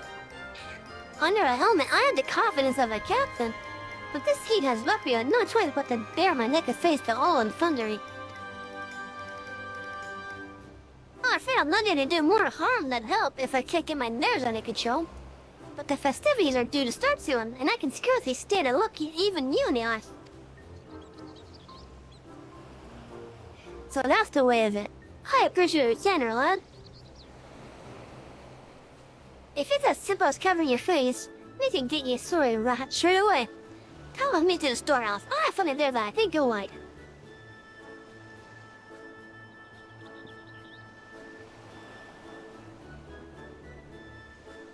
As for you, Savvy, you've been away on the beach for our return. Don't worry, we'll be back before you can break a sweat.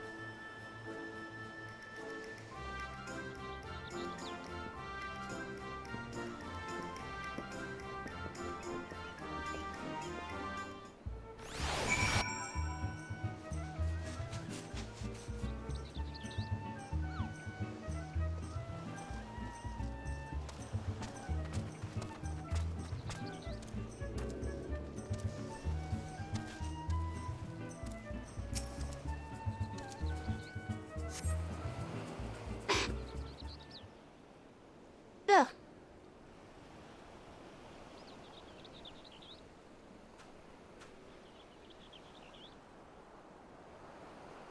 And here we are. Feast your eyes upon Cause of the Soul, Sunshine Savior.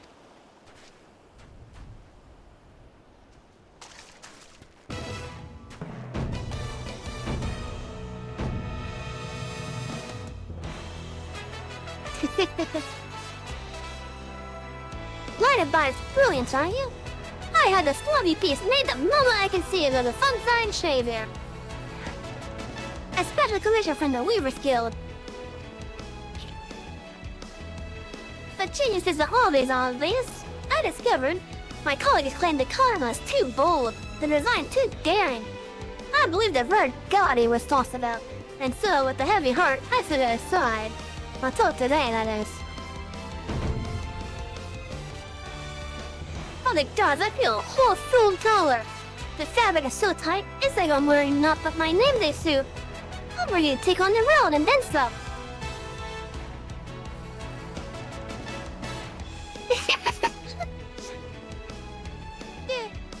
I'm sorry, but as much as I hate the horrors, this pasta is supposed to be obvious, image shown. And it's just a awkward, just standing.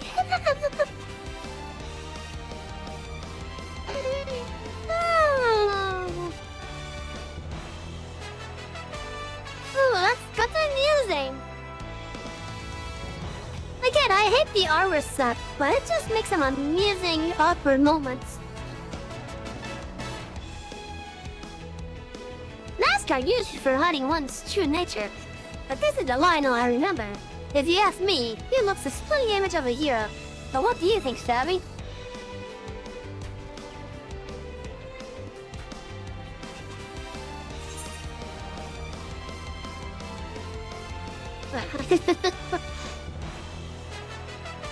It's certainly too sound, or I'm not sure if this is an improvement.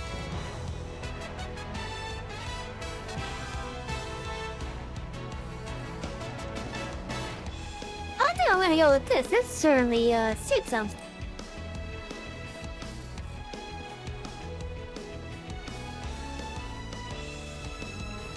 I'm overjoyed that you think so. Not by words, the Sandy Costa del Sol shall remain safe under my watchful eyes as the Sunshine Shaver.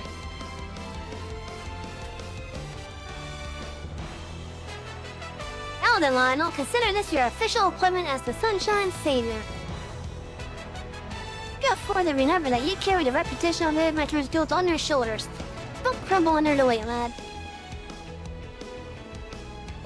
Become a savior worthy of your namesake, and our guests will soon forget the countless monsters and melodies that lurk beneath the tides. I knew you won't disappoint. Thank you, Master Harmaga.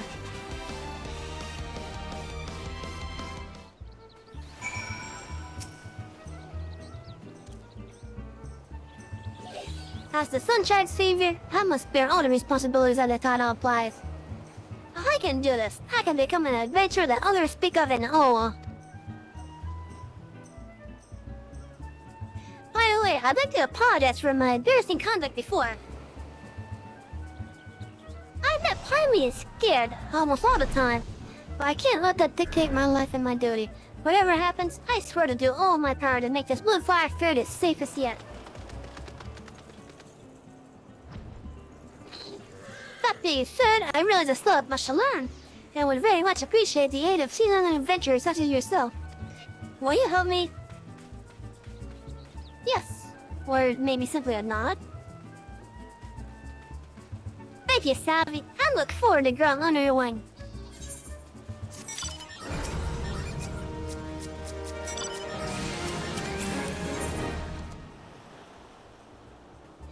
light and the sunshine. Her manga is eager to send the sunshine savior forth into the lands of Costa del Sol. I know looks every only hero and no mistake, but looks aren't worth a damn if his heart isn't in it. How you feeling under that mask, lad? Up for the work ahead? About that, has Rizzo like to jump right into the ticket face? I can't help but harbor some small doubts. The incident with the merchant earlier made me realize that it's one matter to want to aid those in need, but other matter entirely to know who needs it. Fortunately, I have Savi by my side, a seasoned adventurer who's helped her fair share of troubled souls. I've asked her to take me under her wing for a bit, and I hope to be a quick study.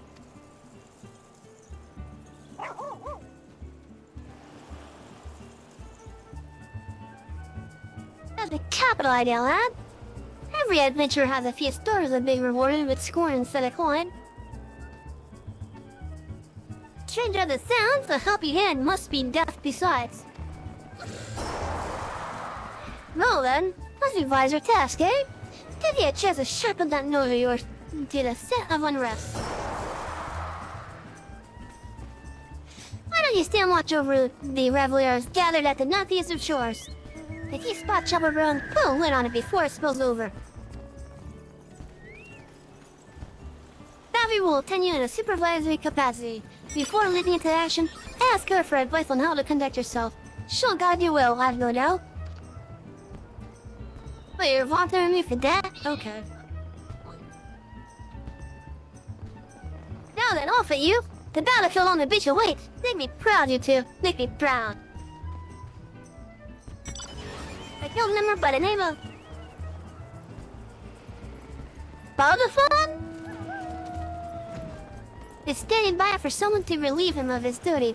Speak with him first, then show to Rome the measure of the Sunshine War Savior.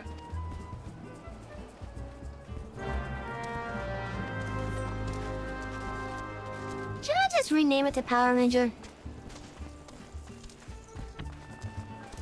I think I should rename it to Power Ranger.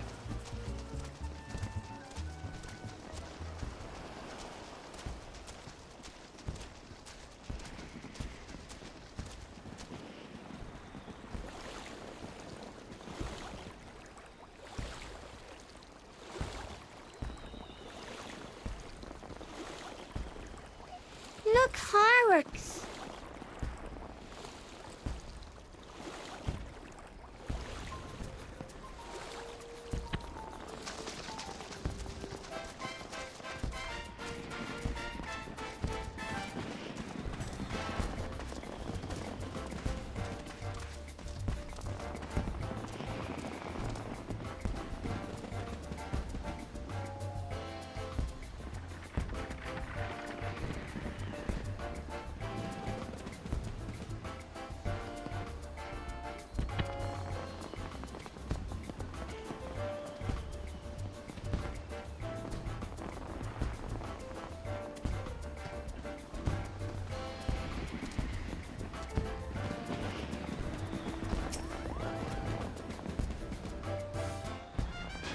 My faith of the Sunshine Savior, protector of the Summer Sands. Please, please, I release some features that causes the soul to your stewardship. The following event cannot be skipped. Our rats are running me busy with something.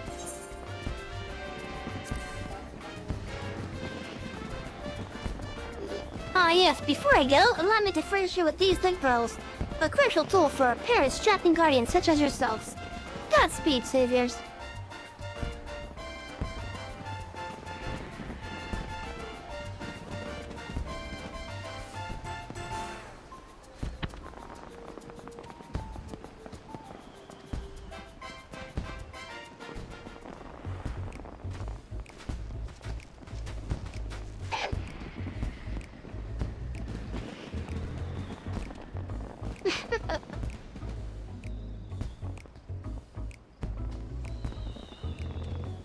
Wait, is that...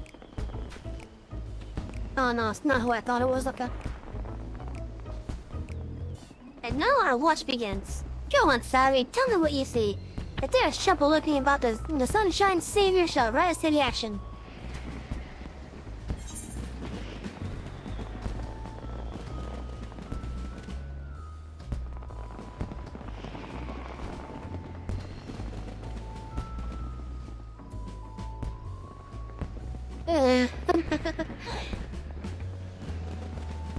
Well, first I know what's going on between those two over there on the right. But I don't know what's going on with the left.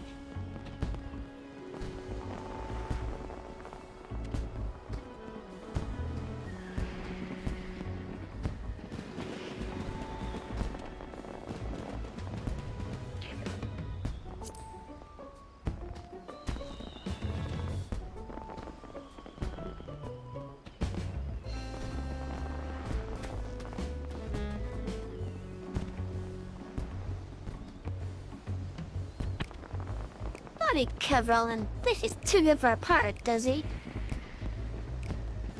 I'll make him see I will. If I just ask him all nice like. Fifth he is trying to be Tarvalin, or some such. But I'll just think I'm itching for a duel.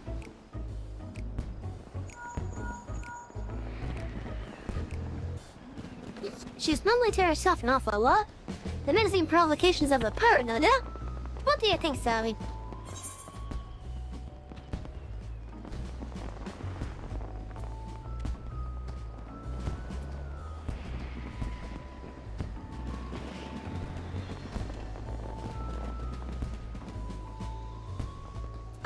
Let's see.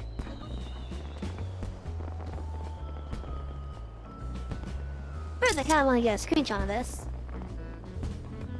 Because it's just how weird it looks to me.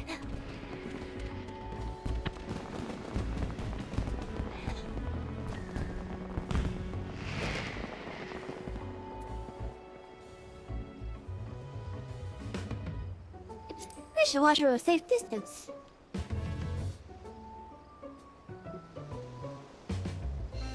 Are you certain? This has a set danger, or perhaps something fell has rushed ashore. But no matter, I shall trust your advice. It's what you're here for, right, after all.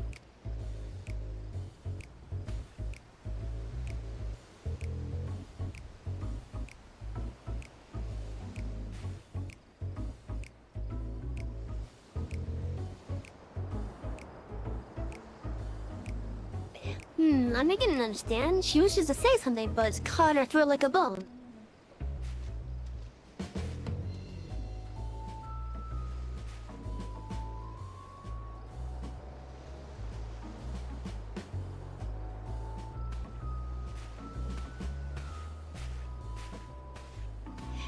She's given up. Judging from her manner, she may have the same reservations as I concerning showing her face to others. The kindred spirit in need of aid. Well, I guess I had but a single mask, so I couldn't have helped even if I wanted. But you knew all that, didn't you? Remarkable foresight, my friend. Truly remarkable.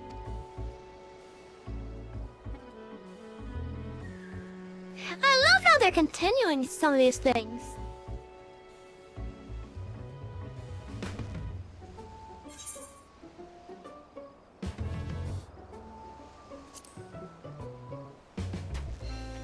Like, it's really nice to see it just developing over time. Even if it's through the holiday events. I thought again. I'll never master the course at this rate. Well, I remember him, I think. Yeah, I do. You're a fool, I believe in you. I'm nothing I say seems to help. I wish I knew how to cheer you up.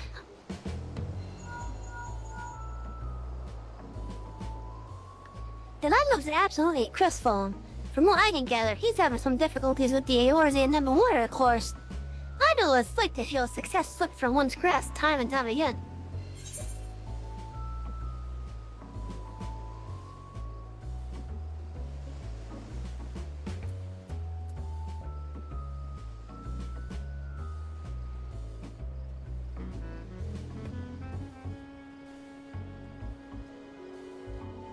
Show him how a Sunshine Saver does it.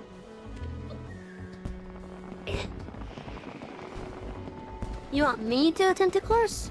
I'm equal to the challenge, you can be sure, but that would mean leaving my charges unprotected. If you ask me, you'll think a lad needs but a few words of encouragement. Yes, I should get it checked. Sally, wait there. I'll be back in a flash.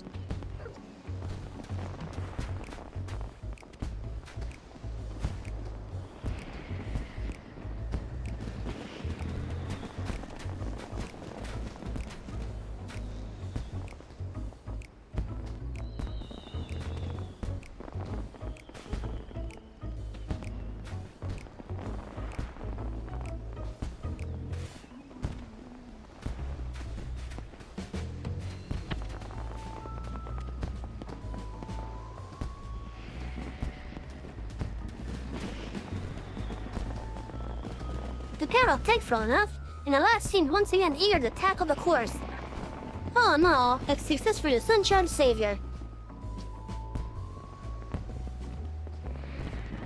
Well, I see nothing amiss in this area. What about over there?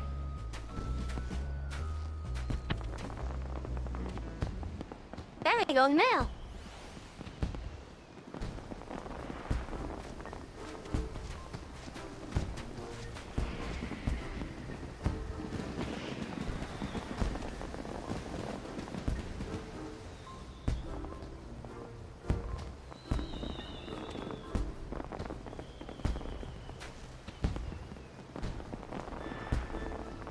Oh, he's doing this quest pretty damn fast.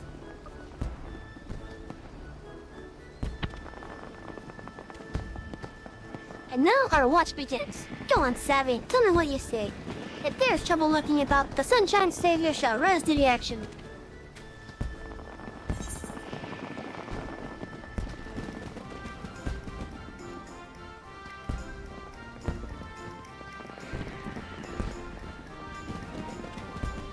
What's going on with those guys over on the ground?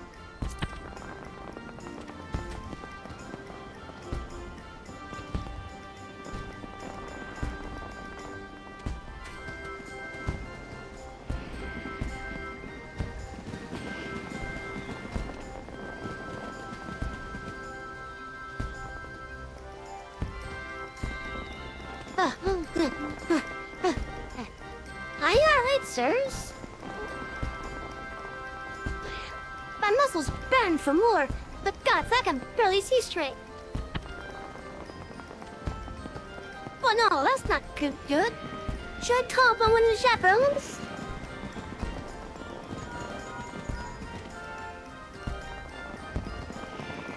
I suppose this heat and intense exercise mix as well as oil doesn't water. Should I offer assistance?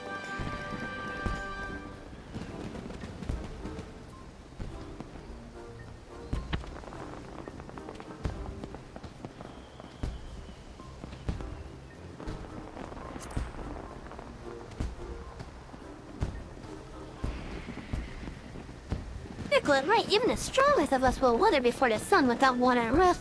I'll go and tell him as much.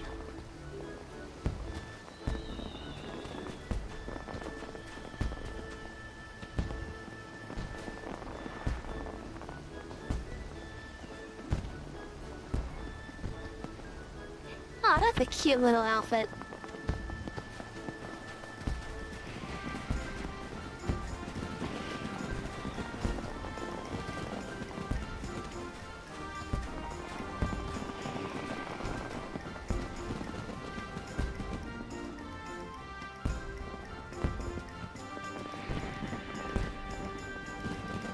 I had a word with the men and they insisted there was nothing to worry about. Still, my duty is to dig out the roots of trouble before they break soil. So in that respect, I consider this a success. Now what's going on with the group over there and watching the course?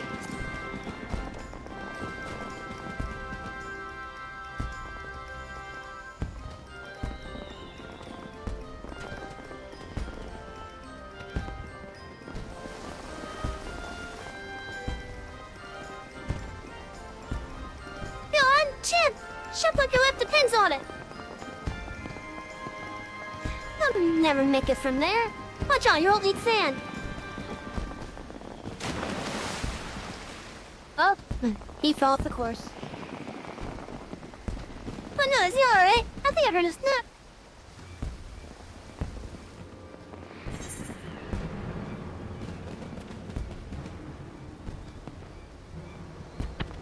Oh, help him.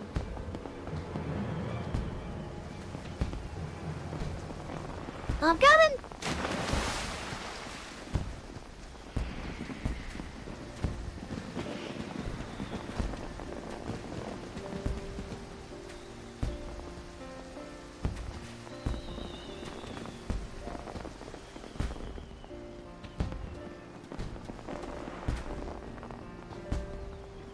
Yeah, apologize for not waiting for your guidance, Sally.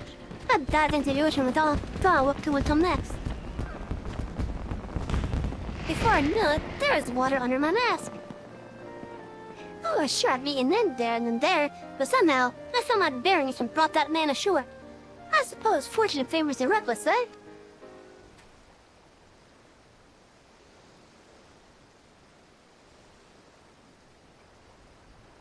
Speaking of which, I see no further signs of this stretch along the beach.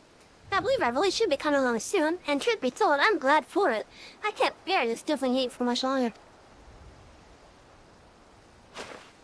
How long has it been for you guys? Like, in right where I have, we go by the Fahrenheit, and it's been like a good 90 to 95 daily? I don't know what that is in Celsius. I think it's like a 30-something.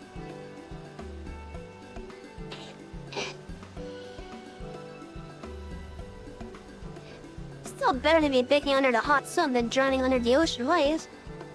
Every breath I took invited more water into my lungs. If one of the 7 hells lies on the ocean floor, doubtless its doors are cast open for my arrival.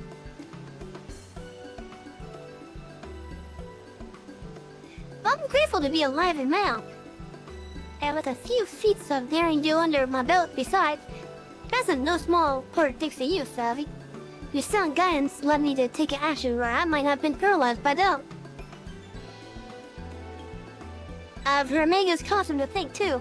They may very well have some special power to turn the timid into the lion-hearted. Yeah, I recognize them. Yeah, I'm still not gonna try to pronounce his name.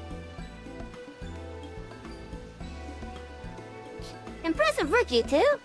I say, you've earned some rest, eh? Allow me to watch over our patrons. I can only hope my stretch is half as eventful as yours was. Much appreciated, Master Bottom from... I suspect Master Hamaga will want to hear of our success here. Let's go make a report.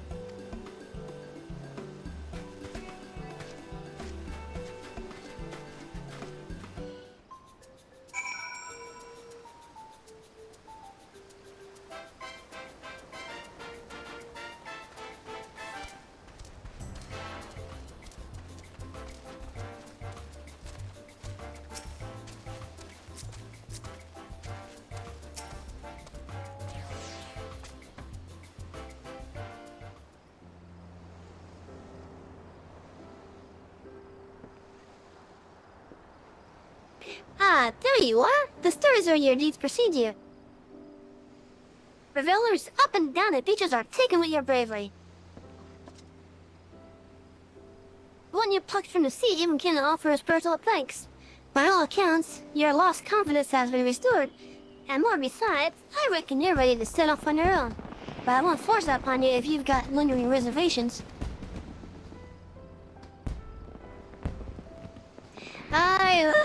Well, truth be told, I wouldn't have been able to live without Savvy's help. And this mask, of course, don't even make me forget the meaning of the word impossible. I have to realize that Savvy won't be around forever. So quite an adventuring abroad as she is, a savior needs to be able to carry their burden alone if they're to earn the trust in others. You know, you never did tell us why you're so frightened of showing your face. Something told me you didn't crawl out of your mother's womb with your hands covering your eyes, am I right?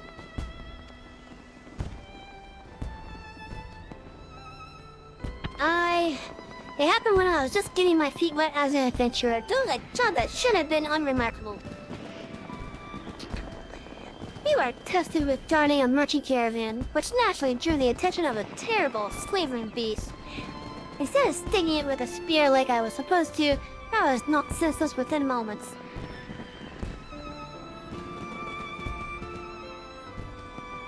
When I regained my senses, I saw that my partner had been dealt a grievous one and the caravan was in shambles.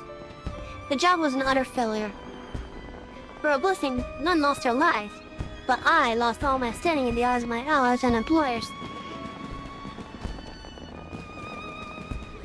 They blamed me for their injuries and the damage to their goods, and rightfully so. The memory of their scornful gazes is etched in my mind, and I see them every time I look another in the eyes.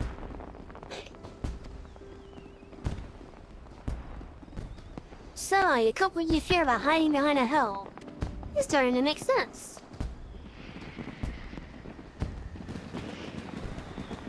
You know, Lionel, that's just more than a masterwork of comfort.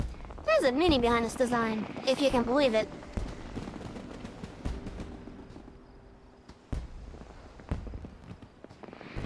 See, it's meant to evoke the image of the phoenix. That legendary bird symbolizes rebirth, rising from the ashes over and over again, each time shining brighter than before.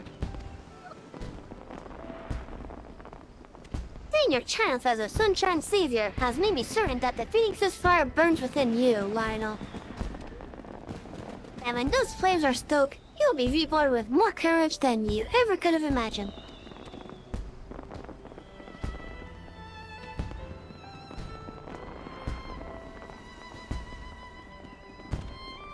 All this time, I was wrapped in a phoenix's embrace. Yes, if there's a chance I might be born anew, then the path ahead of me is clear. Is he gonna be a ranger reborn?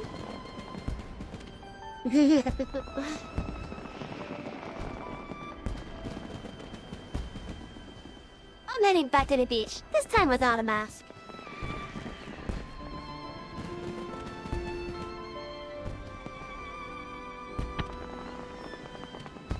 Something on your mind? Did I lay on too thick? When you get to my age, you can't help but light fires under those that need it. And that lad needed it something fierce, so I lit a raging bonfire under his arse. Just had to work with the embers that were already there. A burning desire to help the downtrodden.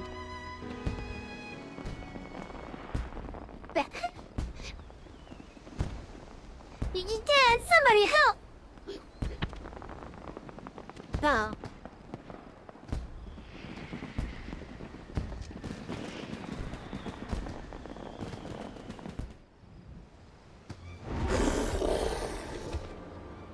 Oh. Short.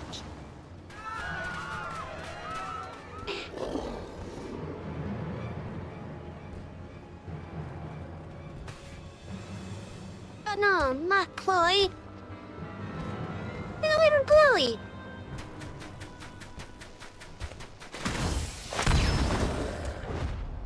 Yeah.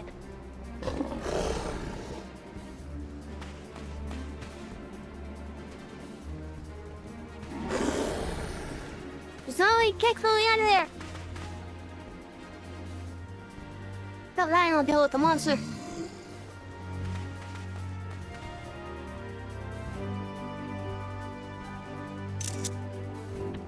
Oh, that's a cute face.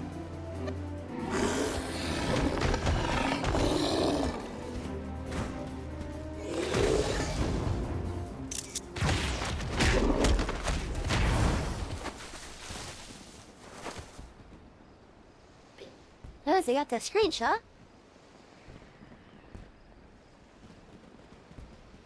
Oh, what's wrong with me?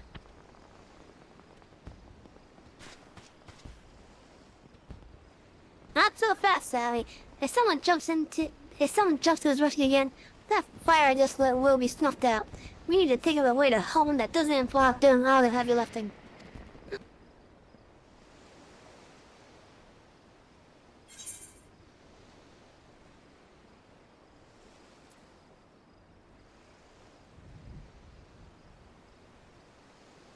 Rise from the ashes of defeat and be reborn.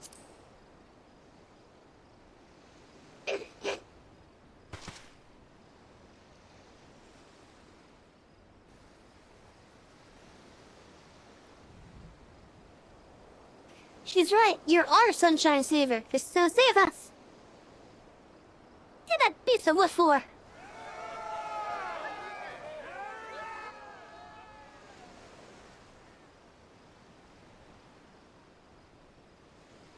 They really have faith in me?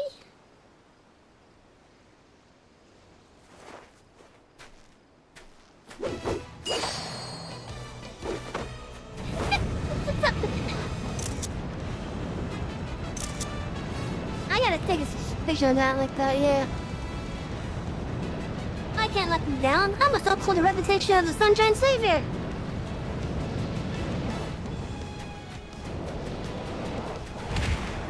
Yeah! Oh, in the flames and rebirth.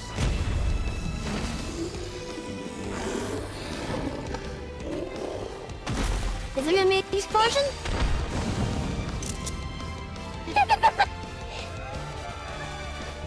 There was an explosion.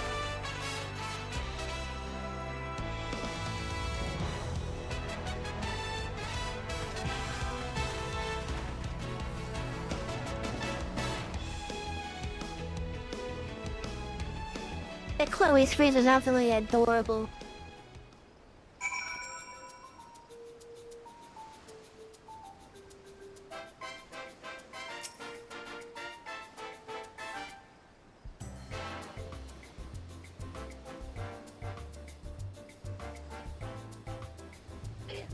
Are you okay? I'm so friendly but so excited at the same time. I'm gonna write about you in my diary. Thank you, thank you, thank you. Chloe's safe and it's all because of you. I was only... never mind that. You're most welcome, of course.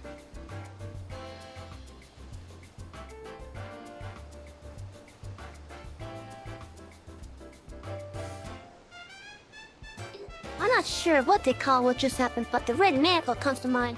Did I truly vanquish that bloodthirsty brute of a shark?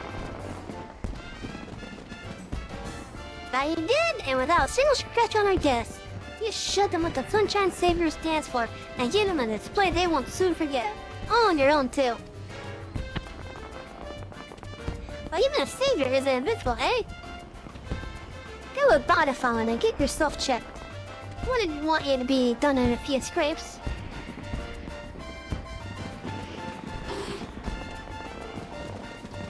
Savvy and I will keep an eye on things here in case any other sea-born predators decided to try their luck.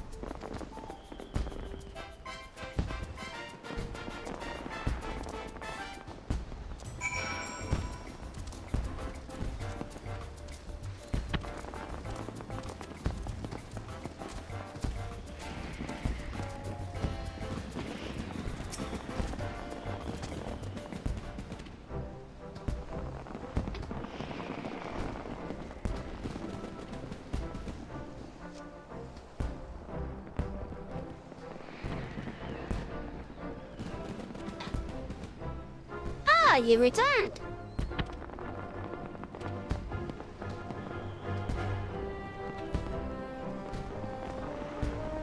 Thanks to you two, talk of the adventure skill is on our lips as on cost of the soul. As far as I'm concerned, we can consider the Sunshine Savior a rousing success and a boon for the guild. Lionel here deserves a standing ovation for the bravery displayed. Taking down a fiend like that and keeping the youngling safe the feat very few can boast of.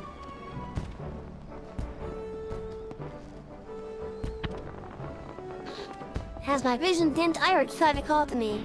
It was her words that delivered me from the brink, and allowed me to go further still. It may call me the Sunshine Savior, but you're the true hero today. You've given me the courage to go on alone, and for that there is no way I can repay you.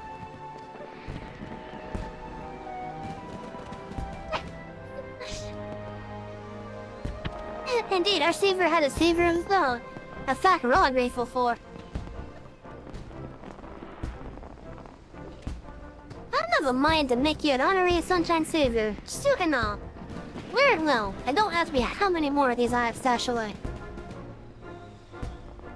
Now go on, forget your worries and take in your fill of festivities, for the Moonfire Fair is safe so long as Lionel stands as its guardian.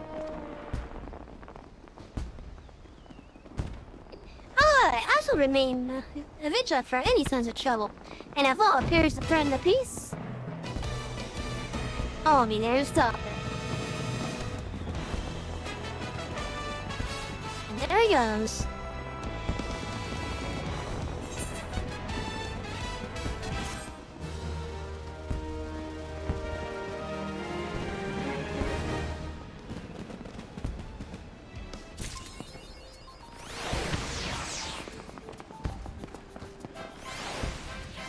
Now we got the stuff.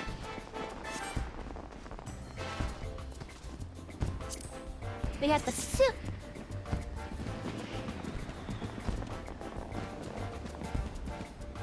And we got the helm. Which has cute little ears, but I wish they were bigger.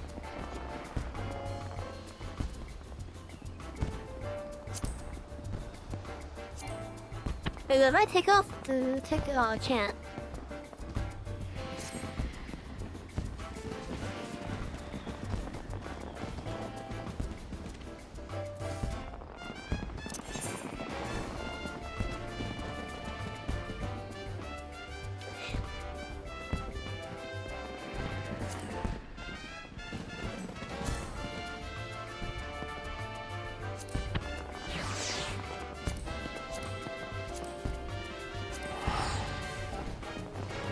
Anyways, let's go to the end that's closest to where we're gonna go.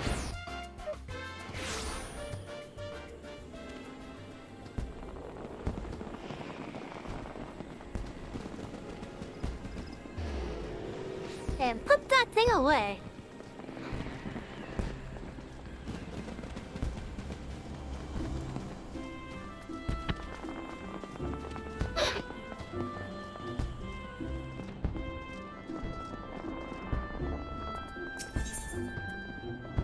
Oh, you have a blue.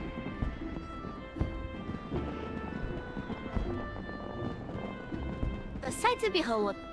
No gambler wishes the patients of the Curly Canopy would keep a closer eye on their belongings. As if I'm not busy enough without playing Lost and Found. Oh, do forgive me, friend. Once again, one of our customers has departed without her belongings, and I'm at a loss for what to do about it.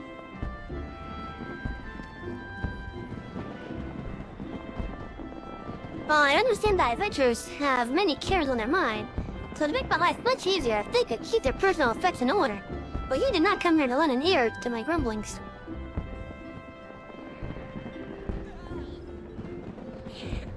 This is the booking question. The face of its owner was unfamiliar to me, but Earl over there seemed quite smitten with her. As with every pretty lass she lays his eyes on. But that's neither here nor there. My trouble you to acquire as to the girl's whereabouts. I found the man to be less than forthcoming ever since I spurred his advances.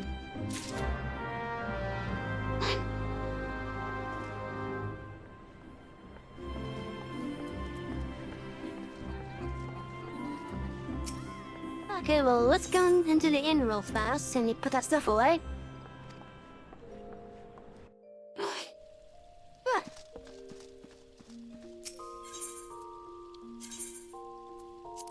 Now, most holiday items you can actually put away into the armor.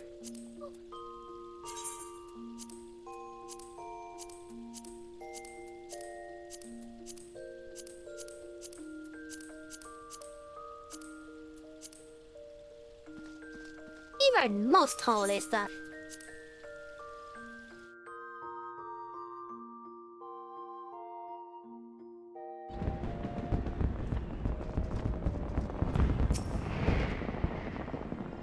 Hello, Yarrow.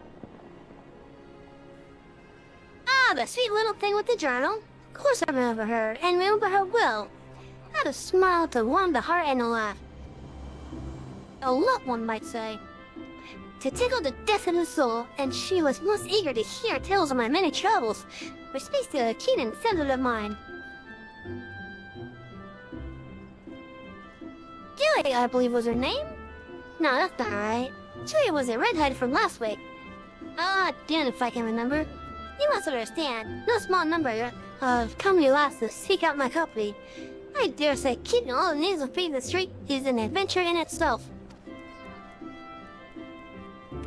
Anyway, the girl spoke of paying a visit to Upcoming Falls before traveling on. I just thought you'll find her there now, shedding a tear or two at her parting. Do pass along my regards if you see her. She should be readily recognizable in that charming straw hat of hers.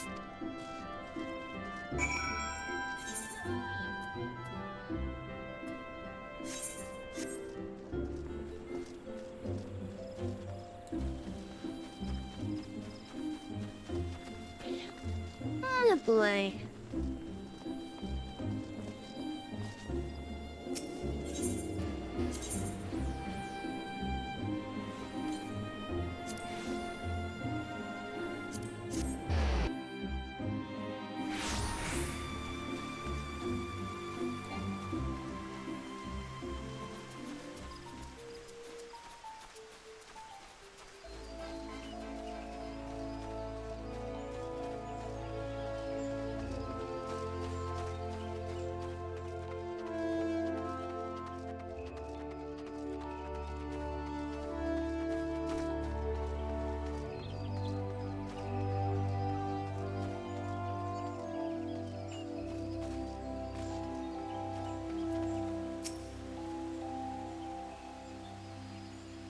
Oh, then I don't believe in that. You summon when you say? Yeah, here's an age-worn log. I think it might go into you. Within its brittle pages are detailed sketches of landscapes and vistas numbering in the hundreds. Oh, I know what this quiz is. Okay.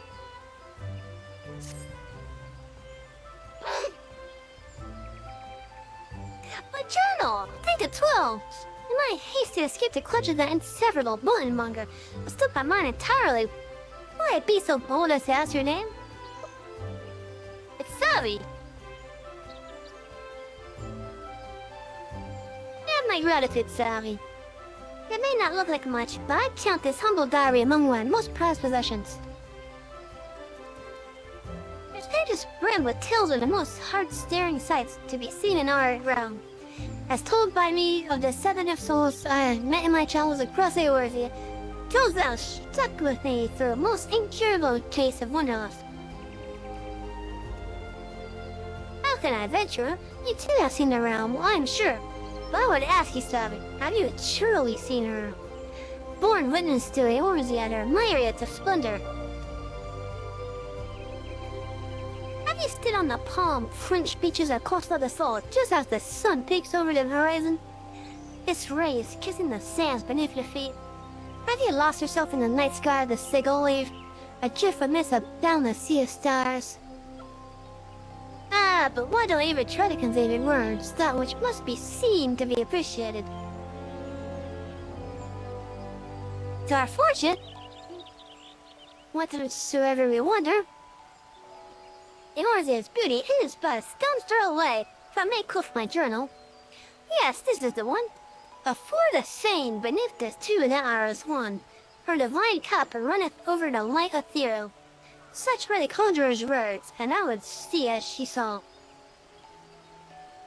I saw for myself before becoming here, and I can assure you the conjurer spoke truth. Indulge me. Go there and look out upon the beauty before you. I would hear your thoughts.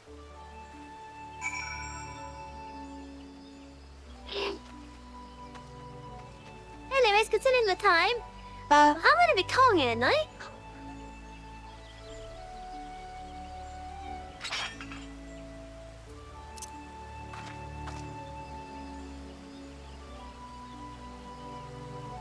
But for you guys who have stayed here, I hope you enjoyed.